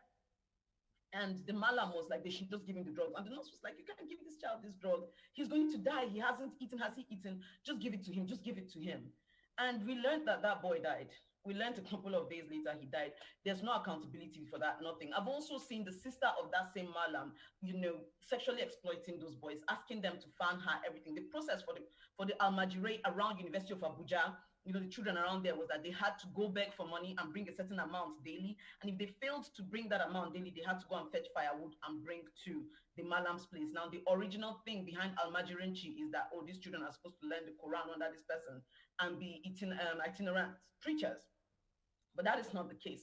Even the initial case is wrong. There's no way that underage children should leave home and then go to a place to learn to be itinerant teachers under a system that is not properly regulated. And now, even that particular abuse that we're saying the initial idea is wrong, it has gone way beyond that. This is parents, absconding from responsibility, a region actually committed to bearing kids, a culture that permits bearing kids with no intention of being responsible for them, putting these children into the streets and ensuring they just keep going. I do liken what the northerner has become to Lord of the Rings. There are these creatures called Urukai that were created by Saruman. And that is what the northerner has become. There is no value to life, nothing. You're just brought in, you're created in that factory. Okay, just come out. Can you also see that these are the points you just raised is perhaps a fallout of the lack of accountability within the religious system that the state has not properly managed. Of course. But carry on, please. So would you then say that regulation of activities by some of the imams needs to be put in check? Because beyond the fact that I bet a child and just send a child to a malam, is because there's a system that allows it to perpetuate. Yeah. So how can we then have a country that controls and manages that process in a way where we do not wake up one morning and we have 13 million out of school children doing nothing? So first of all, we need to criminalize the act of sending your child to Almajiri schools. We really need to criminalize it. The first step for me is the parents. The parents have to bear responsibility. But also, first of all, Northern Nigeria needs to accept that it has a problem and that some of the cultural practices within Northern Nigeria are very harmful to the nation, harmful to the North. Whether we think or there was a thought initially that this was going to be beneficial, we're no longer at that point. When people say we're sitting on a keg of gunpowder, no, the keg has exploded. Northern Nigeria is sinking and, of course, carrying Nigeria down with it. So at this point, after accepting that point, the first thing is to criminalize this and criminalize it on the side of the parents and on the side of the malams. We're seeing that, this is not being done. And yes, you are right. It is part of that thing of not holding religious groups responsible. Even for that, you saw how it was difficult for us to make a definite statement about taxing the church. It's the same way it's kind of difficult to make a definite statement about these malams. But the more you are allowing, the more it continues to fester. And any group of people can actually carry, any group of boys, indoctrinate them and release them onto the streets. We are seeing the results of that in Northern Nigeria. Nobody asks that when the Almajiri goes, where does he go? Nobody asks those questions. So the Northern example is enough for Nigeria to know that at this point, everybody, everything must be questioned. And it's not just the religious organizations themselves, it is the religious idea. Nigerians must learn to question and hold accountable everything, from ideas to the bodies that perpetrate these ideas. And I do hope that I'm quoted anywhere. I will run for office. I have run for office. I'm also a politician, but somebody has to say these things. Thank you so much, Indy, for your time. Thank you for having me, Mercy. Indy said, if you listen to what Indy's argument is clearly the fact that there's been no, at best, actual accountability from the state does not mean the role of the state should not, the state should not be strengthened, from what I got from what Ndi said. Do you think she has a point? I think Indi said something that was very important, and she said these things are not competing, and we need reform, full stop. Okay, we need reform in the way the state is being run. We need reform in the way religious organizations are overseen and supervised. We just need root and branch reform to get rid of the rot. The rot is deep, okay, and it's pervasive. All right. So I don't think, again, I'll come back to my point. The issue is not accountability. I don't think anybody who's responsible is not going to have any problem with being accountable. Okay. I have a problem where one party is demanding accountability of another, where they themselves are not they're not following the rules that they have written. Do you understand what I'm trying to say? So I think you can do more harm than good if you don't find a balance. And the problem in Nigeria is that there's so many chicken and egg situations. It's difficult to work out where to break that cycle. Do you understand? But I think asking questions is important, and that's something else Ndidi was saying, and I totally agree with her. You have to ask questions. Ask questions of your religious leaders, ask questions of your politicians, ask questions of the guys in power. Anybody that wields power should not be inscrutable.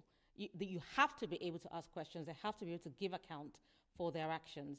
And I think when the whole Sorosoke movement started, I think it was an awakening of the fact that we have a civic responsibility as Nigerians to ask questions of those in authority and to hold them to account. And people are only beginning to wake up to the powers that they have to recall their senators and to petition their parliaments and all this stuff that we haven't been doing. We're very good at sitting at home, wringing our hands and complaining, and we're very good at going on Twitter and shouting. But to use the powers that we already have to hold our politicians and our religious leaders to account, we're not doing it. And I think we need to start doing so. And in the process of doing that, we need to have the reforms we're looking for. Yeah. Thank you so much. I noticed Ose raised his hand. Ose, are you with us? I am. Yes. I just wanted to throw the fox into the hen coop. In northern Nigeria or in Nigerian politics, and in democracies everywhere, it's supposed to be, a game of numbers. The majority has their way. And, one benefit the North, enjoys over the rest of the country is that as a voting bloc, they are the largest, almost homogeneous voting bloc, almost to the point where the North decides who becomes the president of Nigeria, and any other section can only, or the impression is that you can only get it if the North cedes it to you. So there appears to be a strategic, argument behind, the population, drive that we see happening in the North, because those little kids you see are voters. So whilst the South might be more prosperous, the North is more powerful politically at this point in time, and asking them to give up that power is something I don't see them doing. Perhaps can I just get a reaction from Tolu Lokpe before we get back to Ndi, because I noticed Ndi is raising her hands as well.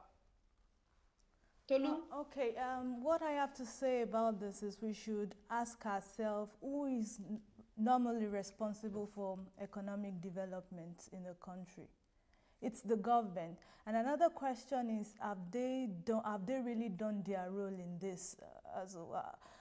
The problem is the corruption rate in Nigeria is too much, and we see that the religious organization is developed more, they are more active than the government. They provide for their people and all that. I think that is why they are so active in matters that concerns the state. I know that they have indirectly a role to play But at the same time, we need a state that is able to develop the country, and there should be uniform laws that govern the north and the south. But there's a lot of contradictions with what you said. Okay. At some point, I find you know, arguing within yourself about the same issue. Okay, but maybe I don't understand your question. I'll go to Ndi. Okay. Ndi wanted to say something. Thank you, Tolulope. Okay. Okay, I'll get to Tolulope's point, but I don't want to lose the point which I'm trying to make. Just throwing in another fox with us as fox in the fire at this point is that, you know, these complaints or this conversation we're having is that one part of the nation actually operates that decentralized system that we're talking about, but does not come out to say it. So, for example, Northern Nigeria has the penal code. As gender activists, when we're pushing for women's rights, you do know that in Northern Nigeria, the penal code permits that women can be beaten. Your husband can be, and that law is different from what obtains in the South. So the North has laws that you know are for it. The North has the police. We talked about the Hisba police, and it's just now like Yoruba land, for example, is trying to catch on with Amotekun. The North has specific things that they put to ensure that this region runs differently. We're looking at the Zamfara issue with the gold. You know, they have the rules. What we are aiming for as a nation is happening there.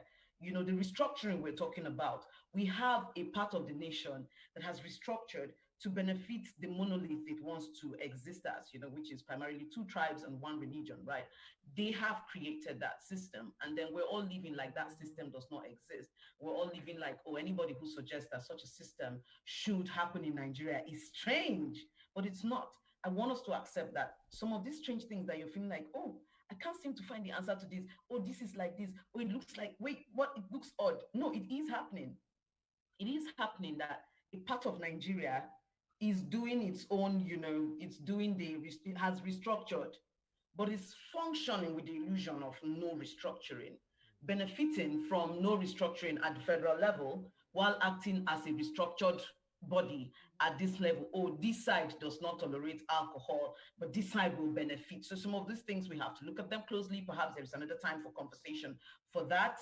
But that is a really, really important conversation we need to have with respect to Nigeria, because every time you're talking and you see that something is missing, perhaps these links should come and we should discuss those. And with respect to the church does not get the scrutiny the government gets.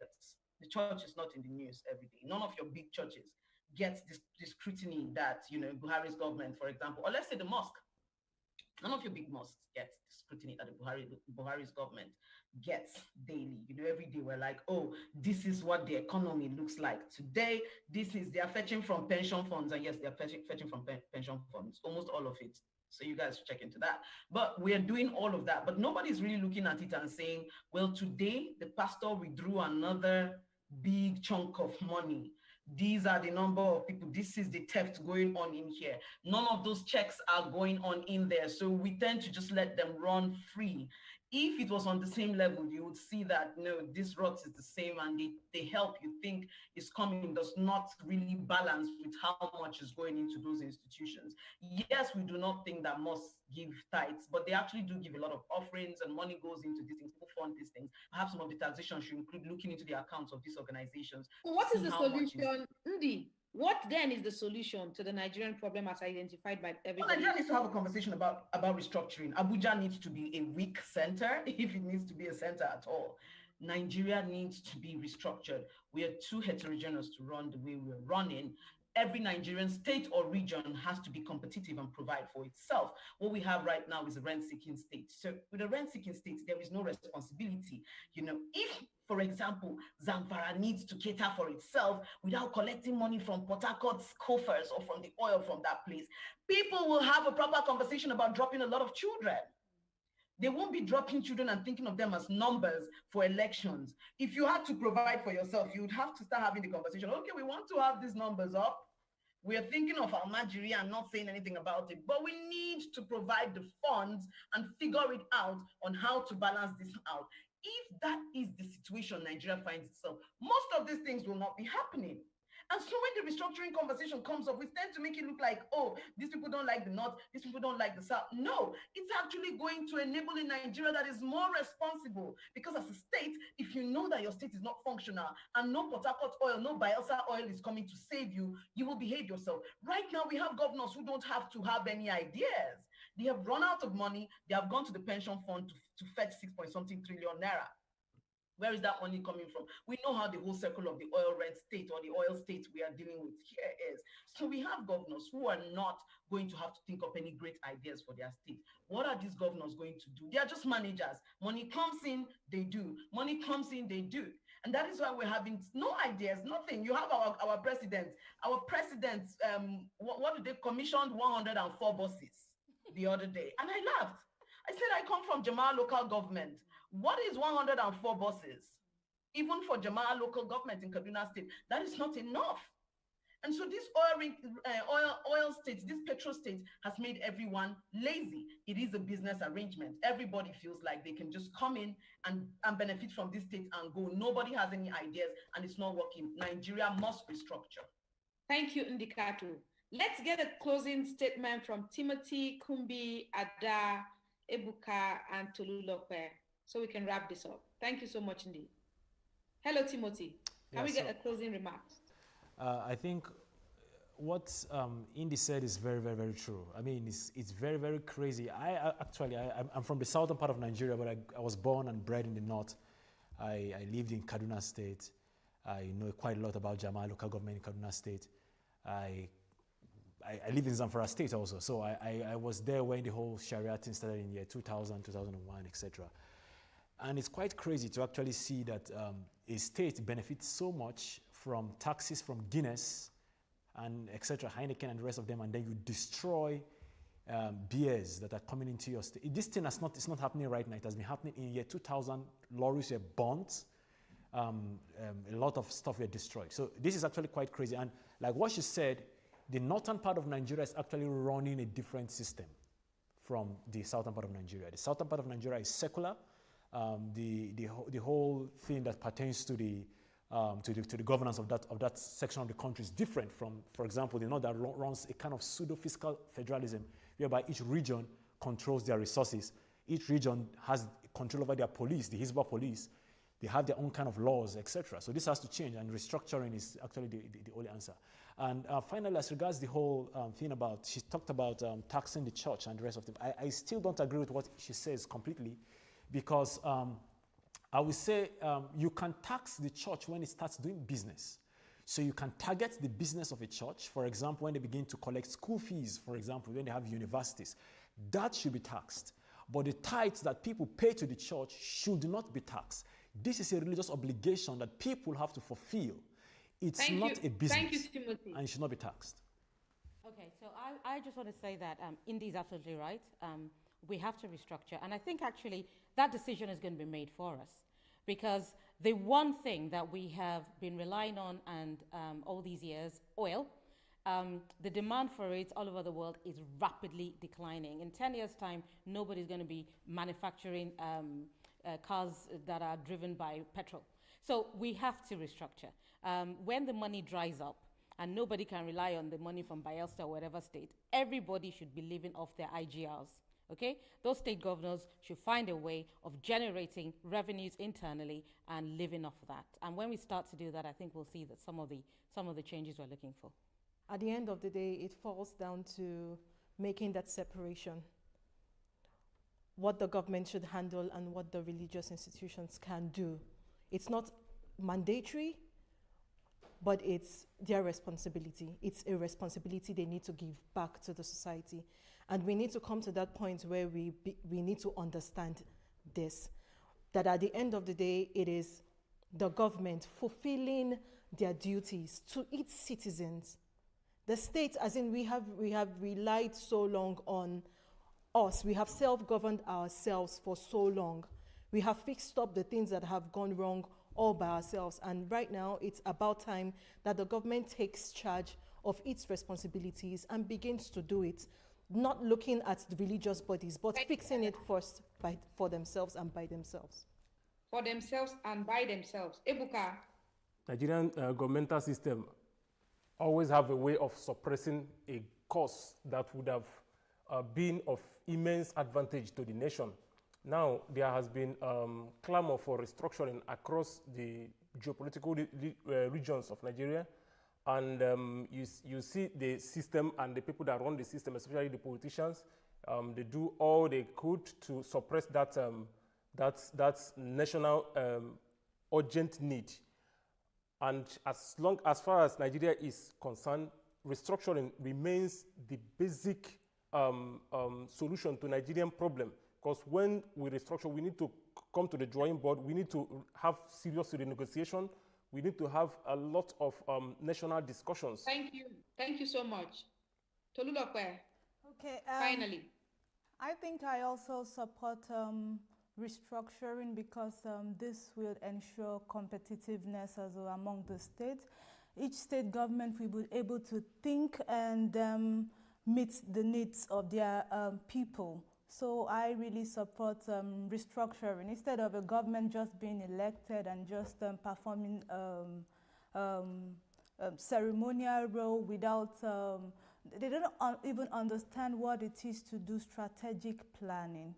So when there is decentralization, each state will be able to, think of a very good strategic plan that will favor their states and implementation and evaluation, because then each state would be getting resources according to their productivity. So I think decentralization is very important.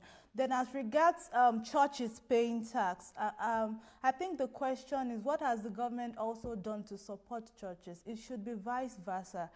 Okay, so I don't think we are there yet where churches have to pay tax, because presently they are doing actually more for their people than the government, I will say. Who do the people run to when they have problem? Most times it's churches that help people get through their emotional needs and some of the needs that they have. Thank you, Tolu, for your input. I want to say thank you again to our guests. Ose Anene Ndikato, your inputs, brilliant inputs. Kumbi, Timothy, Ada, Ebuka, and Tolulokwe. Thank you to everyone watching and those that are going to watch much later. I want to say goodbye to our viewers from Berlin, Germany. See you next time. My name is Mercy Aban.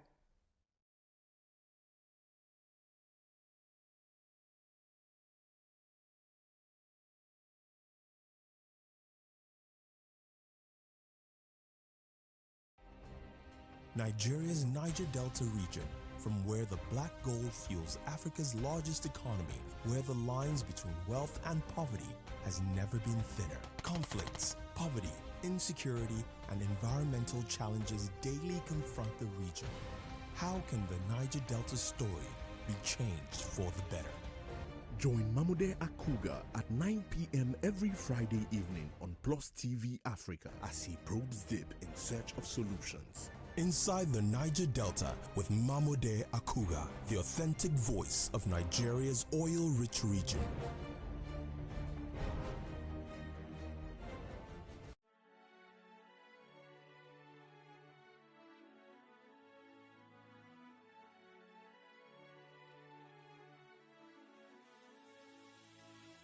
It is engagement we need to have. Those who suffer miscarriages are never taken into account. Members of the National Assembly are also influence peddlers. You are sitting on Nigerians' money. From the Babin, I pay my rent. On the Babin, I send my children to school. A consultative engagement. No any tangible notification before they ban us. It's one thing for people to be at your back and the heat of the moment. Another thing for them to still be with you when push comes to shove. I will do everything to take Lagos out of the national grid.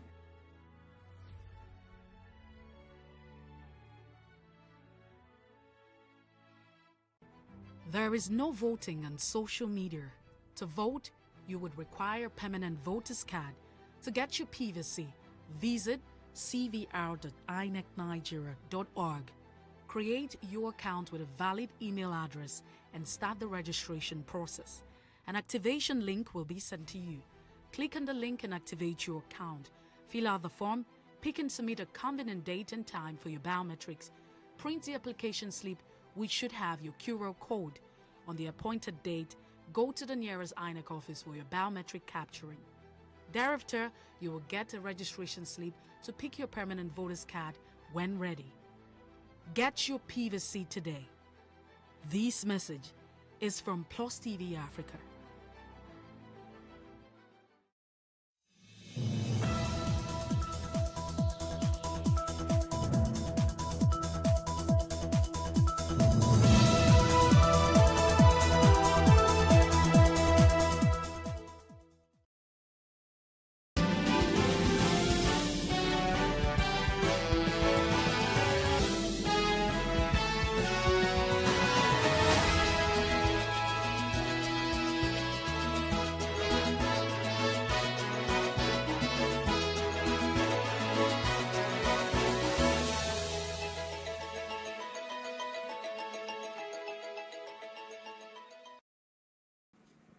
Good afternoon. I am Mercy Boko. This is the news brief. As part of efforts to elect competent and credible candidates to govern the country in 2023, a group under the auspices of Northern Nigeria's Front for Equity and Good Governance has rejected Muslim tickets, describing the notion as misleading and an attempt to destroy the foundation of unity and oneness, as well as equity, which the founding fathers of the region toiled for over time.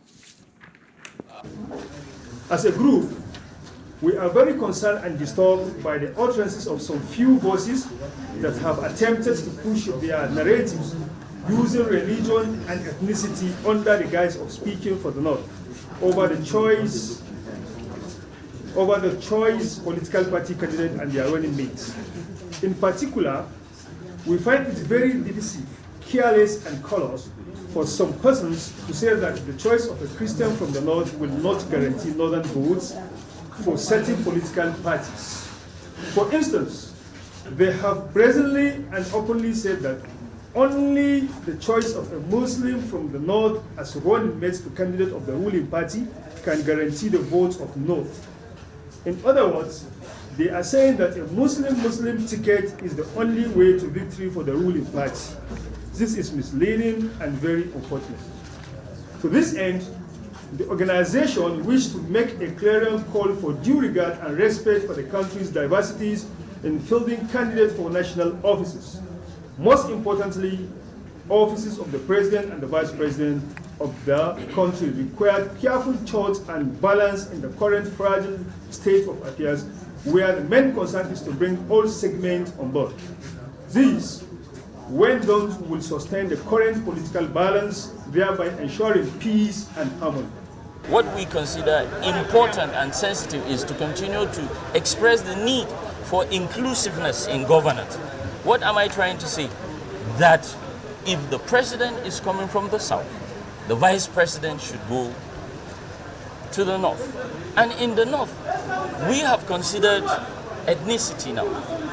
Coming down south and vice up north, we should consider also that there's a Muslim flag bearer from the south. We should consider someone up north who is a Christian, that we have all the faiths represented in all the regions. What is important is if you have those interests captured, you will give a sense of belonging. If you have those interests captured, you will build confidence. If you have all those interests captured, you will build national participation for the good of all. A former president, Olusegun Obasanjo, yesterday picking a running mate in the 1999 presidential election, said it was a mistake. He made the comment while speaking in Abeokuta at the Leadership and Entrepreneurship Monitoring Session with selected school students. When I was going to become president, that because it is a genuine mistake, God saved me out of it. You can say that. Some people thought it was a mistake for me to go into the army. Could have been a mistake. Or when Abacha wanted to arrest me, I was told by the American ambassador that they will arrest me, and America has heard that I should be given an asylum. I said no, we should come home. It could have been a mistake because I could have lost my life. So, yes, I would say there are many things that could have been a mistake, but God saved me from them all. The joint panel set up by the Labour Party and the New Nigerian People's Party to work out an alliance between Rabiu Kwankwaso and Mr. Peter Obi has submitted his report for consideration. Kwankwaso is said to have strong fellowship in the north with his Kwankwasai movement, while Obi is having an increasing support base among youth in the southern part of the country and the social media. While it is no longer possible for political parties to merge in line with Section 81, subsection 2 of the Electoral Act, both presidential candidates are working on a joint ticket with the hope of defeating the APC and others in February 25, 2023 presidential election. As the deadline for the substitution of candidates and running mate for the presidential and National Assembly candidates draw near, there's mounting anxiety among supporters of the two candidates over the progress made in the alliance talk. Meanwhile, the running mate of Obi and the Director General of his campaign organization, Mr. Donyi Okukpe, confirmed that the panel had concluded a sitting and talks were ongoing on the way forward. INEC Chairman Professor Mahmood Yakubu assured Nigerians that the ongoing voter registration would not end on June the 30th as earlier announced. Yakubu disclosed this during the Youth Votes Count Mega Concert 2.0 organized by the Commission in partnership with Yaga Africa and funded by the European Union at the Old Parade Ground, Abuja. Yakubu was silent on the duration of the extension but said the Commission would decide on the time frame and communicate the outcome to Nigerians. Will this registration end? Is it going to end on the 30th of June in the next 5 days? Okay, on behalf of INEC, let me assure you, it no go end for 30th June.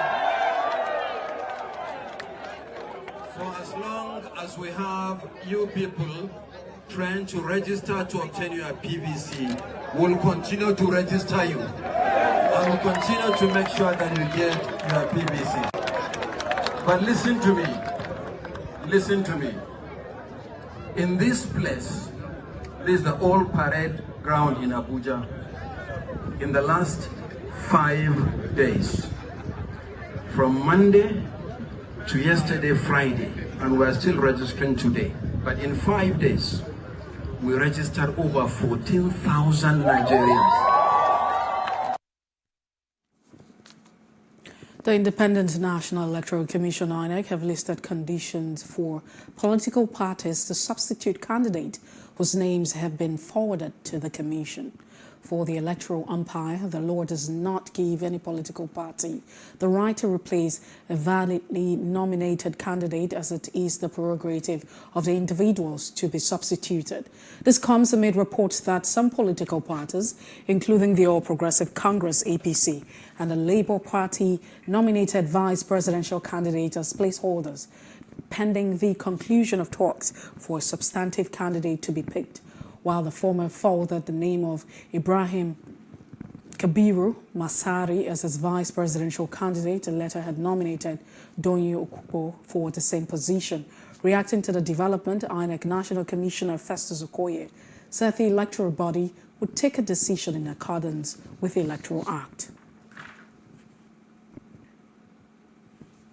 A Catholic priest of the Archdiocese of Kaduna, Reverend Father Vitus Boro, has been killed by bandits in Chikum local government area of the state.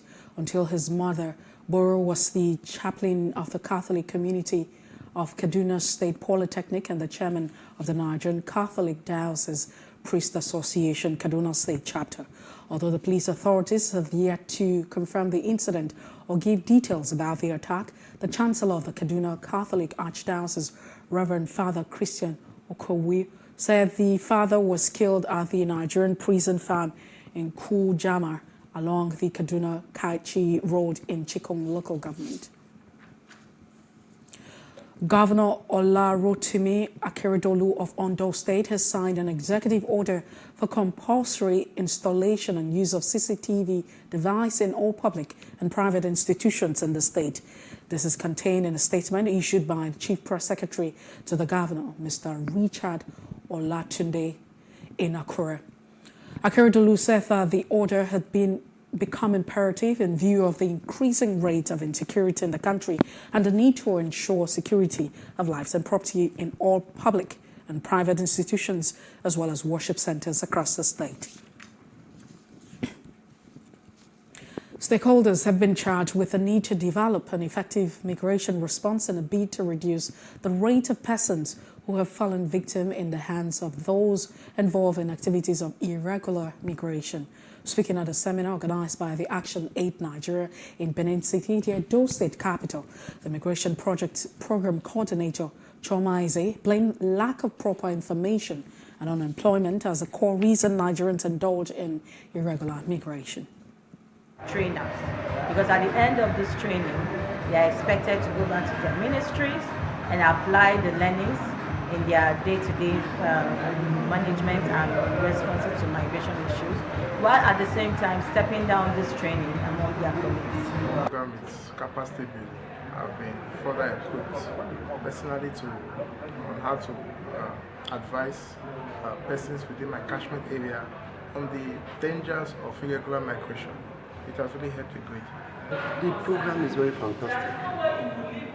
If you have been here for the past 2 days now, most of the participants are really happy that the knowledge acquired will help them to implement or add to the policies of government on how to reduce irregular migration. And to other parts of Africa, tension have increased between Egypt and Ethiopia in recent days as Ethiopia prepares to fill its Great Ethiopian Resonance Dam for the third time. This is to commence next August. Ethiopia had accused the European Union of bias towards Egypt after it issued a statement calling for a binding agreement on filling and operations of Jared earlier this month. Ethiopia's Great Resonance Dam has been a source of bitter dispute between Egypt and Sudan on the one hand and Ethiopia on the other hand, with two downstream nations accusing the East African country of trying to cut off their water supply.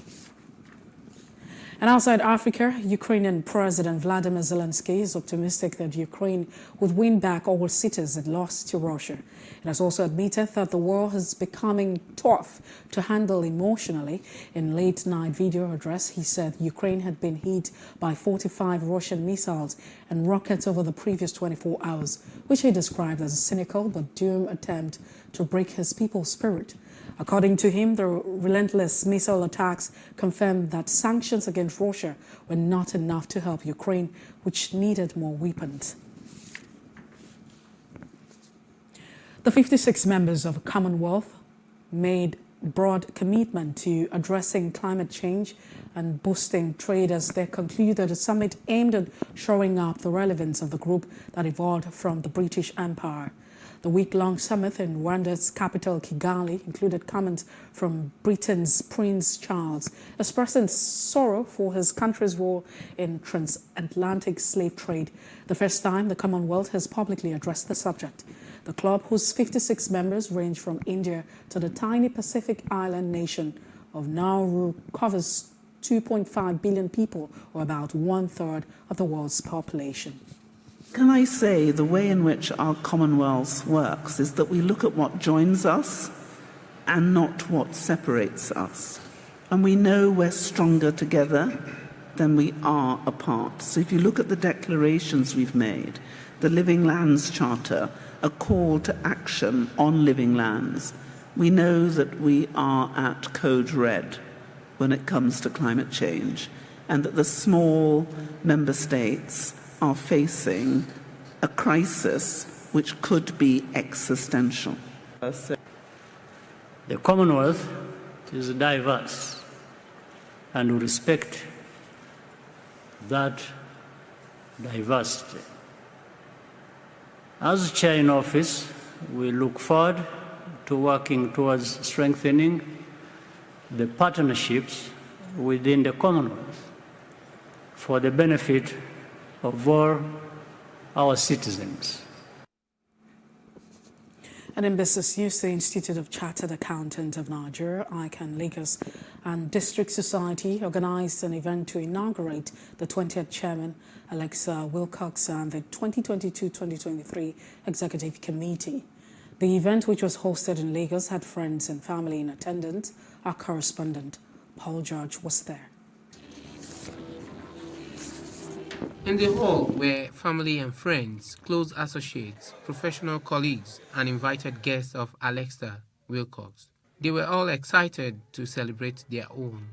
Wilcox, the man of the moment, while recounting how he was first elected to the executive committee of the body as a social publicity secretary, and now as the chairman of the institute because of his hard work and the efforts of some special people who reposed confidence in him, was self-assured on what he would do differently to sustain the work of his predecessors. It's not going to be a dash, it's going to be a marathon. And cooperation is the only that can see us through. We have a lot of activities. And what we have planned to do is to engage as much possible stakeholders. As he further stated how he would go about it, his ever-supportive daughter, Jacqueline Wilcox, was delighted to have a visionary father. She believes her father is capable of leading the organization. I have appreciated my predecessors. They have all done their very best. But like I said, and I will always repeat what I said in my acceptance speech, more of stakeholders' engagement, especially the media. I started my administration by visiting media houses. And that I have visited 3, and I'm visiting more. Now the media will have to propagate what we are doing. We'll have partnership with the media so that our host committee will know what we are doing. He did not just jump into this. He has been built up and trained for this. And so I am very confident that he has what it takes to make this work. And as you can see, many other people have that same confidence in him. They have, gotten up to testify to all these attributes in him. For him, I just say, keep the flag flying, keep being you. All the attributes that you possess that have brought you up to this point will take you even further than here. His friend and professional colleague, Yinka Daudu, and an activist, Nelson Ekujumi, congratulated him, and both said they have no doubt he will deliver in his capacity. Alexa is someone I have known for many years. As a matter of fact, we worked in the same office sometimes in the 90s. And I can assure you that he's a very, very reliable person. It is a well-deserved honor given to Alexa. He has put in a lot into that district, and it can only be better that he is given this position.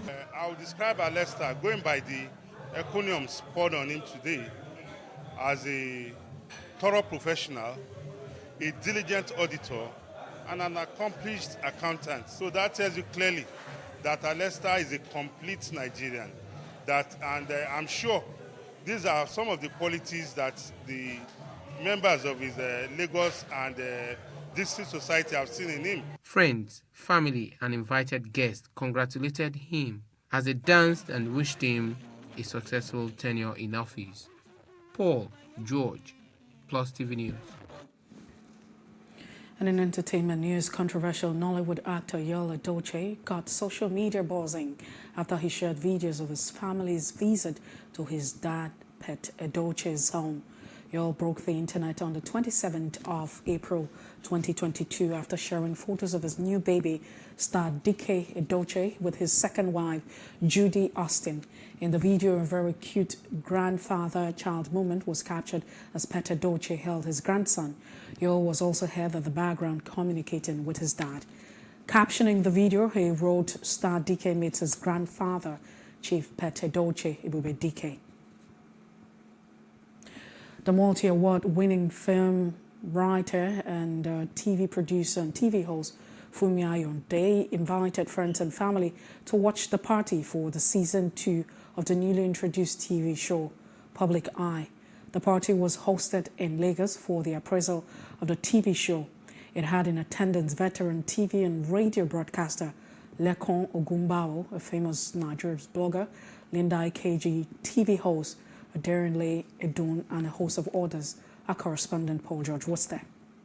The hall was filled with friends and family, young entrepreneurs, journalists, and the brother and sister of the victim of the Lagos State Bus Rapid Transit, the late Bamishe Anyanwola, on whose story one of the episodes of Public Eye centers on. The quintessential storyteller Funmi Iyanda wasted no time in welcoming everyone as she took the audience through the journey into the birth of Public Eye. I wanted to come here to have sort of like an intimate evening with friends and family and people I've also met in the course of Public Eye. And so it's a pleasure to see you all here. At the time that I started my career, I was also just very young. I was in my 20s. Sometimes we talk about our country and we talk about the things that are wrong with it, as we should. I can also see the things that are improving in spite and because of the actions and all of us, which is what Public Eye is about. She also stated that it was high time Nigerians came together in their diversity to build the society. So beyond talking about how horrible things have been, it's now what exactly can we actually do about it? Who should be doing what? What can we do to ensure that they do it?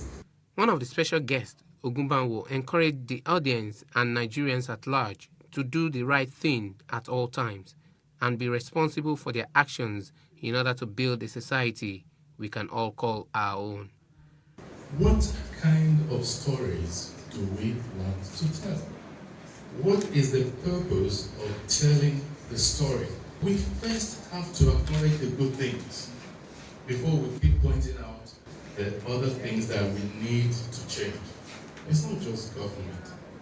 The average person in this room may forget, and it is human to forget, to renew your vehicle particulars. Be ready to pay the fine.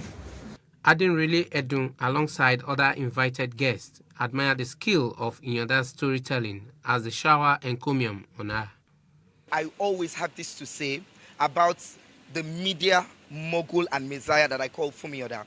Auntie Funmi Iyanda, because she's not my mate. I was inspired and motivated by how she was constantly changing the narrative and she was rewriting the story of media and also giving us stories from a different perspective. Where do I even start from? Mama, you are ageless, you are timeless, you are flawless, you are stainless, you are spotless. Bogwe, take all your flowers. In short, you don't even need flowers, you own the garden. She is keeping abreast of the story to tell us that he shouldn't die because the safety of Lagosians and every one of us is at stake here. And she wants the public to take 1 or 2 lessons from this. She's real, she's true, she's inspiring, she's humble, she is beautiful, and above all, she's blessed. In the world we live in today, journalism and new media, it's very, very tempting to go after like flashy, entertainment, fun stories, but it's still important to make sure that ordinary people's stories of justice and injustice and the way Nigerians live are told.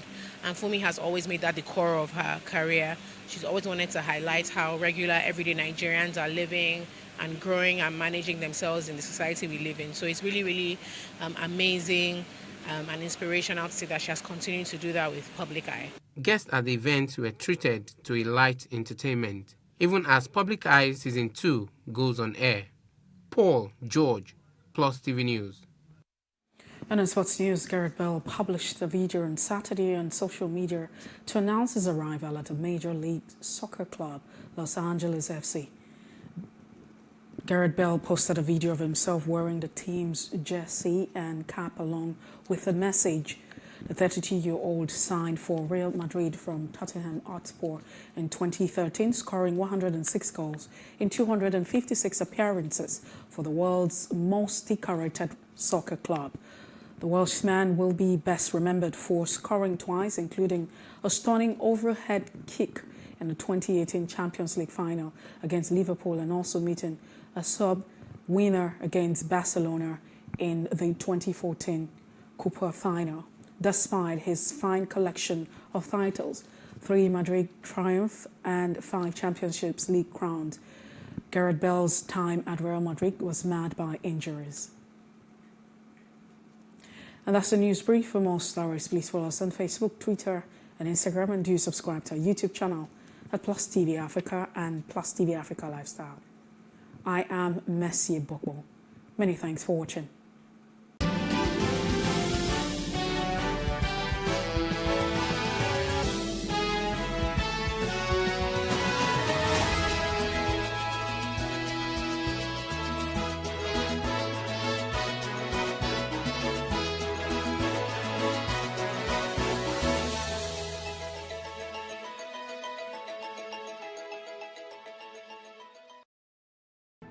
There is no voting on social media.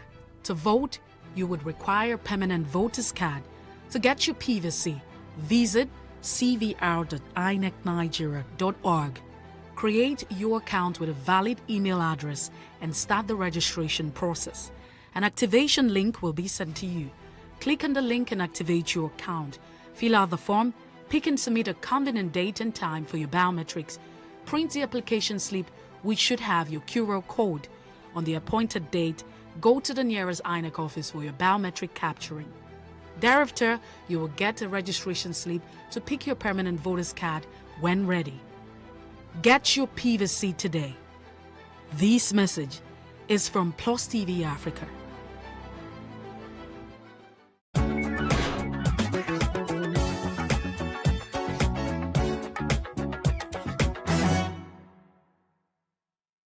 Everyone talks about getting their dream jobs, but what does it take to get that dream job?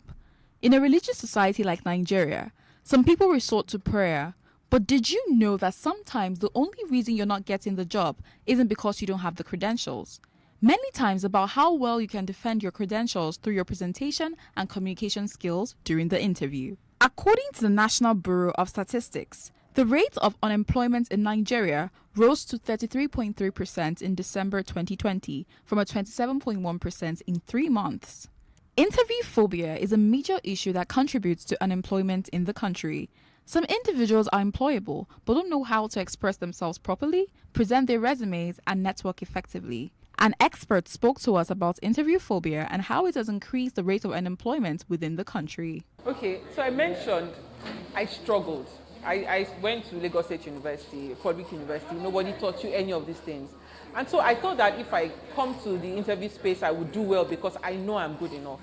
But coming in, it was difficult. I got plenty of rejections. And I made up my mind that if you can get past this thing, you would help other people who are also like you. And so sitting down in that space, I also see people like me and I feel for them. According to Student Graduate Report, more than 50% of graduates in Nigeria disclose that communication skill is the least skill their academic education prepared them with. Like we have a compulsory NYSC every year. I believe the government or the educational sector should do something like when they know somebody's in their final year, maybe they allow them go through a month or so, or they introduce a course and make it mandatory for them to be able to go out there and face the outside world when it comes to interviews, when it comes to networking and all of that. I've seen super amazing, intelligent people lost opportunities because they were not confident, and those who were not so smart but have built their confidence are able to get the job and get these networks and get these opportunities. Especially when you come from a Yoruba or Igbo family where you don't have to look at your dad in the eye. You get that kind of thing. So you have to learn to look at people in the eye when you talk to them. It makes them believe that you are not up to something. You're not hiding anything in your cupboard. We're going to school or having to attend different schools, all right? They just teach us, we only have syllabus on what they've been doing so far in past years, and there's no trend of bringing in new things. So the next time you complain about not getting a job, think about how well your CV is prepared. Assess your communication skills during the interview and think about how well you presented yourself.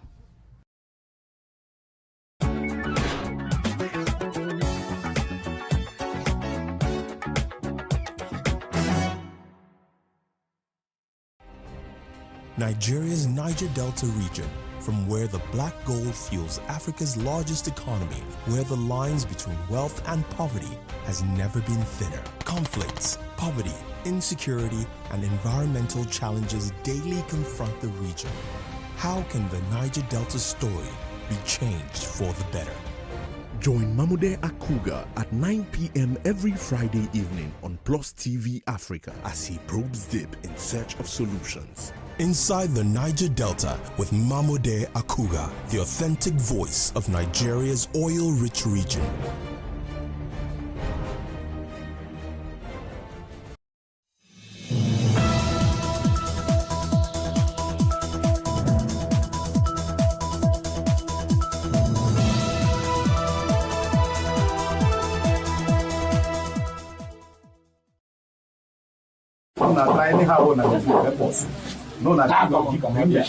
God worry for that. All rodents and reptiles so they disturb the die.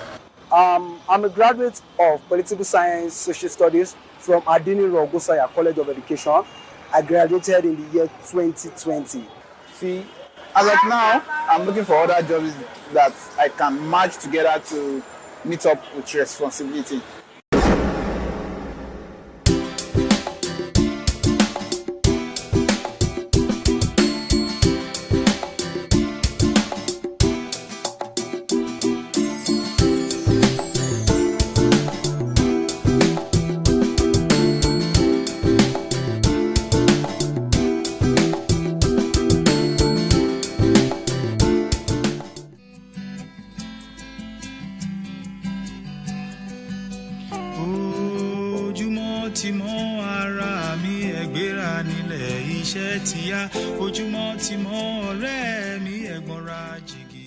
One time I remember trekking from Oriental Hotel to Eco Hotel, dropping my CVs at every place, dropping my CVs at different restaurants, different bars, different hotels, just hoping for something. Pius is a graduate of computer science, but he drives an Uber for a living in the city of Lagos.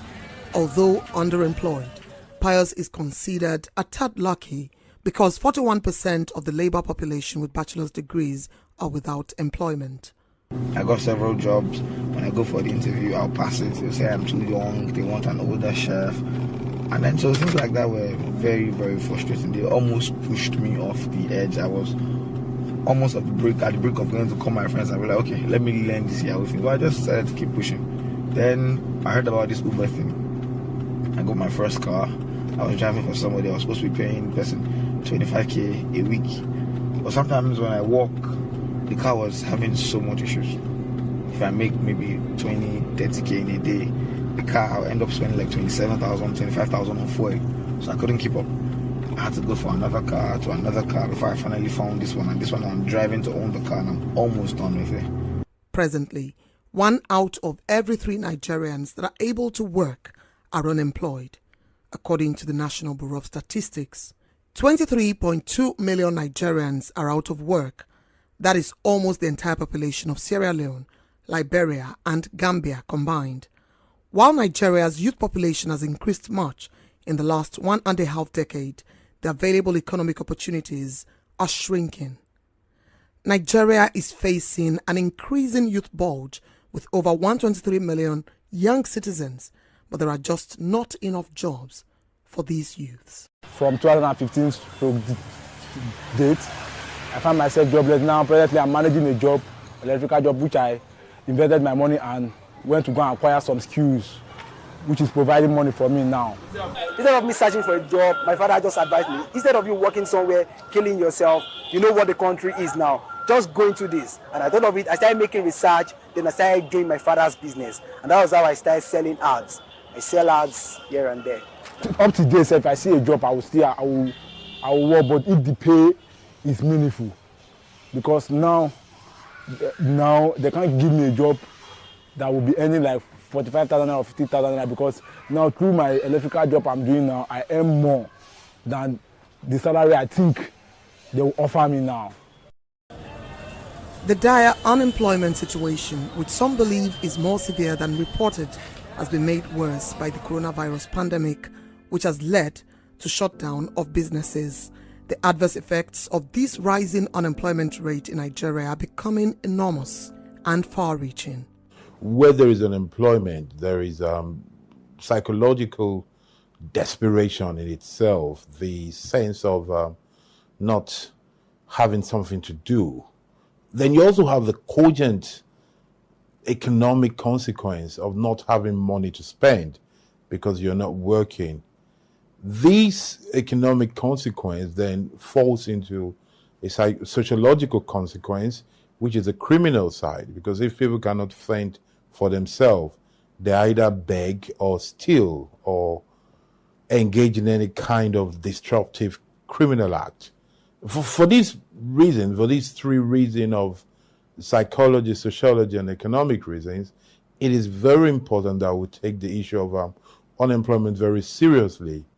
When you are not able to meet your basic needs, when you that were able to put food on your table, you're now struggling, you that you were able to give somebody 5,000 naira, you're the one that is now begging 5,000 naira, it affects your sense of worth.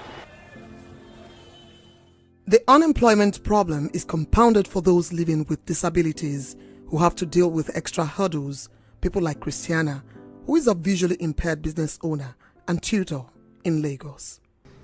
We have this misconception that when there is no sight, there is nothing you can do. But in my own case, it's not like that. But one of the problems that we have is like people never had that trust with people living that disability that they can deliver it. And at the same time, people look down on us, low esteem, and there is discrimination and stigmatization that you cannot deliver. The problem of exclusion is also gendered, as the numbers show. While the rate of unemployment is high, women are the worst hit. In stock terms, there are 30% more unemployed women than men.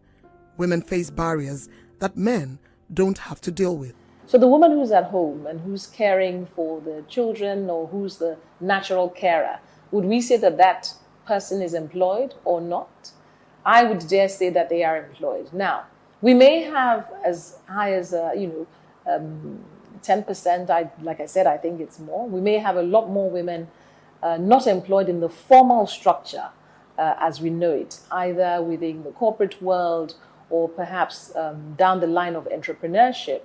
And there are very many different reasons and factors for that. But the starting point usually has to do with, the girl-child education, as we know, based on our culture and based on the long-standing statistics that we have that show that the girl child is not as educated. We don't take the same opportunities for the girl child as we've taken for the boy child due to cultural nuances. Traditionally, we believe that we should, educate the boys and not the girls. So let's go further up the pipeline. You do have girls who on graduation start and compete as well as the boys in terms of their careers, in terms of paid employment, and we're seeing a lot more of them now in terms of entrepreneurship. However, what tends to happen over time is, again, they tend to drop out when it's time perhaps to have a family. So it's really down sometimes to the choices that are made. And what we must do to try and balance things out is make sure that the choices that are open to women are actually more. So what are those things making them drop out? What are, for example, the reasons why midway through your career, you have to make a choice to say, I need to focus on my home? What then can employers do to ensure that these women are given the opportunities? How can we expand the choices such that I can manage my home, manage my career, still look after my children? And sometimes it's very simple things like, do we have the facility for childcare?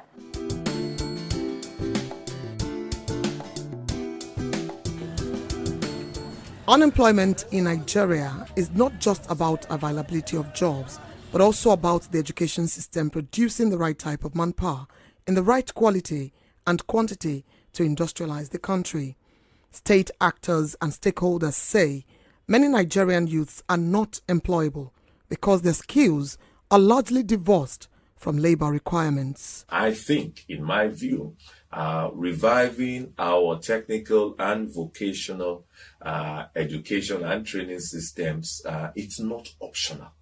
It's, as a matter of fact, it's where we must go, pari passu, our other academic institutions like universities and co, such that you find that we have a lot more focus around disciplines, around trades, around disciplines, around specializations. We are I'm in a room now, and I'm in your station, where journalism is a profession, right? But then there are also certain skill sets, whether it's graphics, whether it's creatives, that work very well with your industry. Now, not all of the skill sets that you need in this radio house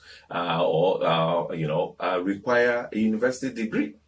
So a lot of them can be honed, right from even maybe senior secondary or even post-secondary through different diploma programs and things like that. Now, that's what we must do in terms of our skilling process, so that you have what you call a multiple pathway to your aspiration in life. Vocational training is the key, is the answer. Germany, all industrialized nations, they all depend on these skills training. They have a robust, developed infrastructure for skills training. And so we cannot, no economy, no country can really move forward without having a developed structure, a developed ecosystem, a developed environment to train people, to send people for internship, or to train people, intern people, and eventually create employment for people. Because eventually it is those people who are trained, it is those people who have gone through internship, it is those people who have become employable who eventually becomes employers themselves. But where are these vocational schools?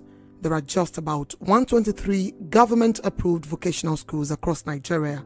Aside this, there is also a certain stereotype that discourages students from enrolling in such schools. The reason why some people don't like vocational work, depending on the area of specialization, you have to, when you want to work, you have to change your wares. And some don't like dirty work. Like me, I'm a plumber. People don't really know. Once I'm done in site and going home, people don't really believe that I'm a plumber, because maybe my stature or the way I look. So people don't really believe unless they see me while working on site. So unfortunately, the number of people who are applying, to learn skill and all of that is still very low in number. And I actually understand why it is low in number. When you operate in an environment that glorifies certificate over skill, when you operate in an environment where the skilled workers are not properly paid, when you operate in that environment where there is no glory in having skilled work, of course, the youth will not be interested in that. But when you operate in a society that celebrates certification without adequate work, and that do not pay people living wages for their skills, then of course there's going to be very low interest in that particular field of work. In the absence of white-collar jobs, many youth have turned to the informal sector, earning a living with small businesses and creating employment also. Presently, these small businesses account for 96% of businesses and 84% of employment in the country. Despite the significant contribution of SMEs to the Nigerian economy, the sector is still struggling with growth. For me, there are three things. The first one is infrastructure. Power, for example, access to markets. When you are an SME or a member of the informal sector, if you are producing something in small quantities, after you've paid your rent, you've bought your raw materials, you have your equipment, you of course have to supplement power, because we don't have stable power in the country. So I think that's one of the major issues. Another issue is double tax or multiple taxation. A lot of businesses, there's no clarity on who they should be paying what taxes to.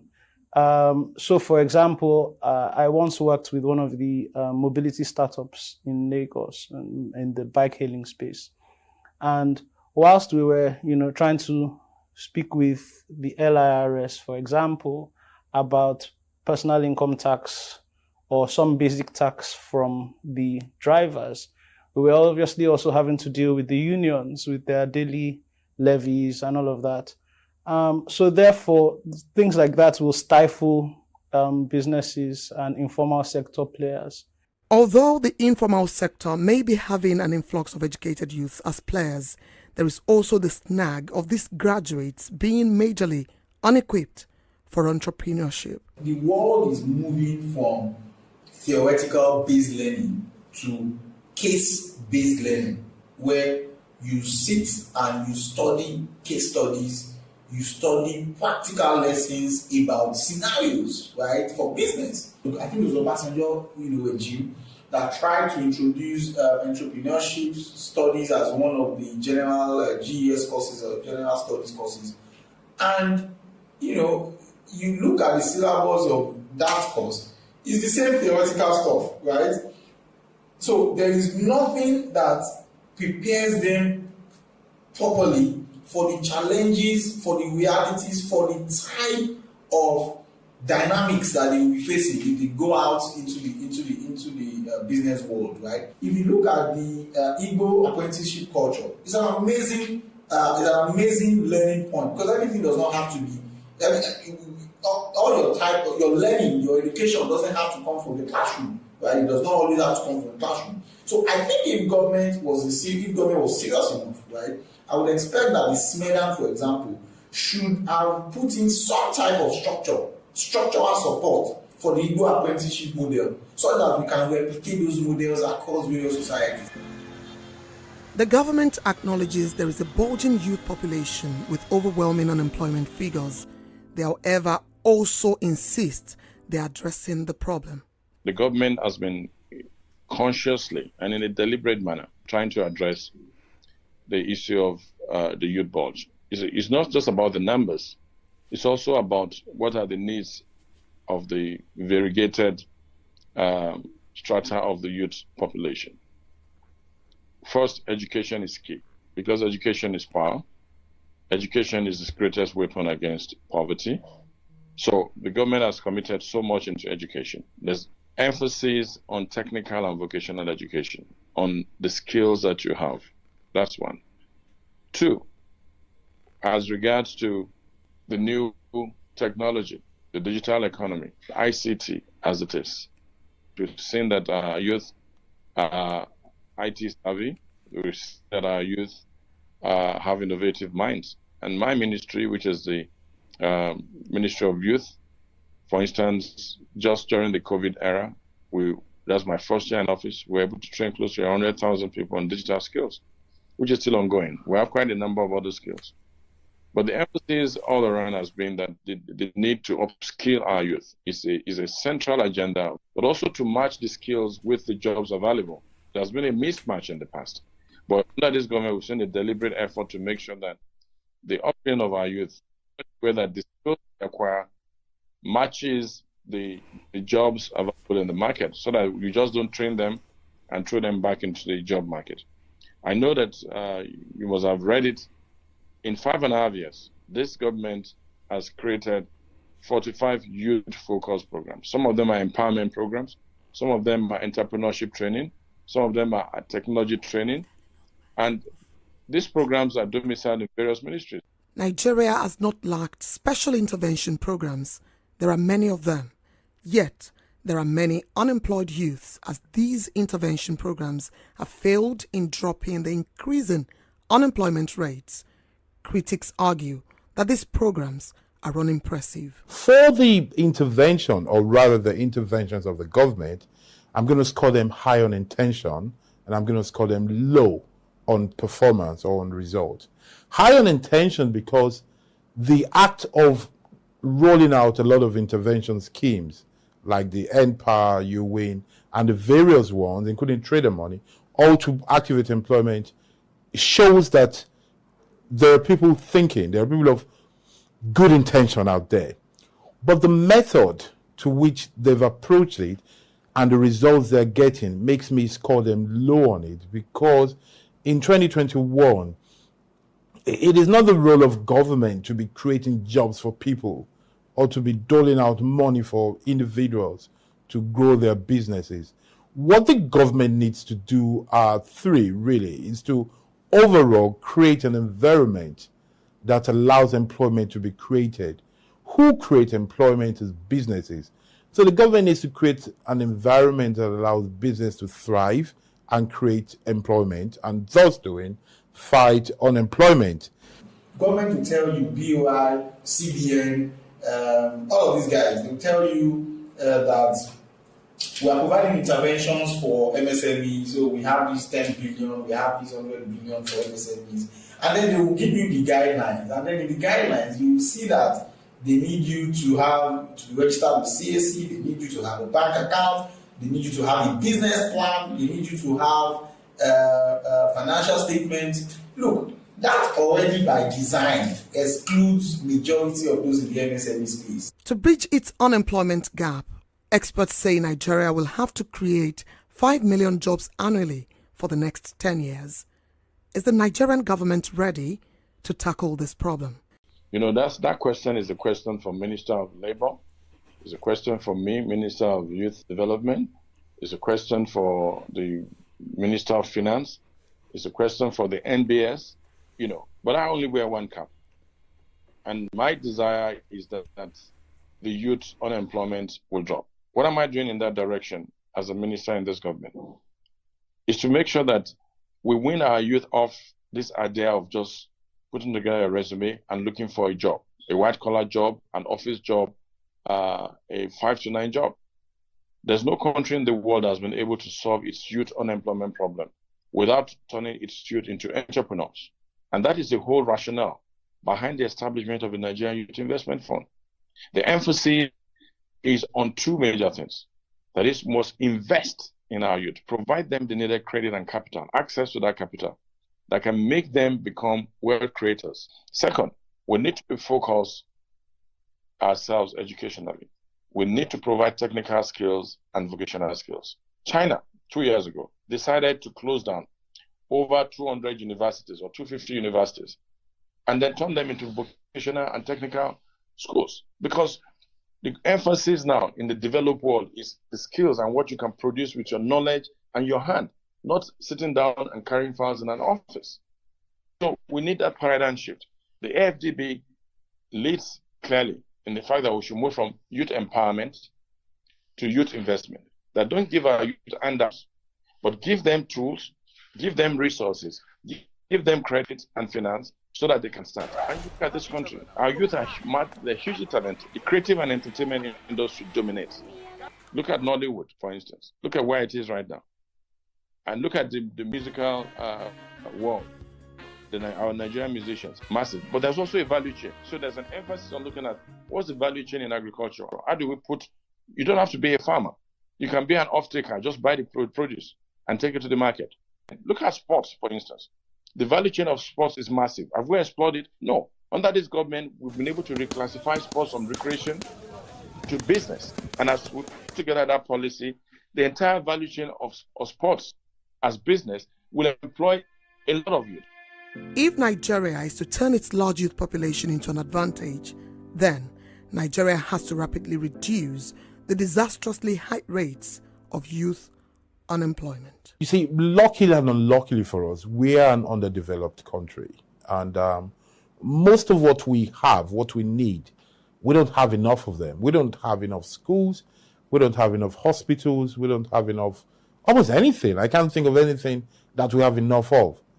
That problem of scarcity of assets should become the solution to our problem, in the sense that we should just sit down and try to create what we lack. To create what we lack, we need to think of what is needed. Why is it that we're not producing, and why is it that we're not consuming what we produce? Why is it that there is no urge to produce? Why are we having more pastors and politicians than manufacturers? If we want to boost Made in Nigeria, for example, I think we need to sit down and say, the first thing we need to do is perhaps create 5,000 production managers as a pilot scheme across the country, so that each one of them will go to different areas and specialize in one sort of production or the other. I repeat, I'm insisting on production, knowing fully well that where there is production, accountants will be needed, photographers will be needed, salespeople will be needed. The core of progress since the Industrial Revolution lies in production. They really need to go fast because boys are not smiling, and then it can lead to early bloodshed. Early bloodshed in the sense that there will be serious competition. Boys know they smile again. Boys are willing to get their hands on anything just for this bar. And the government, if they are this slow, they will not be able to withstand what will come.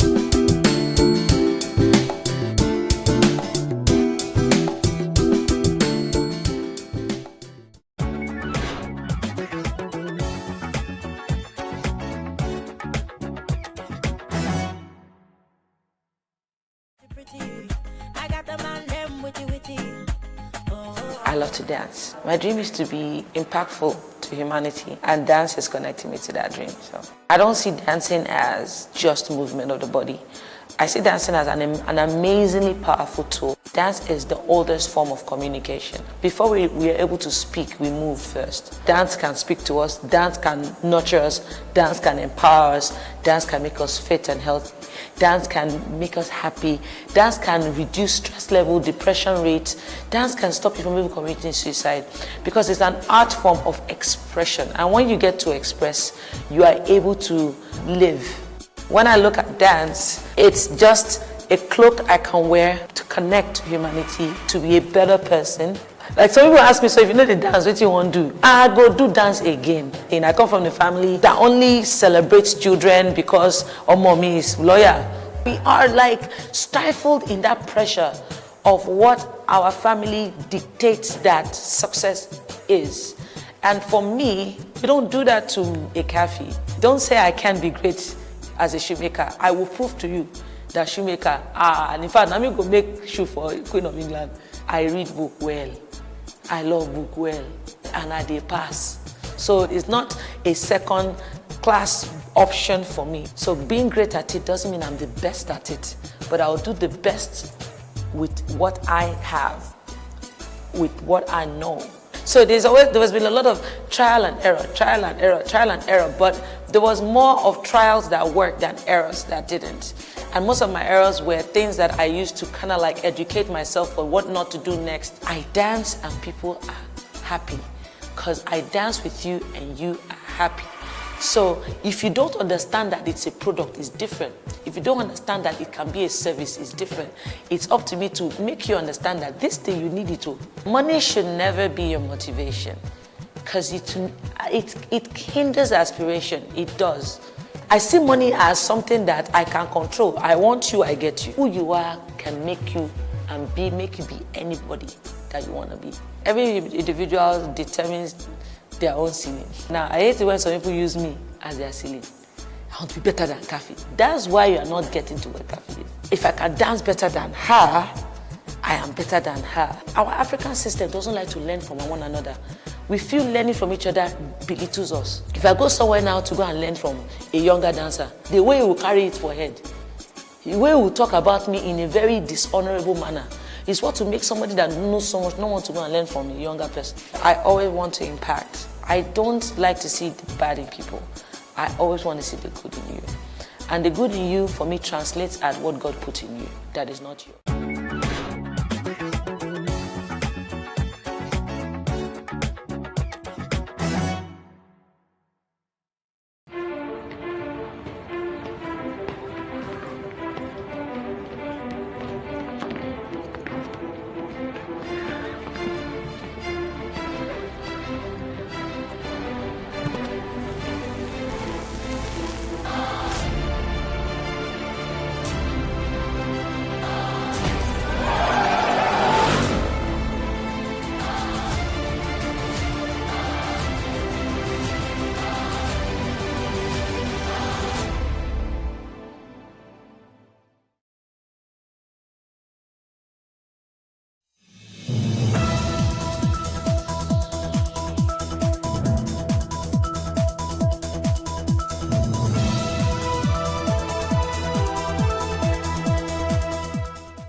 Welcome to the lounge.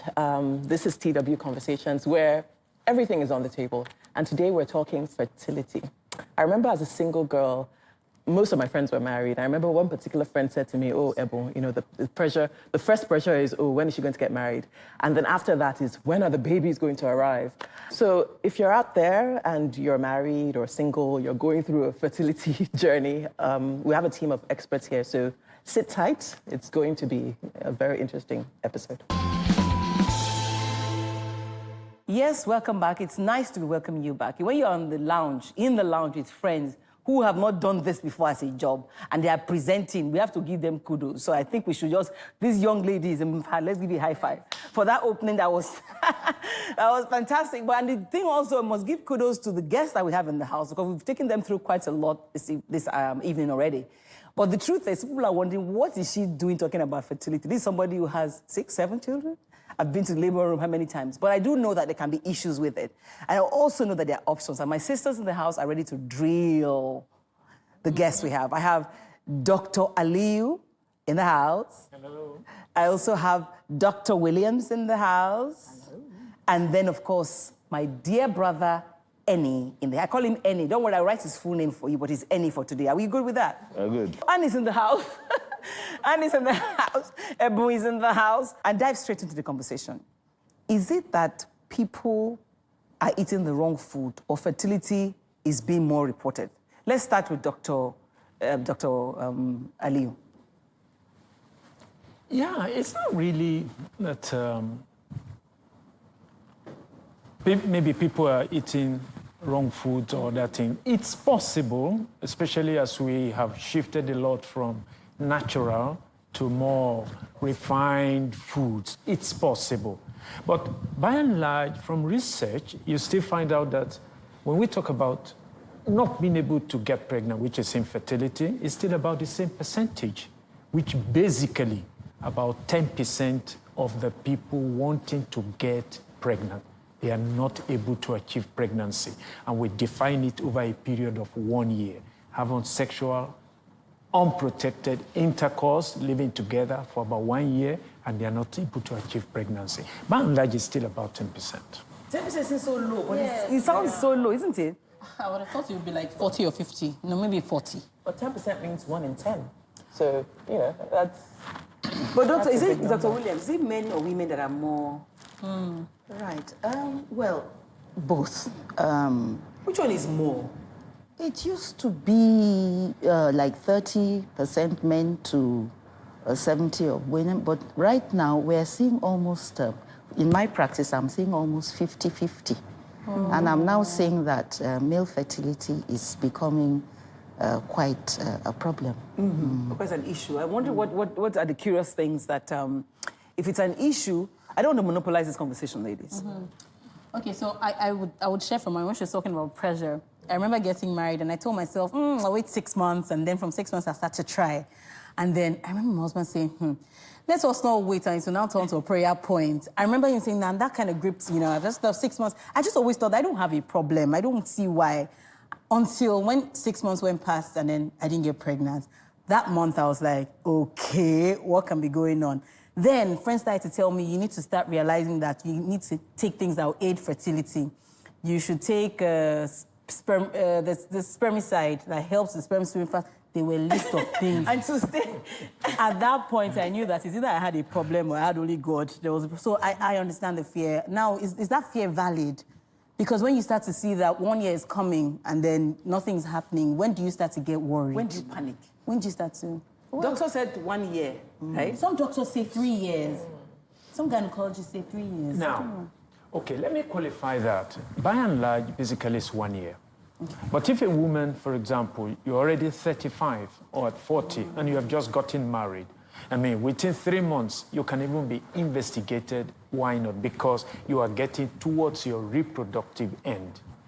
But even in advanced countries in those years, it used to be 2 years. They allow you to wait for 2 years. But by and large, majority of the population, 1 year. It depends on your age at the time you are worrying? It depends on your age, exactly. It depends on your age. The more you go towards the end of your reproductive life, which is 35, 40, of course, we try to investigate much earlier. We don't wait for 1 year before we say, why are you not getting But pregnant? very clearly, people know that if you've been trying and you can have something done about it, which is really what this show is about, which is one of the reasons that both of you are here and then Annie is here as well. Correct. And oftentimes, the first option we think about is assisted pregnancy. And when you think about it, you're thinking about IVF.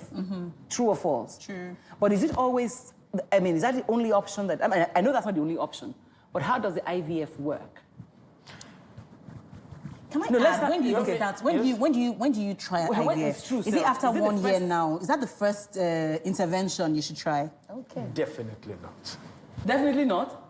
What do you think? Well, in my own practice, we actually start with the marriage preparation class. And people ask me to give a talk to the marriage preparation class. And that work is started at that time. The technology is able to allow you to identify... What technology? Natural procreative technology or NAPRO technology. To identify at any age the women that are likely to have problems. And so we identify it even that early.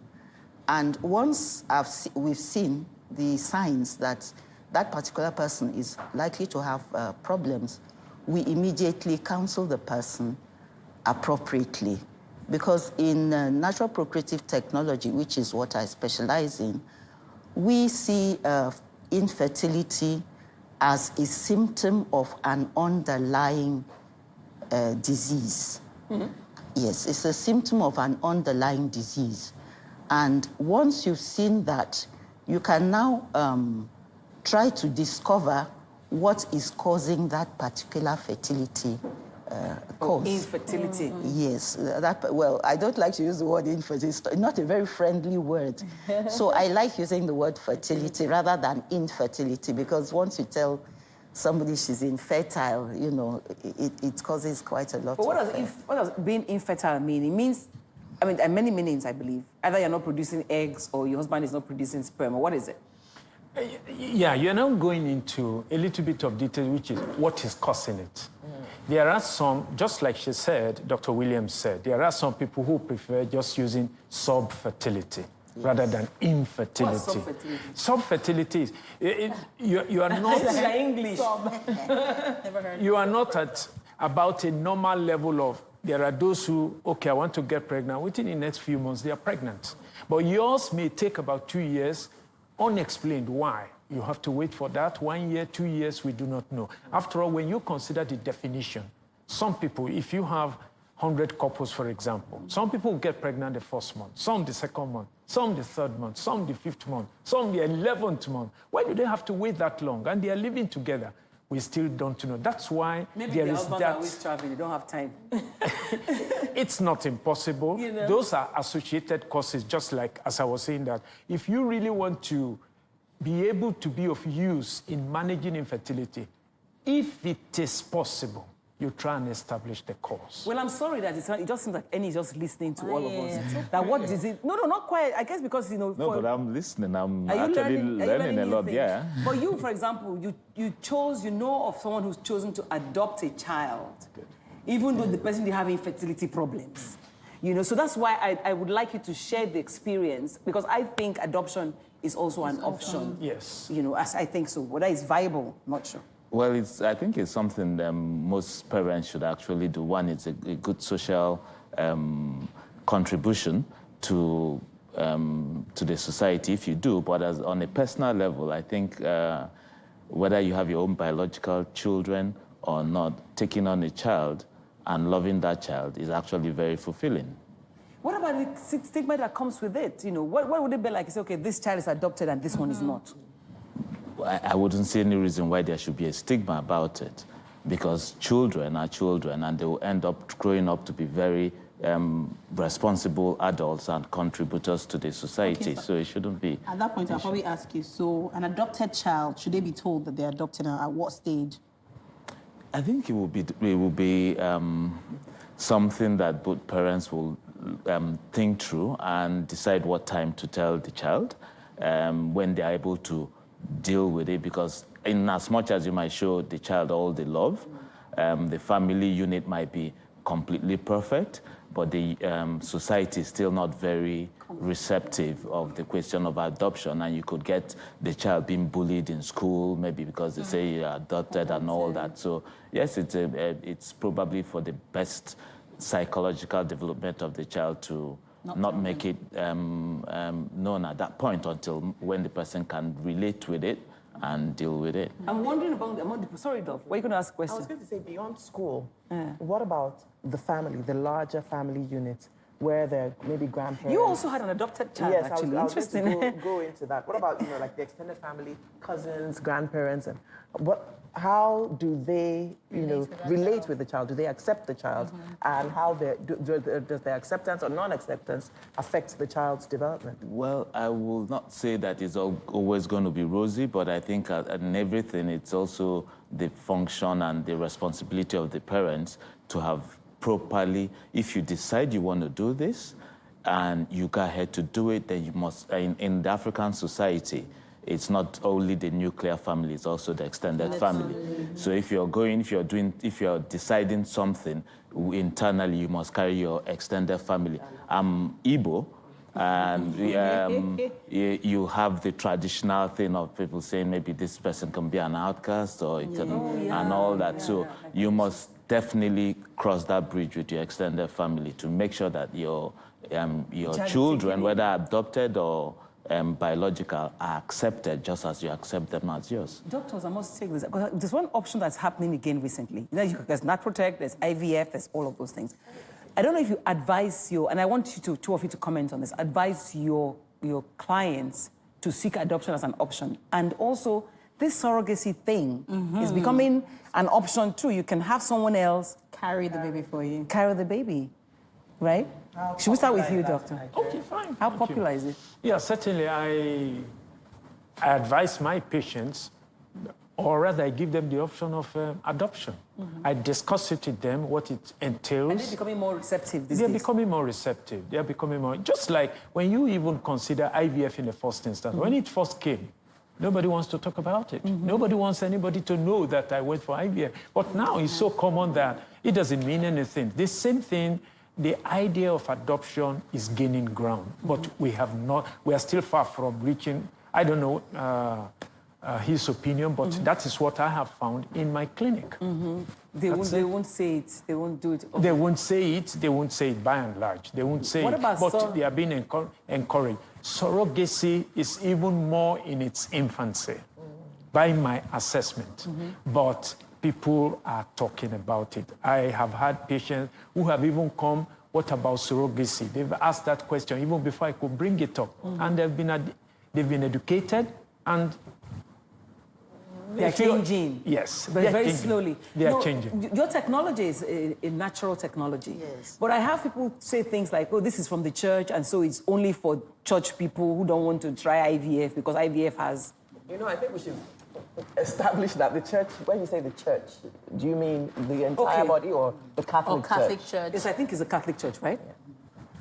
Well, the Catholic Church does not approve of IVF. Of IVF. Yes. And so Catholics are told that they are not allowed to do IVF if you're a practicing communicant Catholic. And an alternative technology called natural procreative technology, which these days is called the fertility-based awareness methods. That's how we are now classified in the Ministry of Health, has to be instituted. As regards adoption, because we have protocols. Sorry, does that yes. protect work? I'm sorry. I'm just wondering. Well, what does it entail? Yes. Natural protective technology for the treatment of infertility is twice as effective as in vitro fertilization for any particular cause of infertility. That is usually... Isn't there a bot in it? There's no bot. It is researched, very well researched, and you can Google it. Google. And the effectiveness rates have been proved. Even in Nigeria, the technology was developed in the USA in 2004. We brought it here. Even in my own little practice, you know, I have my own pregnancy rates are double IVF rates. And even now... And you were one of the IVF doctors at the beginning. The type of people I see now are 1 failed IVF, 2 failed IVFs, 3 failed IVFs. So at my own level... But is it that expensive? At my own level, those are the people that are referred to me and now. they get pregnant. Yes. Anyway, but the question is, I know there are options. I must take a break. I know there are options. This is one option, it's another. And, you know, but I would like to really delve into the surrogacy thing. But I must take a break, and then we'll return to the conversation. So look at why I'm just quiet on this one. I'm just listening to you people talk. We'll be right back. Yes, we're still in the lounge, and we have had time just listening to the doctors talk about options, and we also talked to a father who understands adoption. But now we want to remain in the studio to answer some pertinent questions. So, more interactive. Welcome back. I don't know if Boon has been dying to ask one question. Okay. Clarity? Absolutely. Clarity on this procedure. I really need to understand how it works and how it differs from IVF. Okay, it's not a procedure. It is a whole technology. Okay. The philosophy behind the technology, as I've said before, is that if somebody cannot get pregnant, something is responsible. And the whole technology has been developed to very accurately pinpoint in each particular woman what is, or man. Are you taking medicines? It's a whole technology. Okay, well. What is the cause? In the normal method, not IVF, in normal gynecology, you'd be asked to do your hormones, the 21 hormones, ultrasound, seminal fluid analysis, and hysterosalpingography. So, but in this tech, we found that infertility goes much beyond that. And therefore, it is very, very important to accurately work at. So it goes through several stages, which we call protocols. The first stage is to actually ask the woman to monitor her own fertility. Okay. Yes. After that, you now identify what it is. Immediately you know this is normal or this is not abnormal. Okay. By reading the chart that comes back to you, I can say with almost 90%, this is the problem. Okay. Next stage is now to confirm the actual diagnosis, the cause. And you do that using what we call, we don't do just one hormonal assay. We do what we call serial hormonal assays. I think this is getting too technical. Technical. The question is, it works. There's an option, right? Yes. But what is the age bracket of women People that you consider and this? men that you would? For a woman, she must actually be in the fertile period, she must be ovulating because we use only... What if she doesn't ovulate? Eggs, then you make her ovulate. Then we only use, only use that, that's why it's called natural. You only use the egg or the sperm of the couple. Right. You are not allowed to use eggs from another woman. Oh, that's where the differentiation And then you are not is. allowed to use sperm from another man. Okay. And so you must work with that particular couple. I think I need the age, that age bracket. If you The can age share is as long as any woman is producing eggs. There is no So a age. 60-year-old, for example, can't do If she is producing eggs, okay, you use the technology. Okay. All right. Even Annie is nodding his head. No, but in surrogacy, you know, would any of us consider surrogacy? Because I read the story of Diana Ross, the musician. She was almost 70. I don't know if any of you have seen that story. But she carried her daughter's baby. Her daughter couldn't have a baby because there's something wrong with her womb or something. So she opted to be the mother that would carry the baby. Her grandbaby. Her grandbaby. So she birthed her grandbaby for her, for her daughter. What I'm not certain about is whether there are any laws and regulations in Nigeria, but I think in America For surrogacy. there are certain. Is it happening here now? Surrogacy is definitely happening here. In regular practice, or they have to go and do it abroad? Are doctors doing it? No, here locally.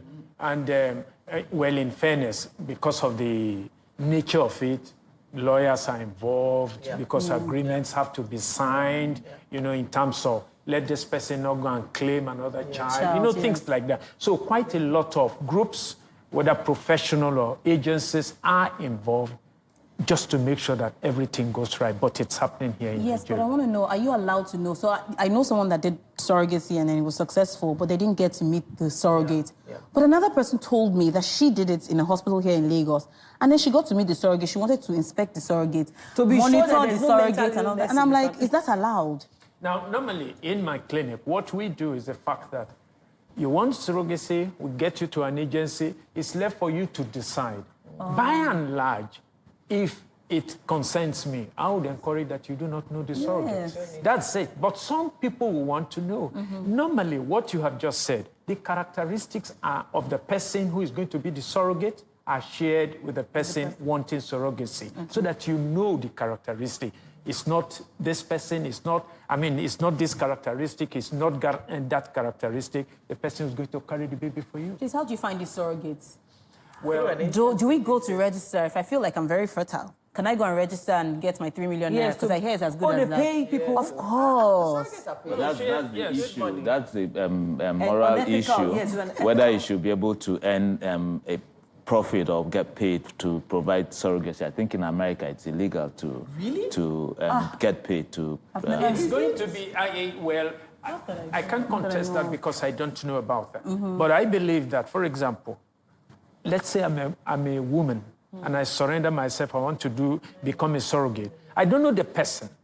And then my body is going to change. I'm going to experience a lot of pain, difficulties. In the delivery, it might even be a cesarean section. I end up with a surgery. And you say I shouldn't be paid. I think it should. It's a moral issue. Dr. Williams is very quiet on this.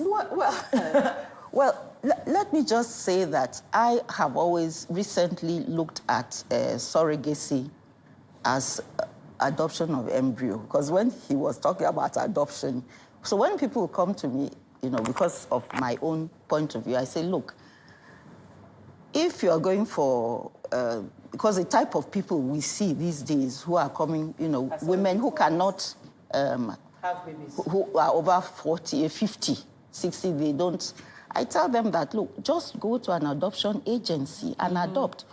This is what I tell them. I say, why must you put yourself at risk for all these injections and surgery because you're actually adopting an embryo? That is what you are doing. Go and adopt a live baby. Go and adopt a live baby. This is my own way of looking at it. Can I ask, surrogacy, when you say adopting an embryo, I was under the impression that surrogacy was that it's the couple's egg and sperm, but gestation in another I'm glad person. that you are bringing that up because that's the major difference between adoption and surrogacy. By and large, I mean, to a large extent, surrogacy is the man's sperm The wife's egg, just another woman to carry it. That's if the problem is the woman's own. Where, for example... In actual fact, we know that by the time they are coming for these problems, many of them are postmenopausal. That means the women do not have eggs. And the IVF people prefer to use eggs from very young women because those eggs give you better results. So in actual fact, you'll end up with the egg is not yours, so you and can't the even tell. sperm is not yours. Okay. And so that would be, this is the majority of the cases we have. I cannot... Anyway, so what can we do? So these are moral issues. Like she rightly said, that's the majority. But the patients I have seen, they are within the reproductive age bracket, coming for surrogacy for certain reasons, which I cannot disclose here. But I've seen such people. I mean... The question I want to ask is, what do we do? So 2 young people want to get married. How do you foresee this? Are there tests that we can do, or I'm married already? Are there tests that people can do before they marry? I just told you that even the council. It is absolutely now compulsory to check your fertility before marriage. Just like genotype. Not genotype, you can know. And the important thing is that most of these cases, you can help them immediately. That is, you can, the technology we use, I just use the word, I'll change your abnormal chart into a normal chart using my medical... It's not natural methods, using medical technology that will change you from an infertile woman to a fertile woman. Okay, from an infertile male to a fertile male. Sadly, I don't have more time on the show. Wow. I gotta go. I gotta go. But the thing is, I think we've established the fact that there are options. I don't think any woman can really say, oh, I have no child. You know, you can either do the IVF or do the Natprotect or adopt or even surrogacy. So we should take our mindset off this idea, right, ladies? So as we go away, just one last word from everybody. If nobody remembers anything that you said here today, my gynecologist, I must say that. You know, Dr. Ali, what should they go away with today? Please, help is available. Seek help at the correct place with the correct expertise. Dr. Williams. I agree with him as a co-gynecologist, and I recommend natural procreative technology because it is more effective, it is more affordable, it is more ethical. Then we find that on Google. Annie, what will you say? Every child is a child. Oh, so, whichever way you get it, that's very, very true. Just don't steal it. Get help. No matter how early, if you can do it before you get married and you're able to drag the man there, fine. If you cannot, get help before you become... you drag the man there and you find that it has no seminal fee? Yeah, because that's a true concern, and that's why I asked the question. So we need to... Okay, so the options are surrogacy, IVF, the natural method, natural procreative technology, adoption. But the truth is, a lot of these things cost money. They're not easy. Doesn't. It doesn't? Okay, so that's fantastic. But I think they're also... It's not free. It's not free. so these things cost money. But there are payment plans available, so ask your banker. Oh! So explore that option also. Good idea. So we must go. Thank you for watching. It's always effervescent in the lounge. We'll see you again next week. Remember, you can always continue this conversation on social media. Don't forget to use the hashtags. Thank you for watching.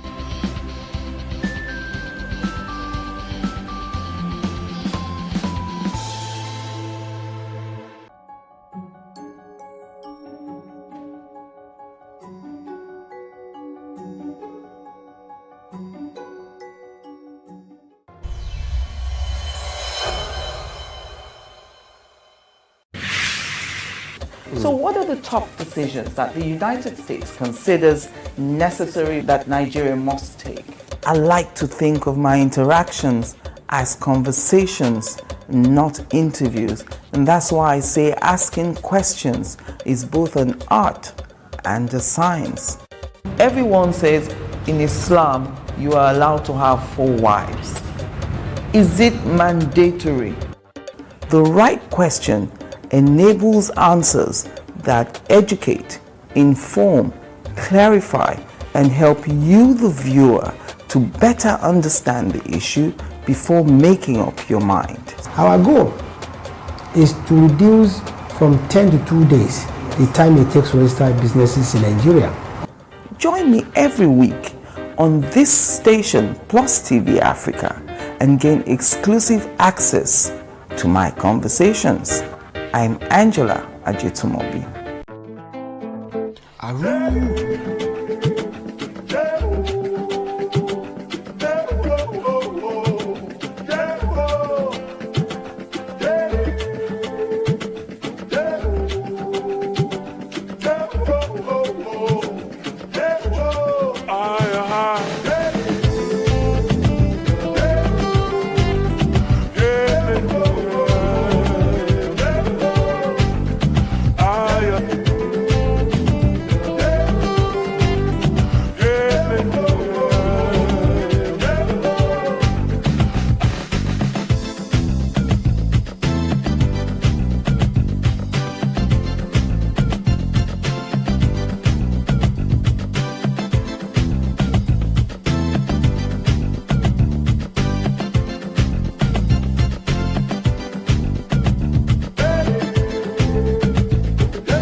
জানে নাই যে সে তারা এটা যাচাই করে নাই।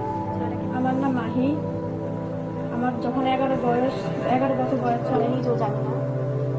তারপরে আমি বলছি যে আমি এখন বিয়ে করবো না, আমি পড়তে চাই। আমার মারে বললো ini masih bisa lupa dia kunam tu anak kuya daun ko ada ko kuya mabam zuri tu mdogo dia nikafanya ile kazi pia alipishmika imermeza zake ndio midad باز هم میپدر مادر هیچ چی نمیگفتم به هیچ کسی چی نمیگفتم، بازم به اون رقم تیر میکردم. In 2018, Voice of America posted videos on social media of girls and women describing their experiences as brides and young mothers. The videos sparked a global conversation, receiving tens of thousands of comments and arguments for and against child marriage. Spurred by the overwhelming response, VOA journalists and photographers spent a year chronicling child brides around the world, putting faces and voices to a practice the United Nations is trying to eliminate by 2030. They focused on the worth of a girl and her value to two families, the one she leaves behind and the one she joins. What they found was troubling. In much of the world, child marriage is common and acceptable, and the lives of girls aren't worth very much.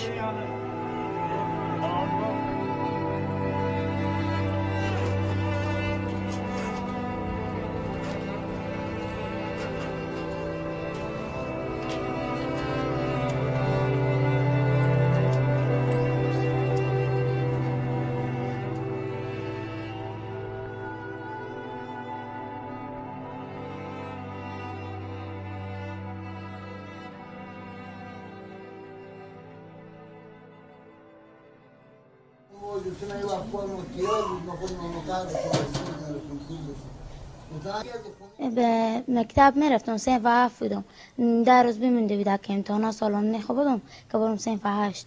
عروسی که بکردم دیگه نگذاشتم، هرچی که من گفتم میرم به مکتب میرم. امی خسور ما خوشی ما همگی گفتن که اگه تو بری به مکتب ما. At 13, Samaya was a dutiful daughter and sister in Afghanistan, helping her family make ends meet.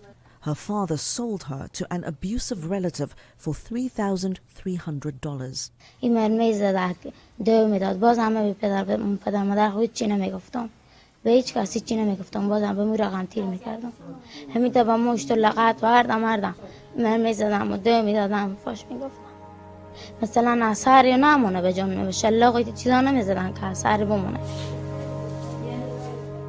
Samaya represents child brides around the world, poor, powerless, barely educated, whose resistance to marriage is either ignored or overruled.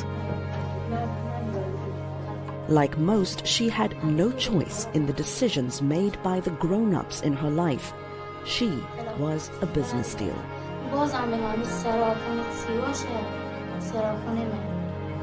کارو مارکی میکنم موتور بخریدیم اون مقدارمو هم که میگفتم میرم مکتب و شومه و خوشومه و همه مرمی زدن که تو نمایی که بریم مکتب نمیدیشتم.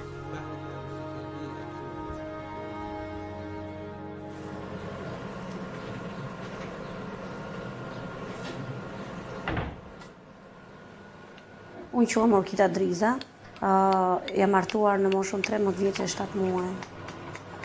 Njëra nga motrat e mia që ishte, domethënë, ishte më lart pak më e madhe se te unë, vuante me një sëmundje të rëndë, domethënë nga veshkat, të dyja veshkat I kishte jashtë funksionit për jetën, dhe ishte në rrezik vërtet për jetën. Dhe mamaja ime vendosi që të bënte motrën operacion, që të më martonte mua me dikë tjetër dhe të bënte motrën operacion, sepse ky njeri që më mori mua për djalin e tij kishte, domethënë, kishte muhabet shumë me doktorët e Durrësit. Ky ishte një detyrim ndaj familjes, edhe unë e bëra për hir të si me motre për të shpëtuar jetën.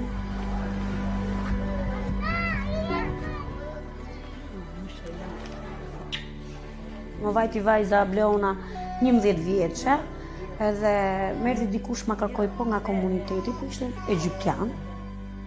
U detyrova, thash, për mua si ta keq shkujtash Zoti jetën, thash, për paktën vetë di që të flej rrugëve, për paktën vetëm fëmijën ta kem të strehuar, sepse nuk njihja ndonjë këtu që ta mund ta strehoja fëmijën. Po faktikisht jam ndier shumë e penduar, por më bëri jeta, fatkeqësia e jetës.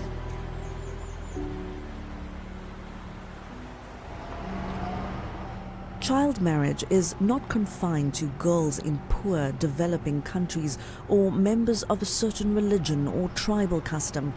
Even girls in the wealthiest countries, like the United States, are child brides. I have 4 boys. I have a 7-year-old, an 8-year-old, a 5-year-old, and a 4-year-old. Ashley got married under the mistaken belief that her 18-year-old boyfriend would be jailed for statutory rape of a minor in the state of Missouri. Ashley said 2 of her cousins, one a year younger than her, married soon after she did. Good. I got married when I was 15. I just found out I was pregnant not long before I got married. My aunt got on the bus and she told me to get off the bus, that I was going to go get married that day. All I can remember is hearing all the kids gasp and was like, she's too young. We went to the courthouse and got our marriage license. And then we went to a preacher's house here in Steele, and he married us. I don't think either one of us realized how big of a commitment we were making then.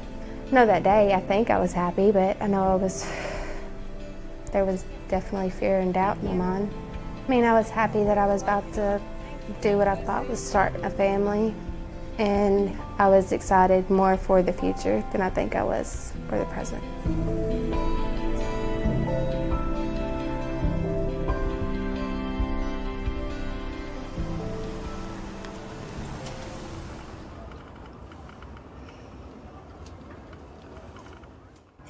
عمر مې چې دی یو سال کېږي چې عمر مې دی 6 میاشتې کېږي چې واده کړی مې دی.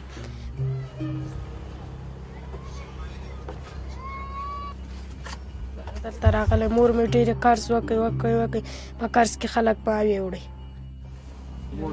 ژړل مې ټول خلک ته مې مجبور ولو نو سمو کال قرضاریان داسې مو ټینګ کړی و بیا مو ټول ول چې قرضاریان دې ټینګ کړی د پیسې نه لري ورکړه. خپل پیسې نه لري ورکه خپل لور ورکه. In much of the world where marriage is a transaction marked by cultural expectations and traditions, young brides like Samaya and Bobogai pay the biggest price with their innocence, independence and freedom. واده مې چې وکړ ژړل مې اوس 2 میاشتې کېږي خپل د پلار د خپل د مېړه کور دلته راغلی یم. داسې راباندې کار ډېر کوي کار مې هم نه دی لږ زده نه دی دغه دپاره اوس دلته خپل مور سره راغلی مور مې لږ کار راته ښیي.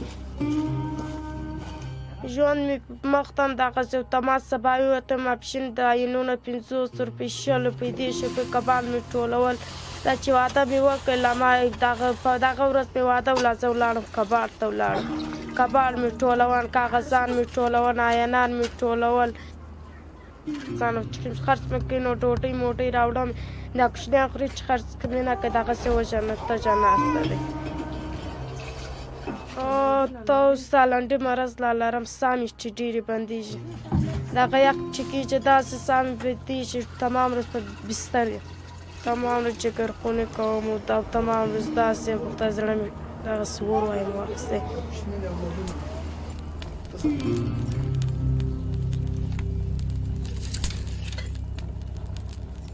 मेरी नंढी उम्र में शादी थी त मैंने छोकरी मैंने बाबे ये सोचा हुसी त मैं तो मैंने दिला पानी तक मैंने बाबे के तो वडी थी सी त पे मैं बिलावण डोहे ना वडा छोकरा बिलावण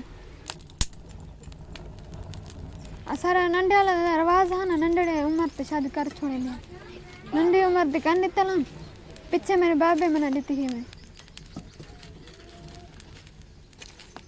और मैं जैसी ते पे मैं शादी कर छोड़े सा.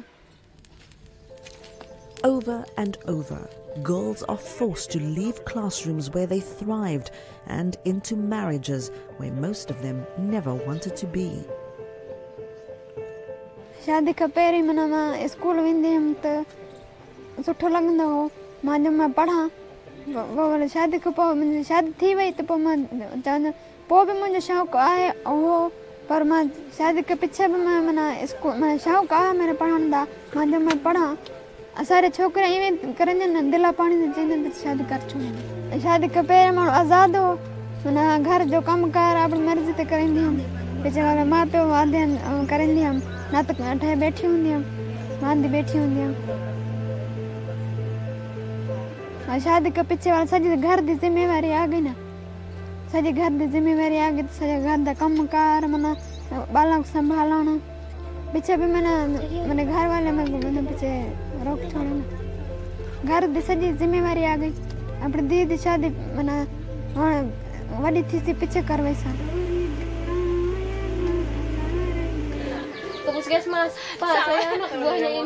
Growing up in poverty, the girls value an education. Iya sih takutnya gitu yang ditakutkan dulunya sih sempat nangis gitu mau udah saya tuh pengen sekolah aja dulu tapi kata maknya udah nggak ada biaya nggak bisa lanjut itu kata orang tua udah gini aja udah nikah aja baru umur anak dibikin cepet aja anak umur 2 tahun saya udah ditinggal ya mungkin karena enggak terurus mungkin ya kayak sayanya kan belum bisa ngurus suami sama anak mungkin kurang diurus gitu makannya tidurnya gitu kalau saya kan pengennya bermain terus sama teman-teman. To kamar yadda kika sani dai ban fara al'ada a lokacin ba amma kuma sai ina gidan mijin na fara to kuma dai da na zo haihuwa dai kin san yanayin da yara karancin shekaru baka yi girman ma da zaka san menene matsalolin ciki ba amma wurin haihuwa dai an sha wahala. Khadija, a member of the Fulani tribe, comes from a family of clerics. At 13, she was 2 years younger than the age limit that girls in her family are married off. Amma ba a yin sama da haka. To maganar kuma da kika yi min na cewa akai haɗi ne to zan iya cewa haɗi ne tunda a lokacin ba zan iya tantancewa me ya so me ya kiyayya ba kuma ban san ma ya so yake ba. Throughout the world, young girls realize almost immediately the harsh realities of an early marriage. Ai vërtet ishte I verbër, po ishte alkoolist, nuk rinte në shtëpi. Isha 13 vjeçë, 7 muaj, ishte 24 vjeç në atë kohë. Martesa zgjati 15 vite, mbasi unë bëra 4 fëmijë me këtë që kisha. Dhe pastaj durova, i thash, u detyrova që ike sepse nuk mund të rinja dot më. আরে যখন স্কুলে যখন পড়তেছিলাম আজকে আমি প্রতিদিন পড়তে থাকতাম আজকে মানুষ এত লাঞ্ছনা এত কথা এত কিছু শোনা লাগতো না ভালোটা চাকরি বাকরি করতে পারতাম ভালোটা কাজ কাম করতে পারতাম কিন্তু অথচ এখন মূর্খ দেখা এখন পড়াতে দূরের কথা এখন আজ পর্যন্ত আমার স্বামী আমার লাথি মেরে ফেলাইতে হয়ে গেল গা আর যেটি পড়ালেখা থাকতো তো স্বামী যেতে পারতো না এরকম আমাকে ফেলাইতে আজকে যদি লেখাপড়া করতাম পাঁচটা জানতাম বুঝতাম শুনতাম তাহলে আজকে আমার এই দিনটা দেখা হইতো না একমাত্র বাবা মার ভুলের কারণে আর বিয়েটা হয়ে যাওয়ার কারণে আজকে আমি এই রাস্তায় আজকে আমি এই পথে خودنا کامه بی سواتا ایرام گفتم مم طور نمیگذاره مکتب اگه تو بری کارام که میکنه بعد از عروسی هم می شوهر مخود بدون مادر پیش میکرد پیار پیش میکرد مکتب خو همه می دوران طفولیت خورد هست من مکتب خوش دیدم که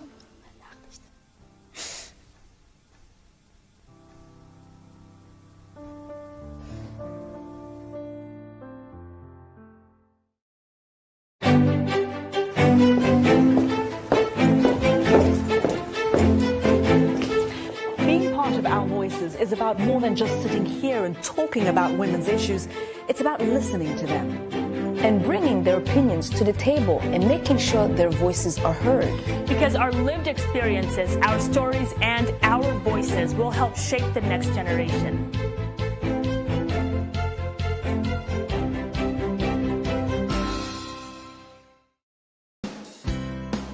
Health, wellness, sport, beauty, medical breakthroughs.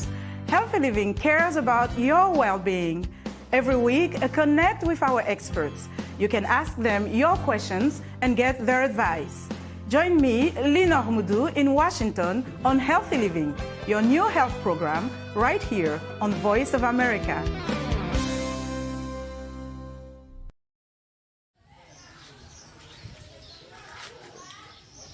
In a village in Tanzania, faced with the prospect of being married off to a stranger, 14-year-old Mwana Hamisi took control of her own destiny. She said no.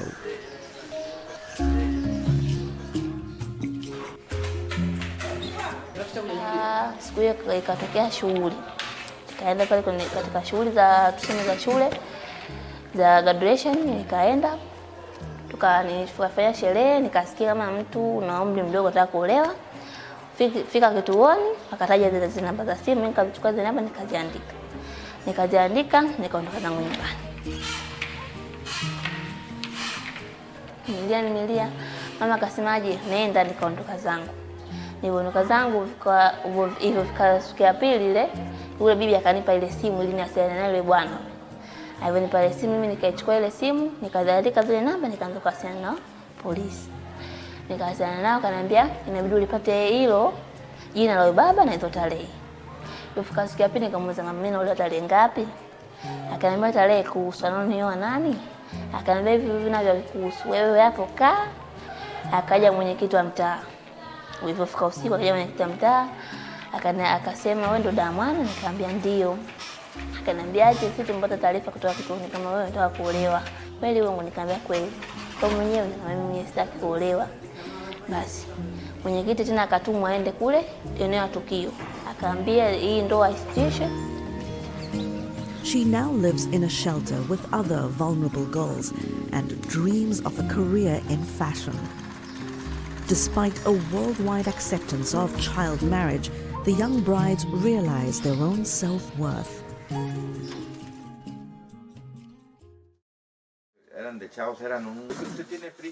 Girls marry for a number of reasons. But what about old-fashioned love? As the saying goes, it's complicated. Estrella was in the 6th grade when she fell in love. She married her boyfriend over their parents' objections. In Mexico, roughly 1 in 4 girls is married or in a live-in relationship by age 18. Me llamo Estrella Belén Estrada Rodríguez, tengo 13 años, iba de segundo grado de la secundaria, sino que lo pensaba por mi escuela, pues, pero como lo quiero mucho, sí quería estar con él. Cambió pues porque estudiaba y llegando pues ya estaba todo listo. Ya ahorita pues tengo que atender a mi esposo. Me levanto temprano a darle pues su café para ir a las 5:40, 6. Ya después empiezo a limpiar la casa, lavo los trastes, lavo su ropa, todo, ¿no? Y ya le ayudo a mi suegra a hacer pues el desayuno para que aprenda yo a cocinar pues, más que nada, porque como no muy sé pues ya mi suegra me enseña. Pero ya me estoy acostumbrando.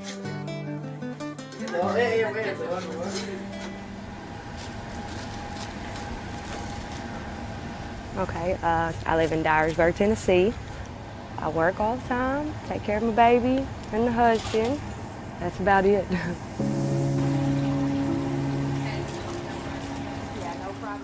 At 16, Katie married a man twice her age. Her mother signed the marriage license. I got pregnant underage, and that was kind of what had us go ahead and get married so I wouldn't send him to jail. A lot of people look down on him for it and stuff, you know, but like I told him, I don't care what anybody thinks. I love him, you know, it is what it is. I mean, we're like any other marriage couple. We've had our problems. I mean, we split up. I went and stayed with them for a little bit, but we just know we want to live with each other. We want to be with each other, you know what I mean? So we work through our problems. I couldn't live without him. Sultan in Turkey can relate to that. Now nearing 60, hers was an arranged marriage. She has 2 sons and no regrets. Güzel bir şeydi. Bilmiyorum. Ben de çocuktum. Beraber büyüdük oğlumla. Ama eşimi hiç tanımamıştım, bilmiyordum. Zamanla biz birbirimizi tanıdık. Şimdi çok mutluyum, çok şükür. Yani iki tane aslan gibi oğlum var. Güzel bir yerdedirler. Eşimle beraber yaşıyorum.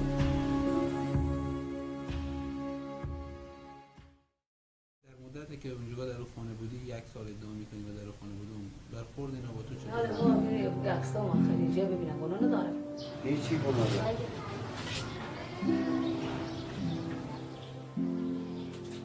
8 months after her first interview, Samaya is transformed. She is divorced and living at home, away from the beatings and violence of her in-laws. Her father was sentenced to 2 years in jail for forcing her into marriage. She's happy and healing and wants to learn to read the Quran. اونا دارن زندگی خور میکنم، من زندگی عادی خور شروع کردم، خیاطی میکنم، من و مادرم یک براری دارم، برار من فعلا به شرکت مایه بره کار میکنه، دیگه کسی نیاز ما که مثلا نوار خانه ما فقط مانه، اول خدا بعد از ما برار مینه کلا نمینه، پدرم کارم نمیکرد. بله فعلا بیتر شده، حالا که پیام نیم خب کل بیتر شده، به خاطر از اینکه پیام که به جنگ دعوا میکرد و چه میکرد، همون پولی که ما خیاطی کردی از ما میسون، به این واسه از اون لحاظ خیلی خوب شد. خونه دیگه مو خیاطی مانه که مثلا اپرانه که بیارم برای ما خیلی میارم، بیشتر خیاطی و پیش مانه.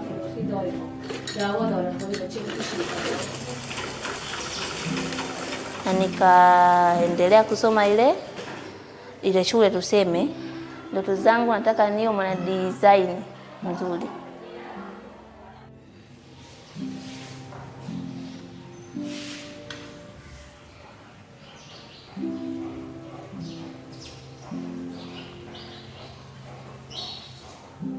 Ya alasan saya mengajukan ke MK, jangan sampai adanya pernikahan anak lagi. Udah cukup saya aja yang jadi korban, kalau dinikahin masih anak, masih kecil tuh, aduh nggak enak rasanya. Iya, memperjuangkan anak gitu, udah jangan sampai kayak saya gitu. harus diperjuangkan anak.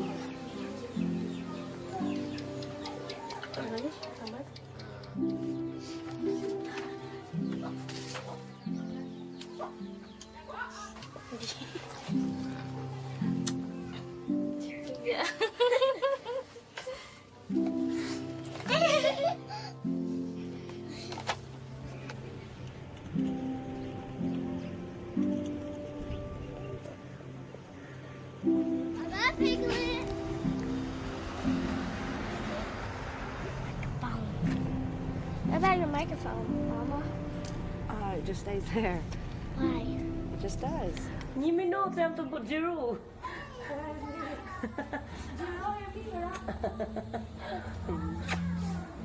Unë e martova se mbeta në rrugë, ku mund ta çoja unë vajzën time. Pra ma të isha në një shtëpi me vajzën, të kisha një shtëpi personale siç jam këtu për shumë. Me vajzën time, normalisht unë do ta arsimoja fëmijën. S'kishte nevojë vajza im për burr 11 vjeçë, 12 vjeçë, 13 vjeçë. Ta arsimohesh, të shkonte në një punë, të punonte për veten e saj në një kurs, për veten e saj, jo për mua, për veten. Unë do punoja vetë edhe për fëmijën që fëmia im të ishte dikushi. Girls like Samaya are the exception rather than the rule. Around the globe, they remain at risk. For every girl like Mwana Hamisi who escaped an unwanted marriage, millions more are trapped in abusive, unhappy unions. For every Katie and Sultan who found love, comfort and stability, millions more are like Khadija and Orkida who don't know what love is.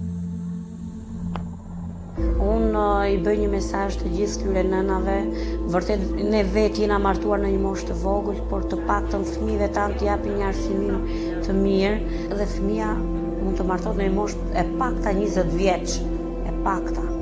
তাই আমি সবার কাছে বলবো একটা কথাই কমু যে আমার মতো আমরা চাই না যে কোনো মেয়ের বাবা মা কোনো মেয়েকে অল্প বয়সে বিয়ে দিয়ে কোনো মেয়ের পড়ালেখা নষ্ট করুক বা কোনো মেয়ের জীবনটা নষ্ট করুক। I do regret, not finishing school, growing up way too fast. That's just stuff you shouldn't do when you're a kid, honestly. I see that all now. I didn't see it then, though, and you can't change it. Ending marriage before 18 is one of the United Nations 17 Sustainable Development Goals.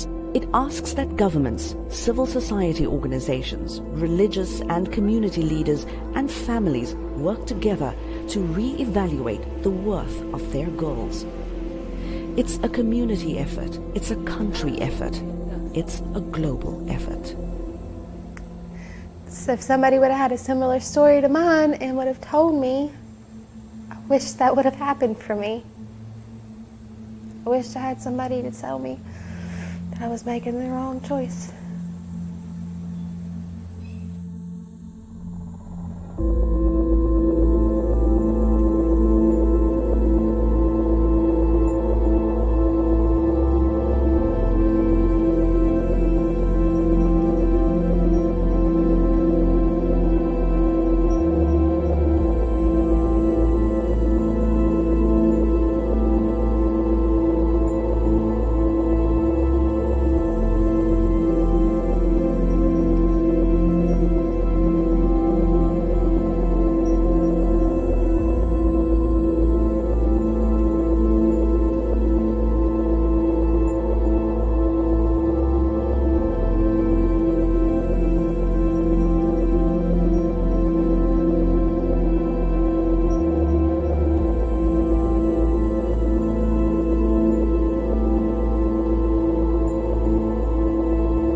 How can we have peace without justice?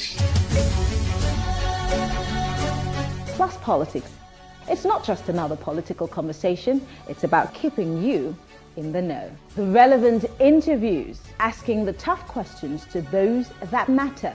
get the answers you need. Does it mean that the people who were injured, people who were shot at, those who were involved in that stampede are not going to get justice? It is unfortunate, it is sad that we have a government of deaf and dumb. Analysis from top experts. The last election was not really an election. We feel that Obasanjo has a very special place in his heart for hating Ijaw people. I think it really boils down to two things. One, trust and accountability. Plus Politics, every weeknight at 7 p.m. on Plus TV Africa.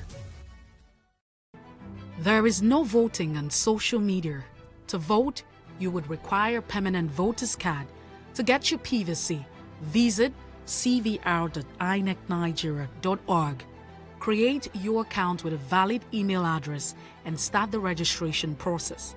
An activation link will be sent to you. Click on the link and activate your account. Fill out the form, pick and submit a convenient date and time for your biometrics. Print the application slip, which should have your QR code. On the appointed date, go to the nearest INEC office for your biometric capturing. Thereafter, you will get a registration slip to pick your permanent voter's card when ready. Get your PVC today. This message is from Plus TV Africa.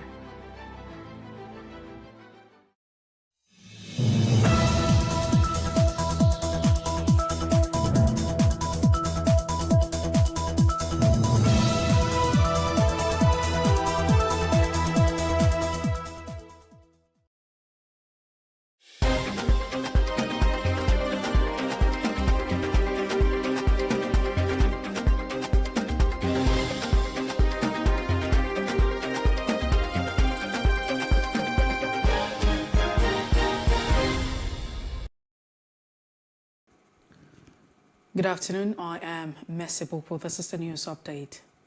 The Zamfara state government has directed residents of the state to obtain guns in order to defend themselves against bandits ravaging the state.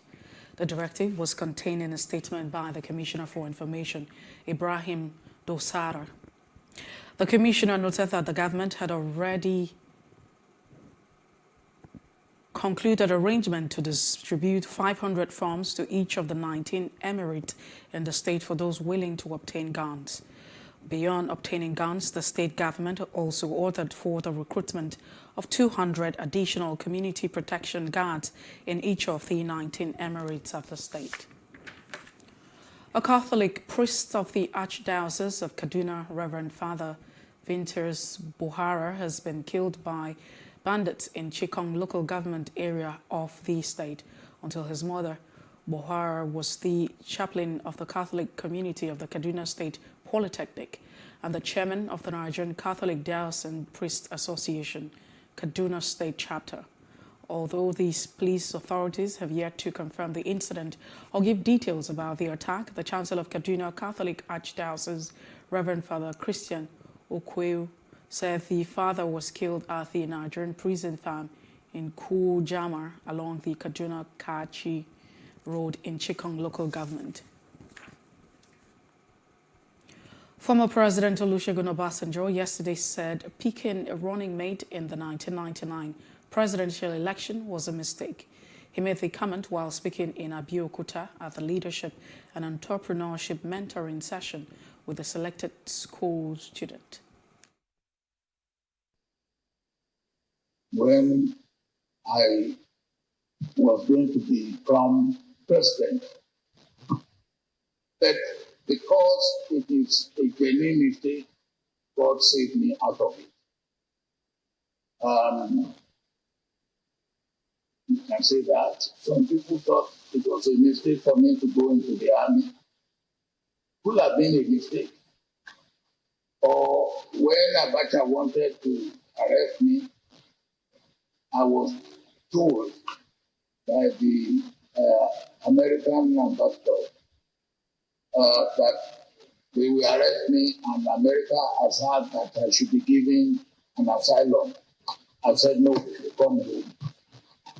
It could have been a mistake because I could have lost my life. So, yes, I would say there are many things that could have been a mistake, but God saved me from them all. The Socio-Economic Rights and Accountability Project, SERB, has filed a suit against President Muhammadu Buhari over his failure to probe allegations over 11 trillion naira meant to provide regular electricity supply since 1999 May and have been stolen, mismanaged or diverted into private pockets. The electricity grid has been reportedly collapsed at least 3 times within 5 months and 130 times in 7 years, plunging many households across the country into darkness. According to the World Bank, epileptic power supply costs businesses in Nigeria about $29 billion annually. The Apapa Area Command of the National Drug Law Enforcement Agency, NDLEA, has seized 19,703.25 kilograms of hard drugs worth over 6 billion naira between January and June 20. Its commander, Ame, said that the command was ready to curb the menace of illegal drug dealers in the nation's maritime space. The commander also commended the NDLEA Chairman, Brigadier General Buba Marwa, for rekindling the war against drug cartels. At least 17 people were found dead at a nightclub in South Africa's southern city of East London, according to police. Unverified pictures shared on social media showed bodies with no visible signs of injuries strewn on the floor of the club. They were also said to be students who were celebrating Pence Down, a party held after writing high school examination. Meanwhile, the Institute of Chartered Accountants of Nigeria, ICANN Lagos District Society, organized an event to inaugurate the 20th chairman, Alexa Wilcox, the 2020-2023 Executive Committee. The event, which was hosted in Lagos, had friends, family in attendance. Our correspondent Paul George was there and now reports. In the hall were family and friends, close associates, professional colleagues, and invited guests of Alexa Wilcox. They were all excited to celebrate their own. Wilcox, the man of the moment, while recounting how he was first elected to the executive committee of the body as the social publicity secretary and now as the chairman of the institute because of his hard work and the efforts of some special people who reposed confidence in him, was self-assured on what he would do differently to sustain the work of his predecessors. It's not going to be a dash, it's going to be a marathon. And cooperation is the only that can see us through. We have a lot of activities.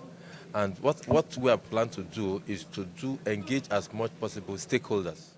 As he further stated how he would go about it, his ever-supportive daughter, Jacqueline Wilcox, was delighted to have a visionary father. She believes her father is capable of leading the organization. I have appreciated my predecessors. They have all done their very best. But like I said, and I will always repeat what I said in my acceptance speech, more of stakeholders' engagement, especially the media. I started my administration by visiting media houses. And that I have visited 3, and I'm visiting more. Now the media will have to propagate what we are doing. We'll have partnership with the media so that our host community will know what we are doing. He did not just jump into this. He has been built up and trained for this. And so I'm very confident that he has what it takes to make this work. And as you can see, many other people have that same confidence in him.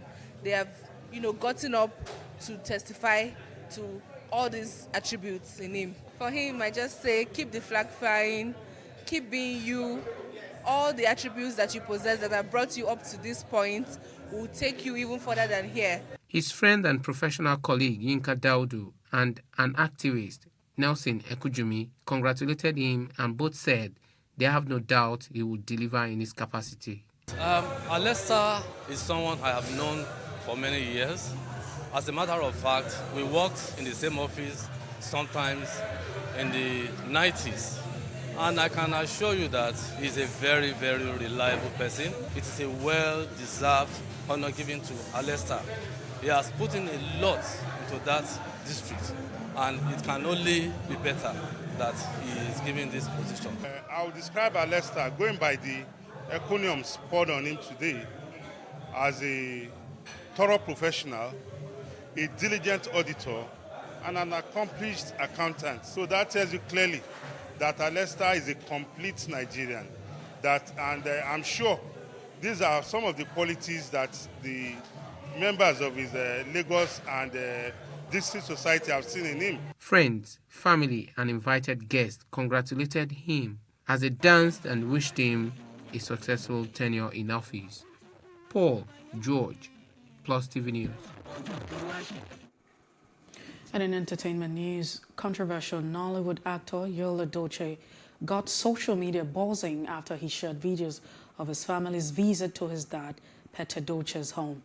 Yul broke the internet on the 27th of April 2022 after sharing photos of his new baby star Dike Edochie with his second wife Judy Austin. In the video, a very cute grandfather-child moment was captured as Pet Edochie held his grandson. Yul was also heard at the background communicating with his dad.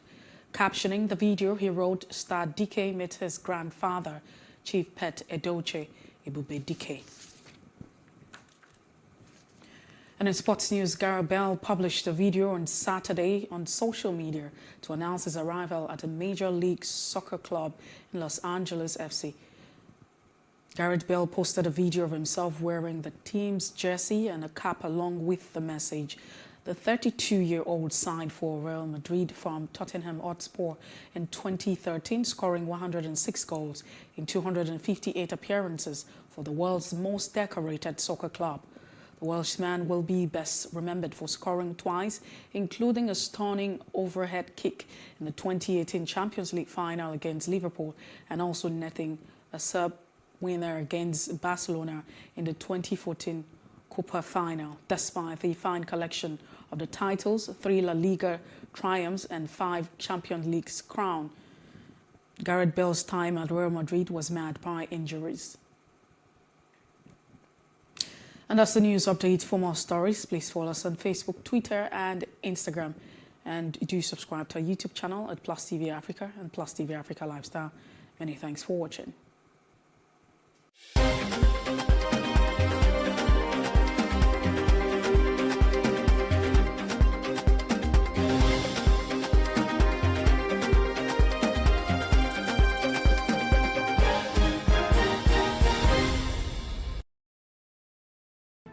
There is no voting on social media. To vote, you would require a permanent voter's card. To get your PVC, visit cvr.inecnigeria.org. Create your account with a valid email address and start the registration process. An activation link will be sent to you. Click on the link and activate your account. Fill out the form, pick and submit a convenient date and time for your biometrics. Print the application slip, which should have your QR code. On the appointed date, go to the nearest INEC office for your biometric capturing. Thereafter, you will get a registration slip to pick your permanent voter's card when ready. Get your PVC today. This message is from Plus TV Africa.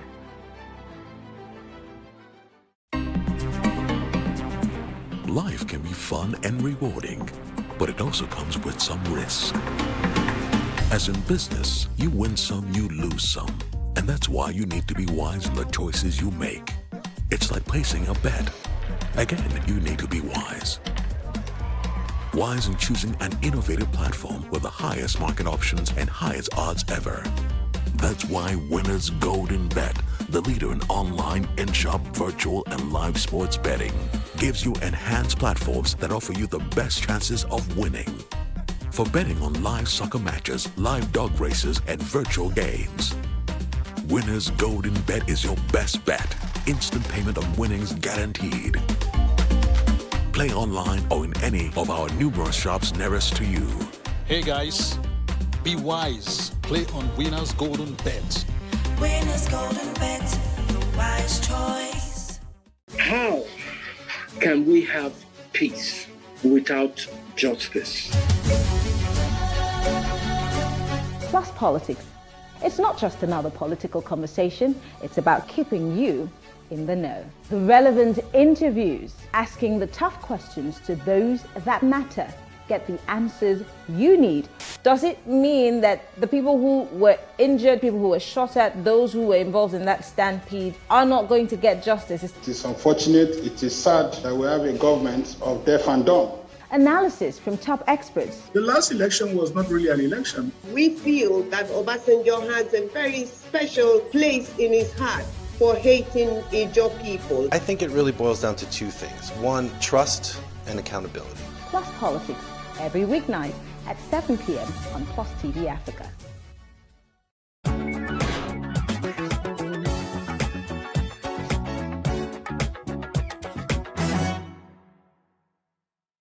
Menstrual cycle is a way the body of a woman releases tissues that is no longer needed in the body. Every month, the body of a woman prepares for pregnancy. The lining of the uterus gets thicker as preparation for nurturing the fertilized egg. There are 4 phases of the menstrual cycle, which is menstruation, the follicular phase, ovulation, and the luteal phase. Common menstrual problems include heavy or painful periods and premenstrual syndrome, PMS. In an interview with the family physician, Dr. Nwachukwu Chukwuemeka, he gives a deeper explanation of the menstrual cycle. Menstrual cycle is defined as a time clock within a female or a woman of reproductive age, especially from puberty, where there is a production of the eggs in your ovaries, and then the preparation of the womb to receive this egg, hoping that it will be fertilized, and then the discharge of this egg when it is not fertilized, or the growing of this fertilized egg into a baby. Okay, so now that cycle takes usually a month, and this cycle usually a month averagely, so it seems to take 28 days. However, there are variances, so we give a normal phase of plus or minus 7 days, meaning that it could span from 21 days to 35 days. So that's why it varies for women. So the menstrual cycle is the period from the release or the preparation of the eggs in the ovaries to the release of these ovaries down to the womb, and then it is discharged, and you all see it as blood. Dr. Chukwuemeka explains why some women go through pains before or during the cycle, which makes them use hot water bottle to soothe it before they will be relieved for some time. Painful menstruation, which can be described as dysmenorrhea, is possible because, first, during the movement of the eggs, there are lots of hormonal activities, and it has seen first to be either due to the tubes, the contractions of the tubes, especially when you're talking about before the period, especially in ovulation. So there's usually ovulation pain, which is milder than the menstrual pain itself. So the contraction of the fallopian tubes is a milking movement, milking the eggs through the tubes into the ovary. Okay, and then when it gets into the ovary, it stays for approximately 24 hours and then begins to degenerate. Before then, the womb is preparing a space, a bed for this egg to be implanted if it's fertilized. But while it's doing that, it's not implanted. And so that brings me to the stages of the menstrual cycle. So there is the proliferative stage, which is the stage at which there's production of many things. And then there's a secretory phase, which is the phase where the egg is expecting to, to be fertilized, and then also expecting to either become a baby or it is discarded. All right. So when that happens and this egg is not fertilized, the uterus begins to contract in order to expel it. That contraction is usually painful. Imagine your fist very tight. Okay, especially for a woman who hasn't given birth before. That's how tight her uterus is. Very small and tight, compact. Now within that fist is a slit, a tiny slit that allows for this egg.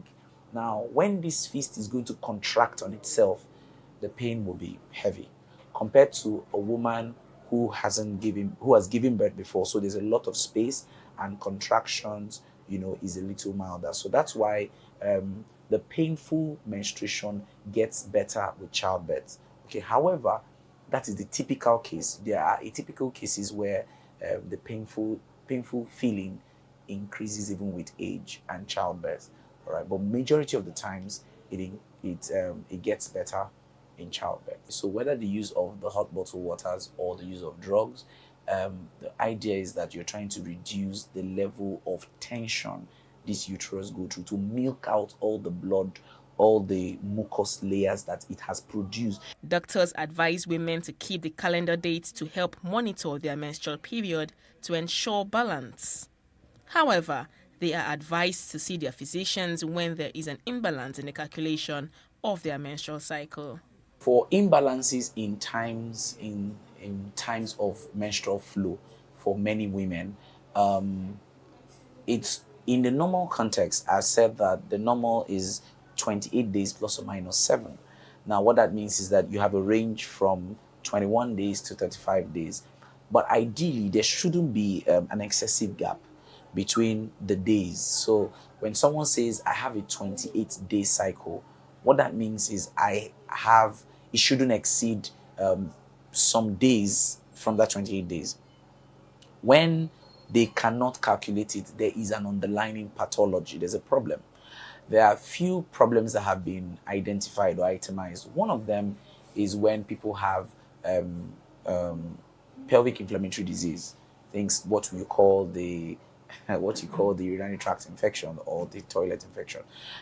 What happens is that those infections they alter the flow between 1 month and the next month. So when women are not able to calculate, they may need to see their physician to identify what exactly is causing the disparity, the long-term disparity. But if there are a few days, then you shouldn't say you don't know. If they're probably 2 or 3 days apart, then it's still within the range. Okay, but when they are like 1 week apart, 5-7 days apart, then there's an underlying condition. Or when it comes too early, there's an underlying condition. Overaged pain in some women during the menstrual cycle needs to be investigated, and if there is no problem, then it could be a change in their system. Many women feel unbearable menstrual pain at their older ages, which is very atypical from the normal. So the response to such is that they need to be investigated properly. They need to. It's very atypical, and if they're investigated and there is no reason, then they may be let low like that or have some hormonal replacements done for them. But if they're investigated, there are certain things that can be the cause. One of them is, like I said, could be a fibroid. Another could be what we call the endometriosis. Okay, endometriosis is the presence of tissues, uterine tissues in another part of the stomach. So whenever the stomach is beginning to experience that firing impulse, that tissue, wherever it is, it could be in the womb, it could be in the stomach generally, it could be on the broad ligament, that tissue also fires, and then they feel the peppery sensation at that point. Okay, it could even still be a PID, pelvic inflammatory disease. Now, this condition happening at an older age is very possible, but must be investigated and properly treated. However, if investigated and nothing is found, then it can be classified as an atypical situation. And more often than not, hormonal play. Medication during the menstrual cycle must be recommended. First of all, it's not very ideal to openly, prescribe, and then because what you do is that you validate certain things in the public. People should really be investigated. People should see their doctors, and then he knows what. But yeah, the use of Felvine has been made public already. It could be right and could be acceptable. However, it comes with a side effect, which is intensifying stomach pain in ulcer patients. So it simply means that an ulcer patient cannot use Felvine, or it can cause ulcer because it's an NSAID, non-steroidal anti-inflammatory drug, which means that it can potentiate the possibility for an ulcer. That also means that if a patient has ulcer, it's contraindicated. If a patient can have ulcer, it's contraindicated as well. Now, there are many analgesics that are available, simple analgesics ranging from paracetamol All right. The problem is that many times we want the very hard one, ranging from paracetamols to some of the codeines, sometimes depending on how heavy the pain is. More importantly is the use of relaxants. So they are smooth muscle relaxants, some of which we call hyoscine, that we popularly know as Buscopan.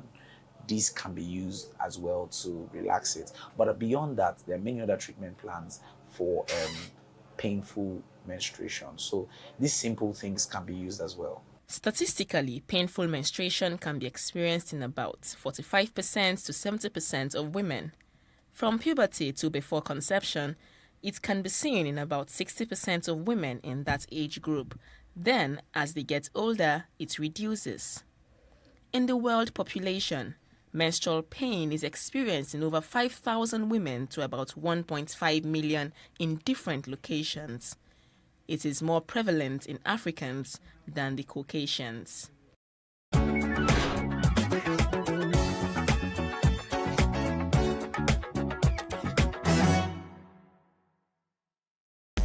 I bet your eyes and ears are thrilled with music videos coming from Nigerian artists. You obviously notice the singer, the video vixens, and other talents. But what about the music director? Close your eyes, think about your favorite music video, and see if you can tell who directed it. Great if you can, sad if you can't. We're here to celebrate the brains behind the videos out there, and here are 5 top Nigerian music video directors. Number 1. Clarence Peters. He's a director, filmmaker, and cinematographer.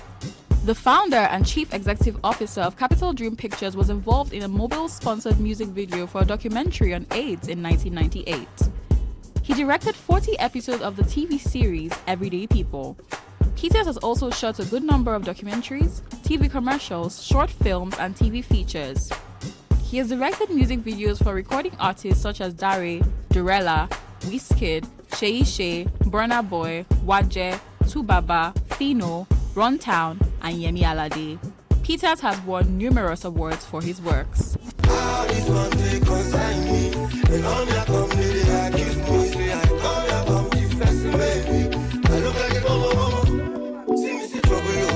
Number 2. TG Omori. Also known as Boy Director, TG Omori is a Nigerian music video director and cinematographer. He started directing at 15 while overseeing stage plays at school and church. He began making videos a year later but took it up professionally at 18 after graduating from Pencil Film Institute.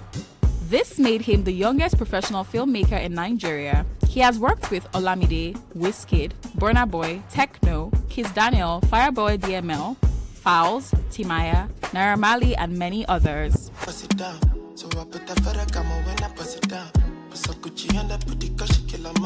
That's why she don't want to push it, wanna stick around. But she still say that she love me 'cause